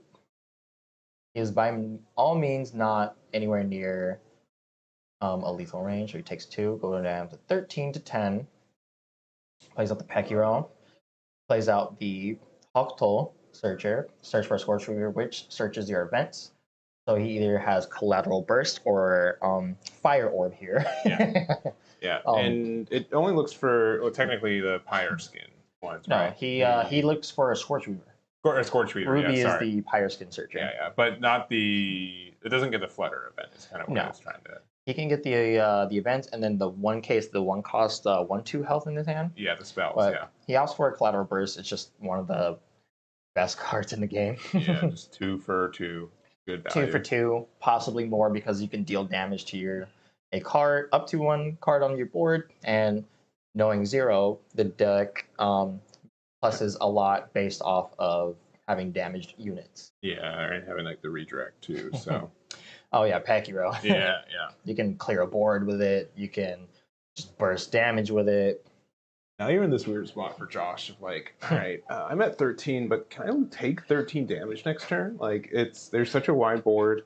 He very much can. Yeah. There's already 5 damage that exists there. He has a Scarlet on the board. Yeah. He is in a very, very scary position.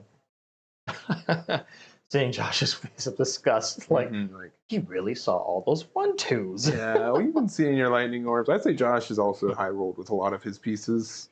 Really, only last turn that felt like a little. He lackluster. only saw weapons. He saw no body. The only body he's seen was the 1 Jade, and it was traded out to.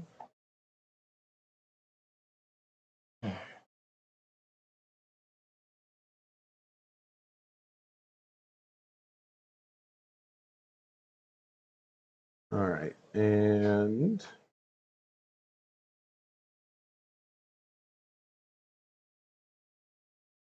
head and hands. Love to see it. Oh yeah, staring contest.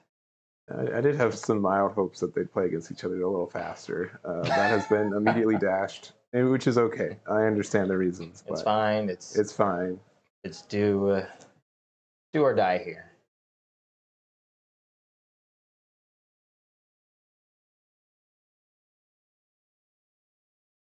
Even I myself, when it came down to the aggro matchup, my final round, which I easily could have lost, I had to sit there and just think. Mm-hmm. Like, okay, what's the best way to do this turn? If I did this, how do I get punished? If I do this, how do I not get punished? Do I put myself in a winning position, etc., etc.? And it gets really tough. Here, it seems like he's opting to rush him down. Mm-hmm. Yeah. Put him to the 7 and be like, yeah, if you have the numbers, you have the numbers. Yeah. Yeah. If you got the numbers, you have the numbers. If you don't, I win. Yeah. This is that.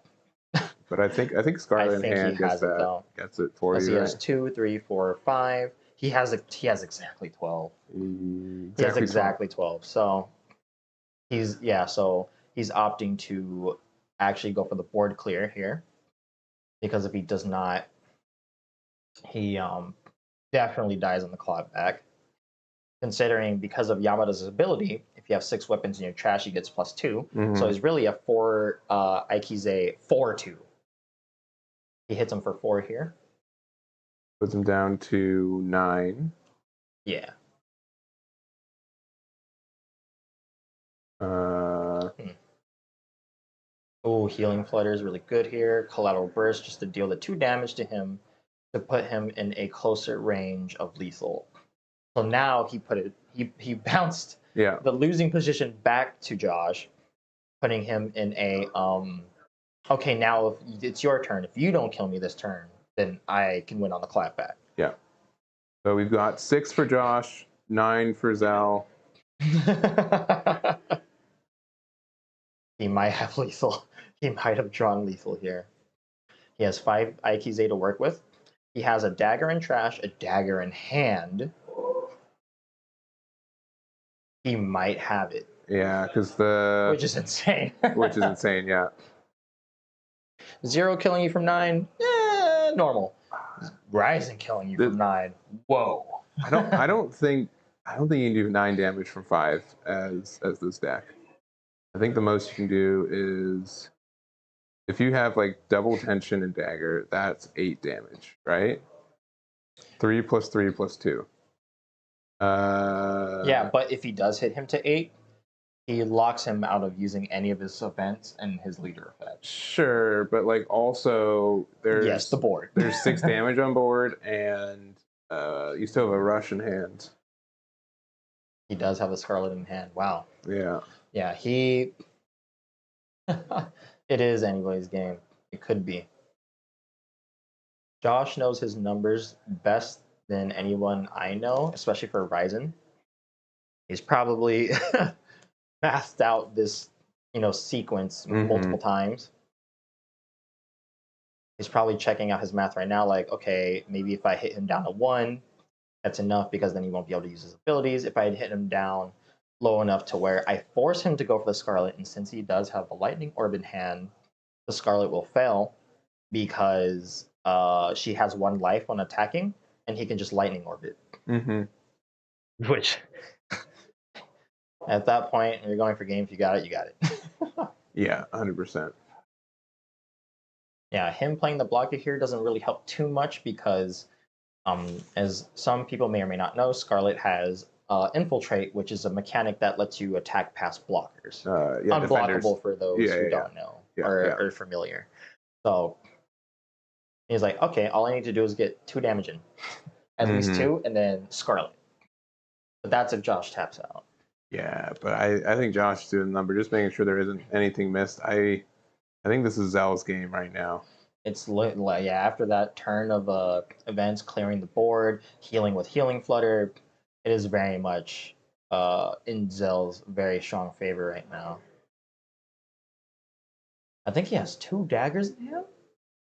Yeah, because each dagger is 2 damage, and then so say he takes 2, he goes to 4. If you have triple dagger and tension, you win, I guess, because that's 6 damage plus 3. Oh, actually, yeah, because he can get dagger from trash. He has 2 in hand. So let's see. Minimum he would need is a 1 cost.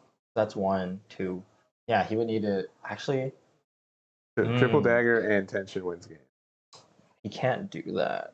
No, I don't think because one of the Dawn needs to be put to give it rush. So he only has 4. You can equip everything on your leader though, right? You can, but you won't be able to get the free weapon from your trash. Or you mean like play the 1 cost, gate it, but give the weapon to leader and then jam. Yeah. Because that can get it might be possible then, because he does have a Black Jade Recruit in his hand, so he could search it technically. Right now, it seems like he's trying to calculate how to get rid of his board in the most optimal way possible, to at least lower his attacks. If he plays this, man, it's so much to play around. Yeah, there is. It's really tough. You're gonna have to play around Fireball. You have to play around Scarlet. You have to play around him keeping his board. All the while, you have 6 life. Yeah. And you know he can get there just as easily as Ryzen can go for game to him. Yeah, in comparison, like there's just like so many ways to do additional damage for fire compared to lightning. Lightning's a little bit more straightforward on how the damage comes through. Like Yeah. But fire's got some those some spells wacky ways. are a little bit less interactable. Yeah. Got your gate, the leader effect, the events you have, possible rushers. There's two, like just as much as Horizon Zero also has an immense amount of options to get to where they want to be in a game. Mm-hmm.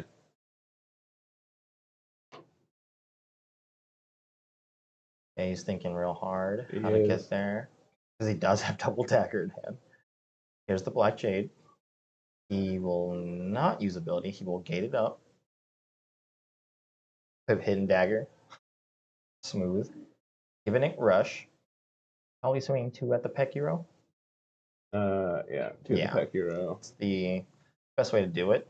Zero does not have any response cards, so even if he were to have, a way, he just has no way to deal with it. Oh, and he And does he hits the his life to burn. 7. Wow. Okay.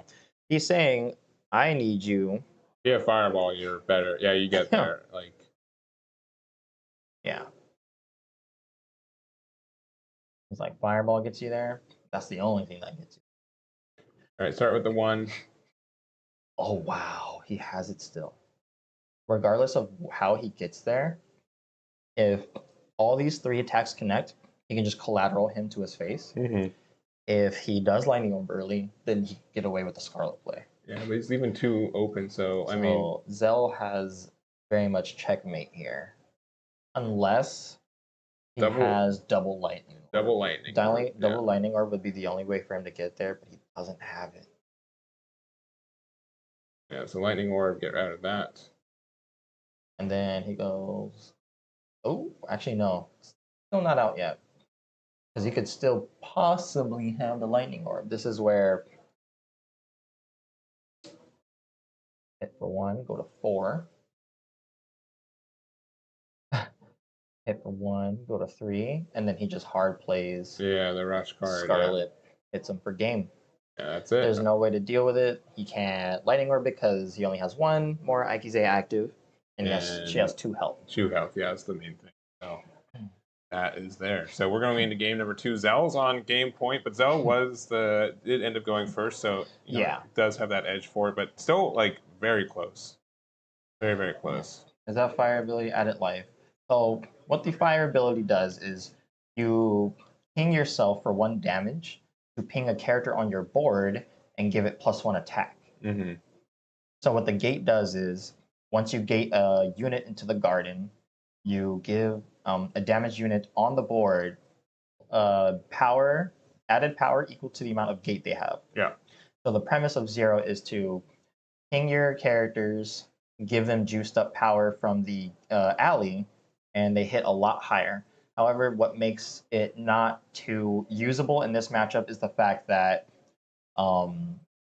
the Ryzen player, they run cards that are, responses to deal 1 extra damage, to deal 1 damage to 2 cards. So because of that, you can't really use your leader effect, because if you do, then you lose your board. Mm-hmm. Yeah. Yeah, but I think, and there was the. Yes, it is best out of 3. It is best out of 3. Yeah, the flutter can help you gain health back as well, which is nice for like the line is just so thin on this, so 2 extra health can be the difference between winning and losing in this game pretty easily. So, but yeah, it looks like Josh is going to go first on this one. Not surprising. Definitely, helps you. As an aggressive deck, you definitely want to go second, I find. So it definitely helps a lot.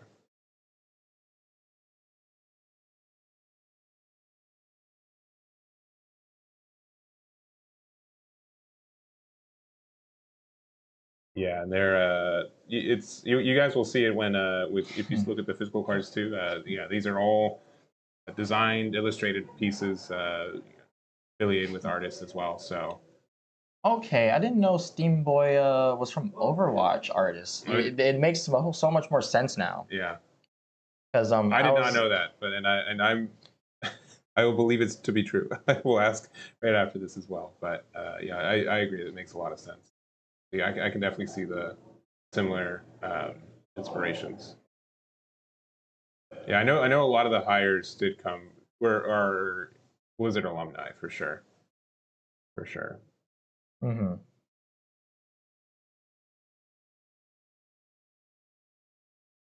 Yeah, I was wondering. That is correct. The artist to his left, he has done art for the game as well. Yes. Yeah.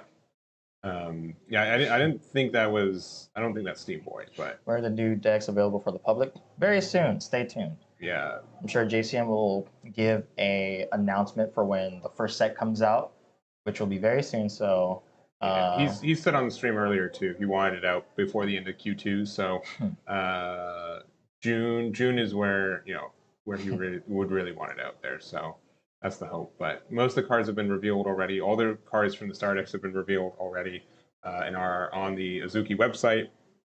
And like majority of set one is as well. They are missing a couple cards. So yeah.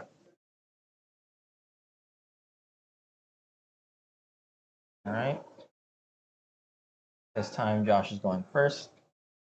Zell is going second.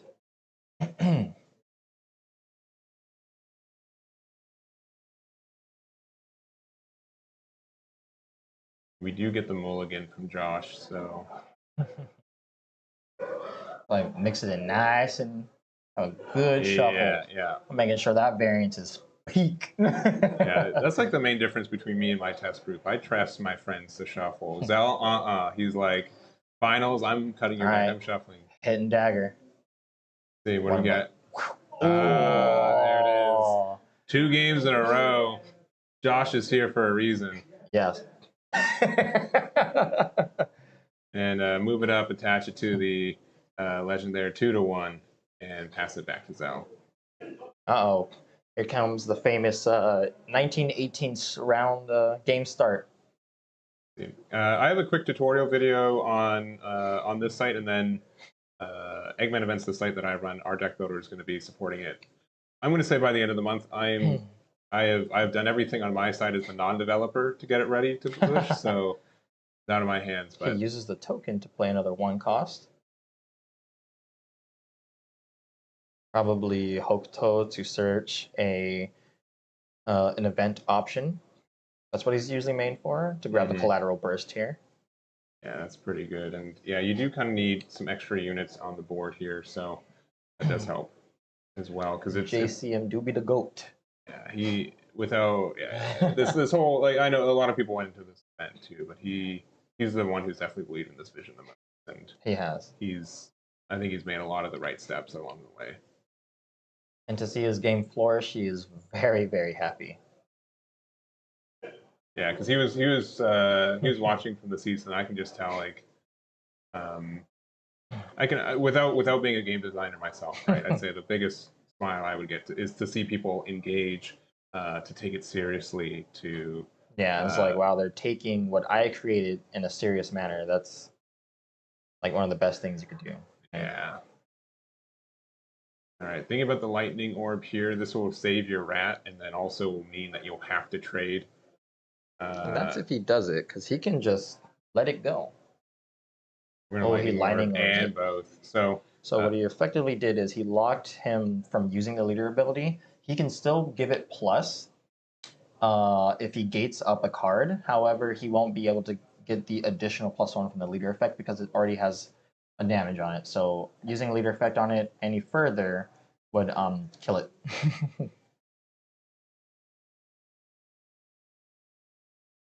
Yeah, and yeah, this card game is completely physical. There's no blockchain integration, despite not despite, except for just the IP itself also having NFTs separately. So correct. Yeah, completely physical. Yeah, you don't have to be financially prosperous to play. You know what goes hand in hand with card game players, believe it or not. Yeah. Unless you happen to be randomly hoarding a bunch of One Piece cards the last couple of years. Oh, Grandma. This is a very strong turn. He can kill both cards here. Yeah. So he swings 2 there and pings that. He mills a card. Would you say using the token early is an advantage or later down the game? It would depend on the deck. For Zero, being able to win the tempo game by getting ahead of the board, whether that is getting rid of your opponent's board or just going wide on your board. Zero is very not catered. Zero is very contingent on your board presence. If you have more board, that means you're in a better position to be more aggressive. If you don't have a board, that's kind of your only way of dealing damage, because unlike Ryzen, Zero doesn't really use weapons, meaning all the damage that they do comes from their cards, their characters, and the events that they use. But you want to use your events sparingly. Either to pivot for board clear, maybe to do burst damage. It depends on the game state. As for Ryzen, they usually just hold up the token for a free response usage, or to coin out a very big play that would otherwise give you a very big edge. So he goes Courier into Tension. He gives Rush to it. So this is smacking for 5, so putting him down to 10.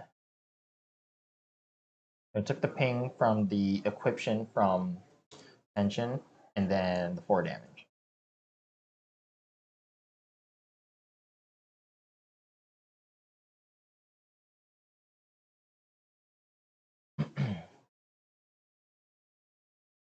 He takes 1, goes to 16. More than likely, yes, he does use the Collateral Burst to get rid of his board. Very important for the opponent as a Zero player to make sure that you're winning the board state. Because if you're not winning the board state, you will get too far behind. Yeah, and that's the big thing about Fire. And I think that's why it's worth using the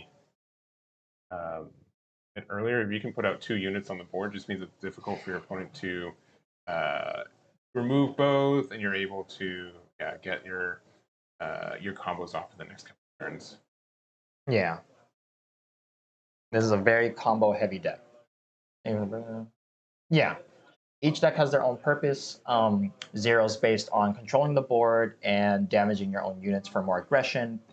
Ryzen is also a very aggressive deck, but they use weapons from their trash that they can also help set up.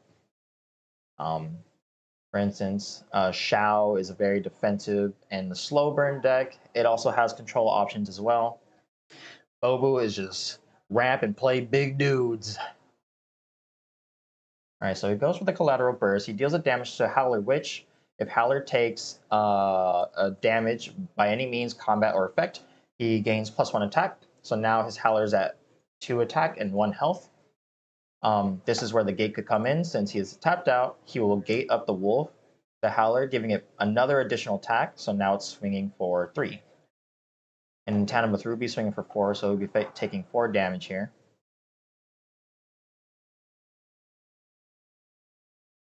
So now it's 12 to 6. He has to hope that Josh does not have the yeah. I was all right, let's go to get our last. All right, game 3. Very, very quick.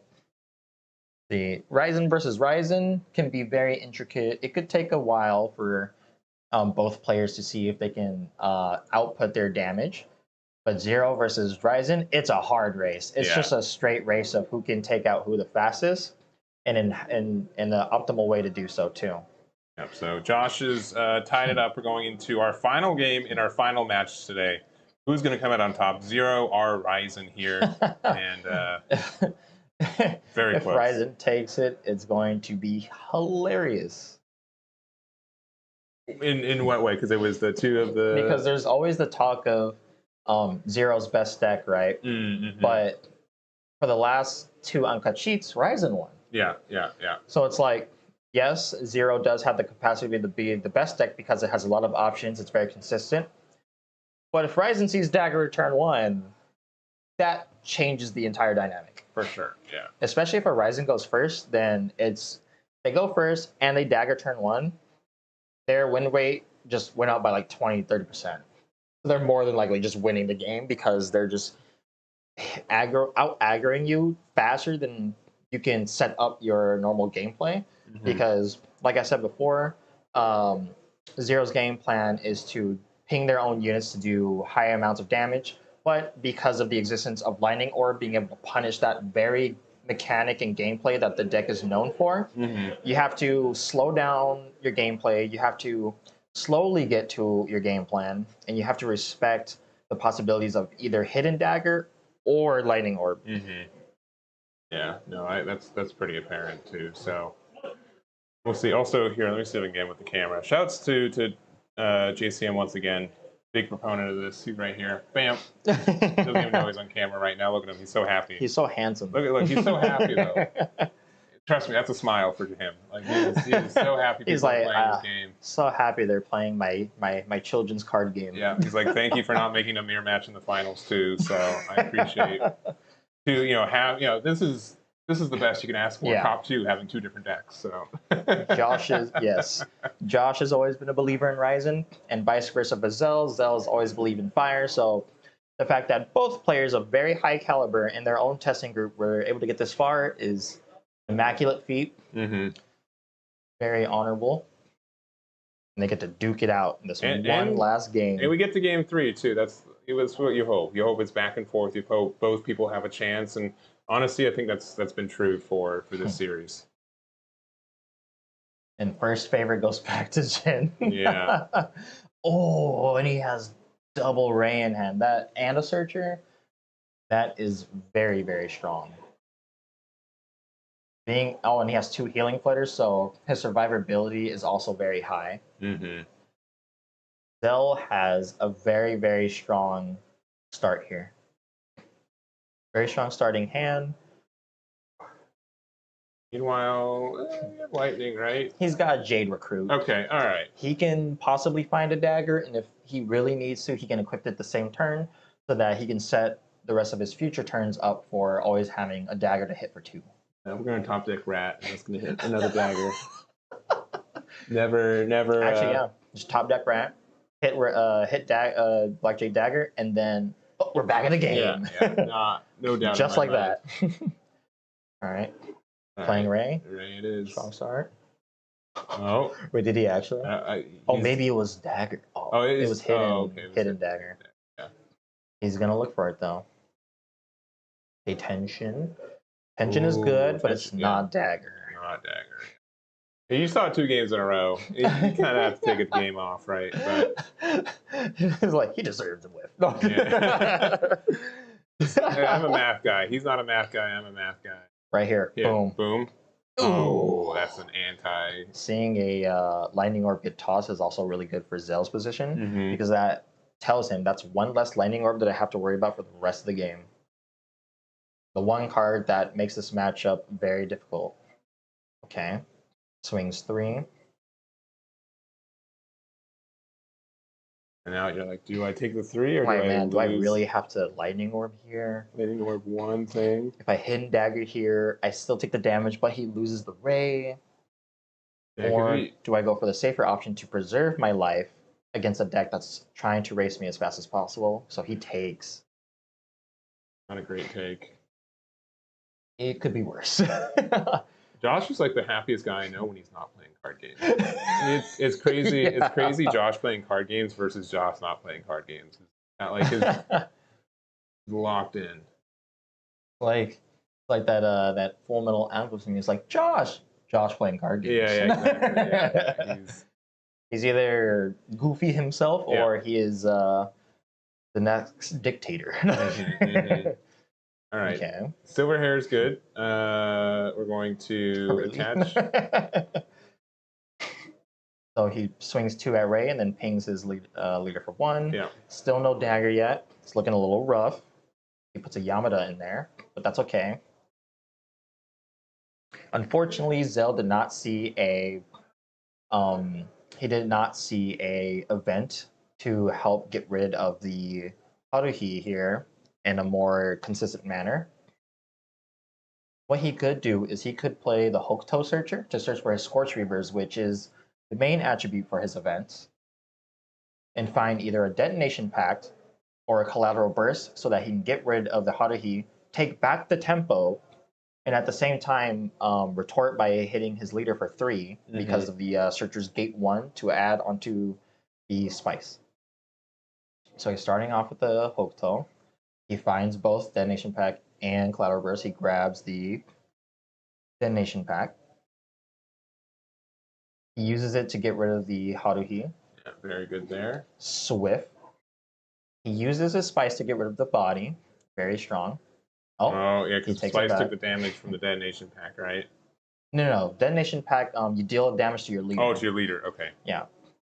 He's just thinking, I don't want to go behind on damage here because if there's a turn where I don't inflict some sort of damage, then I might fall behind. So I was thinking, do I play the Ruby Searcher, find another body, and swing high, or do I just get rid of that, make sure he has no aggression besides what's in his hand, and then play out the Ray, which he did. So now he set up another one attack, 2 health unit, so that just in the off chance that his Spice does get taken out here, he still has another body to use in tandem with the leader effect. Yeah, but it looks like we're just making the exact same play. So he's going to swing the 2 at the Spice and then deal 1 damage to the Hokuto, clearing his board yet again. Yeah, but being tapped out is nice. So yes. you get some advantage here. You can trade the Ray into the... Not even trade. So what he could do here is he can swing the Ray at the Haruhi and then use the Fanatic Kindler in his hand to sacrifice it to deal 1 more damage to the Haruhi so he gets rid of it. Yeah. Because he doesn't have any events in hand. He could possibly search with the Ruby, but if he whiffs, he gets put back way too hard behind because then his curve is off. He only has 2 3s in hand. He could play the Healing Flares to catch up, but he doesn't need to play the Healing Flares right now. So he will opt to hit it for 1. He'll play the Pekiro. He'll actually use the leader effect to damage the Pekiro, which will then redirect the damage and ping the Haruhi, and then build up his board again. Yeah, I like this play. I think it was really strong, yeah.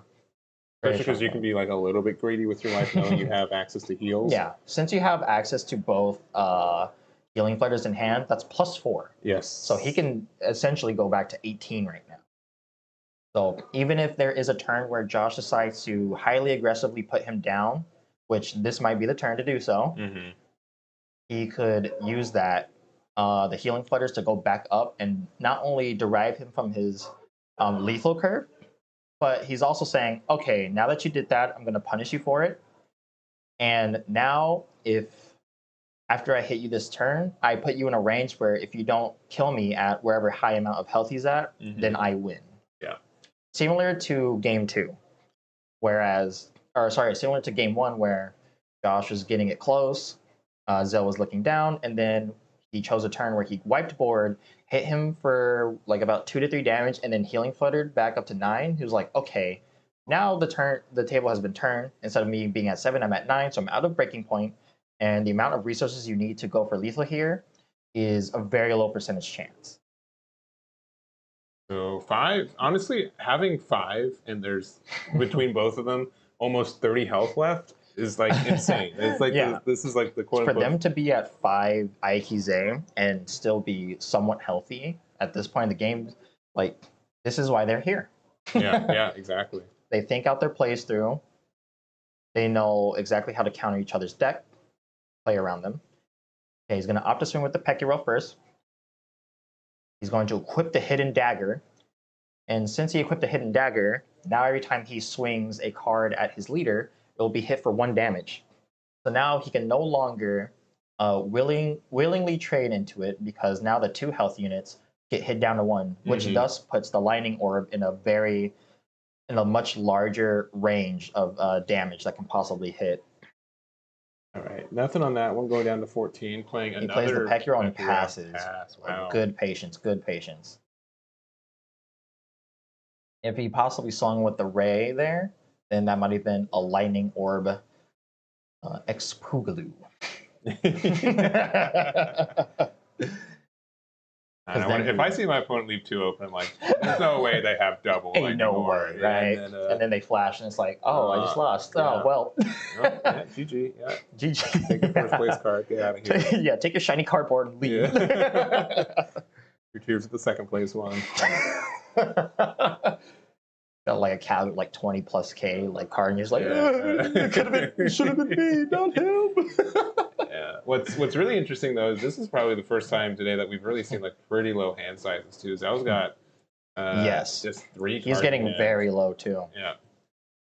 So I hit him for 5. He's put him at 6. I love this courier too. Like it's Courier just, is one of the best cards in the set. yeah. Especially for this, just being able to His get stats are good. His gate power is strong. Got it all. We've got quite an interesting. Wow, that's card. really tough. He The just decoy. drew the decoy. I love and that card. But Decoy is so insane. this is just for the Just card being art able to though. tempo out the board and then play a 2-cost or less, like that's insane, no? Mhm.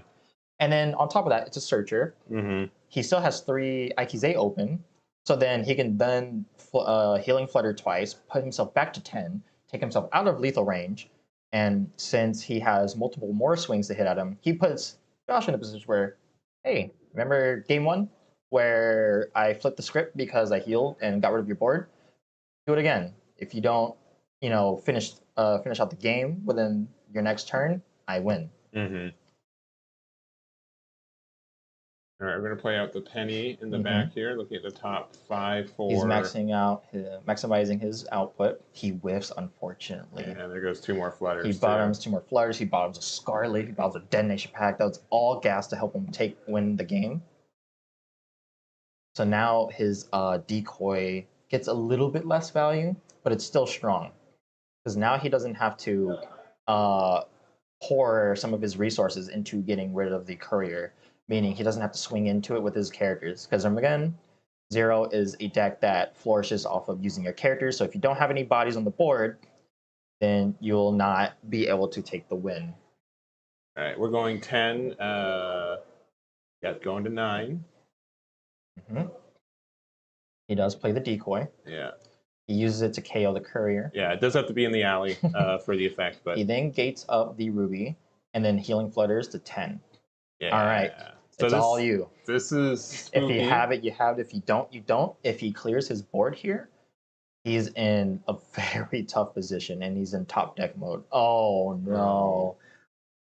He might have top decked in a lethal range. Oh no, it's the tiger. Oh, it's the blocker. tiger. Tiger's really Tiger. Tiger D. I mean that card is I would say was the difference in the previous match in round 4 in top 4. Oh yeah. Got him was able to win him the game with it. You can play this out. It's going to be able to do some damage. It lets you equip the Ryzen as well, or the Tizen, right? Because it's a gate 2. This position is a lot tougher though. He can very much play the tiger and then hold up 1 for a lightning orb. Mm-hmm. And when he does equip the tiger, he can equip tension and hit him down to 7. Yeah. I just know, like in my mind, I'm like, man, I know that my opponent's in Zell. If Zell had 1 more card in hand, I'm like, all right, that's Scarlet. I know Yeah, it. It's fine. Yeah, that's fine. Yeah, It's gotta be Scarlet, right? Or Fireball. No cards in hand, and top decks it immediately now. So it's a whole mind game of like, what is the last card they have available? Yeah. Do I need to mildly trade into things? Like what? What are the numbers that make sense? I remember Zell telling you earlier today, it's for Zero, it's called garbage draw, where you're just top decking to see if you can find that 1 burst damage or a rusher. Mm-hmm. Yeah. And if you don't, it's garbage. Yes. Because that's not going to help you win. Mm-hmm. So, Zell played his cards out. Clearly open. Josh is doing math on a Sunday evening. On a Sunday evening. Sorry, when he's thinking, Self-proclaimed bad at math. he just is like, I have no memory of this place. Like, where am I? Like, Yes, he's at a loss for words. Yeah. He doesn't know what the right play is. If he plays out his tiger, sure, he gets a blocker, but if he sees a Scarlet off the top, he loses anyway. He wants to possibly play Rooftop Hunter to see if he can get rid of his board at the same time. Very, very tough. He's counting the amount of weapons he has. He has a Yamada in hand that could also net him a possible out here.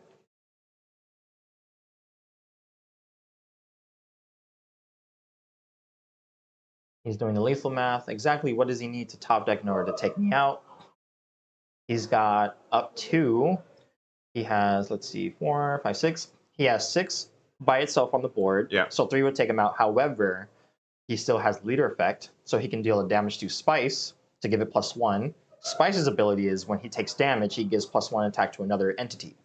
So that would bump it up by 2, making it 8 damage. So he only needs 1 more extra damage, but also putting him to dealing 8 damage to him to Ryzen locks him out of dagger. I think I don't know. I don't know what's best. I think it's just play Tiger, gate him up, equip the leader, And attack pray. him, and then just be like, you know, if your top deck's better than mine, like sure. But you know, there's a lot of prestige on the line here. You have to be like, okay, what's the best thing they could top deck that could get me out of this? Exactly. And to take an account into this as well, Zero is a deck that uses its health as resource, as I mentioned before. If they see Fireball, that gets him, Fire Orb, that gets him there. You see Scarlet, that gets him there. If he's running Daiki, that also gets him there. Yeah.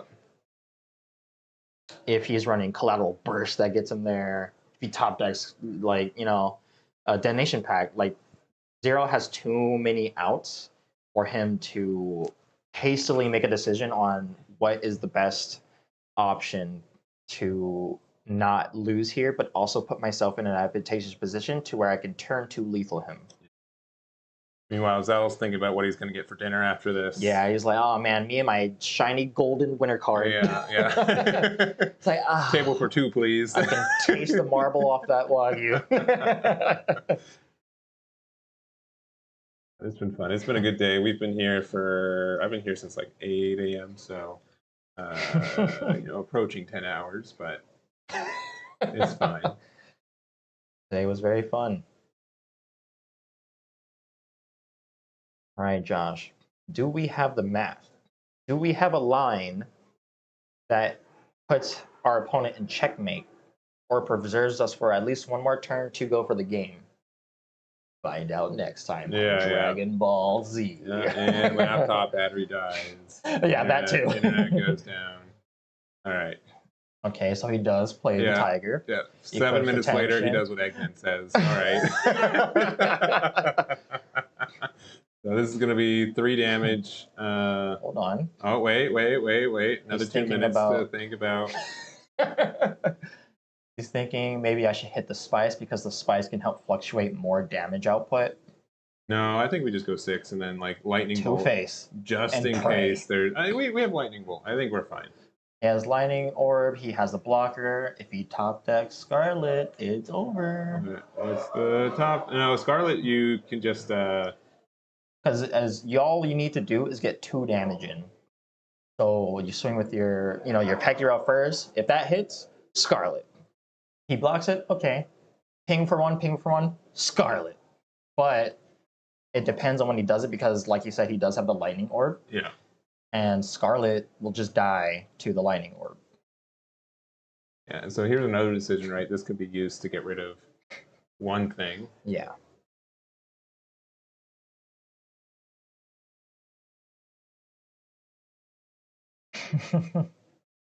What's this game closest to? So self-proclaimed by John when he made this game. The 3 games he wanted to take the best pieces of. One Piece, Hearthstone, and Magic. Yes, yeah, those are the 3 that he tried to go. So if you amalgamated baby. If you play any one of those 3, it's a gateway to this game. Yeah.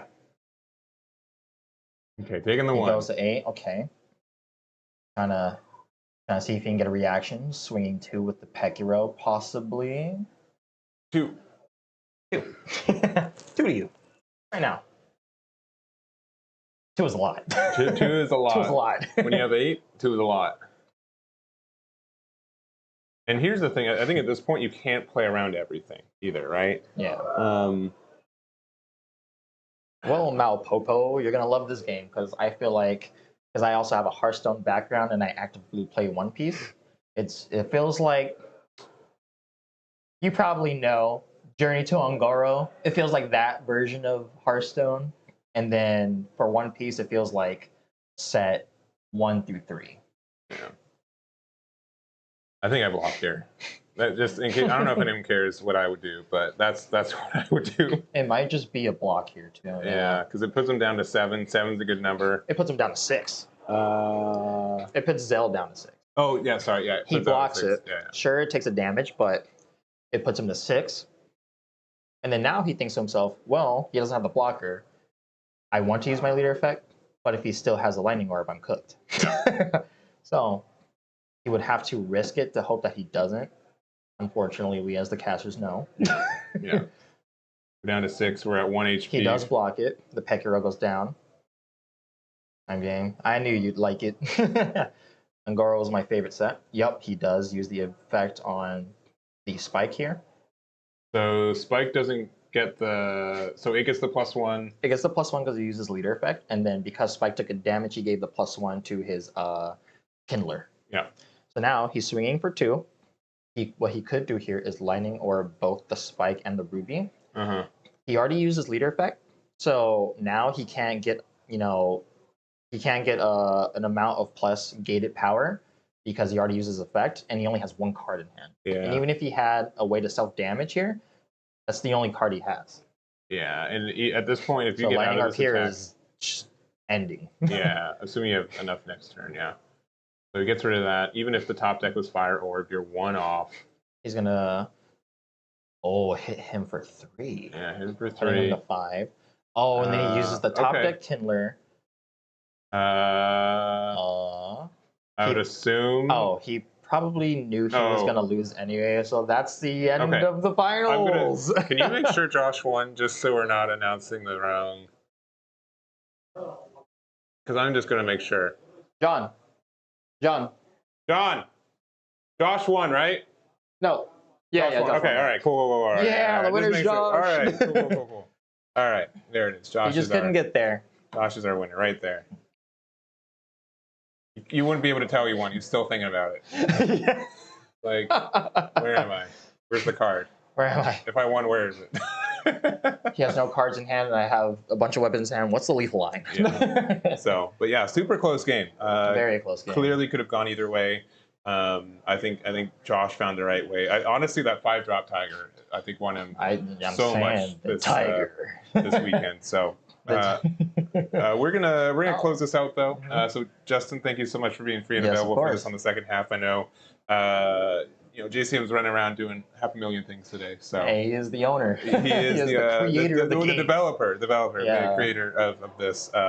And if you guys want to see any of this, you can watch this. It's going to be on YouTube. It's going to be on the VOD, on Eggman, twitch.tv/Eggman. Yes, our youtube.com/sleeve/@theeggman. And there's also, top 8 deck list will be out later this week. And not only the top 8 for this, I do want to get the top placing of both the Shao and the Babu as well. So I want to see what those decks kind of look like. I know there's going to be announcements for more of this in the future. If you're just joining, this is the Azuki card game. It's going to be releasing sometime. John is guaranteed. I need to have a bet with him that it gets out. So either it comes out or I win money. So the first half of 2026. Yeah. But a lot of iterations have already come out. A lot of hard work, and really happy to see where the game's been. So anything from you, Justin, before we head out? Not that much. That was very good masterful play. Both players played to their heart's content. The matchups, which may seem trivial to others, were very difficult to pilot, especially at a top level. And I think it's hard. It might not be easy to say, but even though we've seen a lot of the same matchup, we see a lot of people approach it different ways. And with the variance within the game too, nothing was like the same line for a while. It wasn't like my turn 1, your turn 1, back to back to back to back. Yeah, it was very different. There are a lot of different routes. And hey, look at that. Ryzen 1. Yeah, Ryzen 1. Yeah, clearly too good for this game right now. So 3 in a row on these invitationals and big events. But that's going to be it for us. Thank you so much for watching. Thank you to Azuki for having us out here and for creating this game. And we'll see the future of it, I think, in the short term. So that's going to be it. Thank you, guys, and have a good evening. Bye-bye.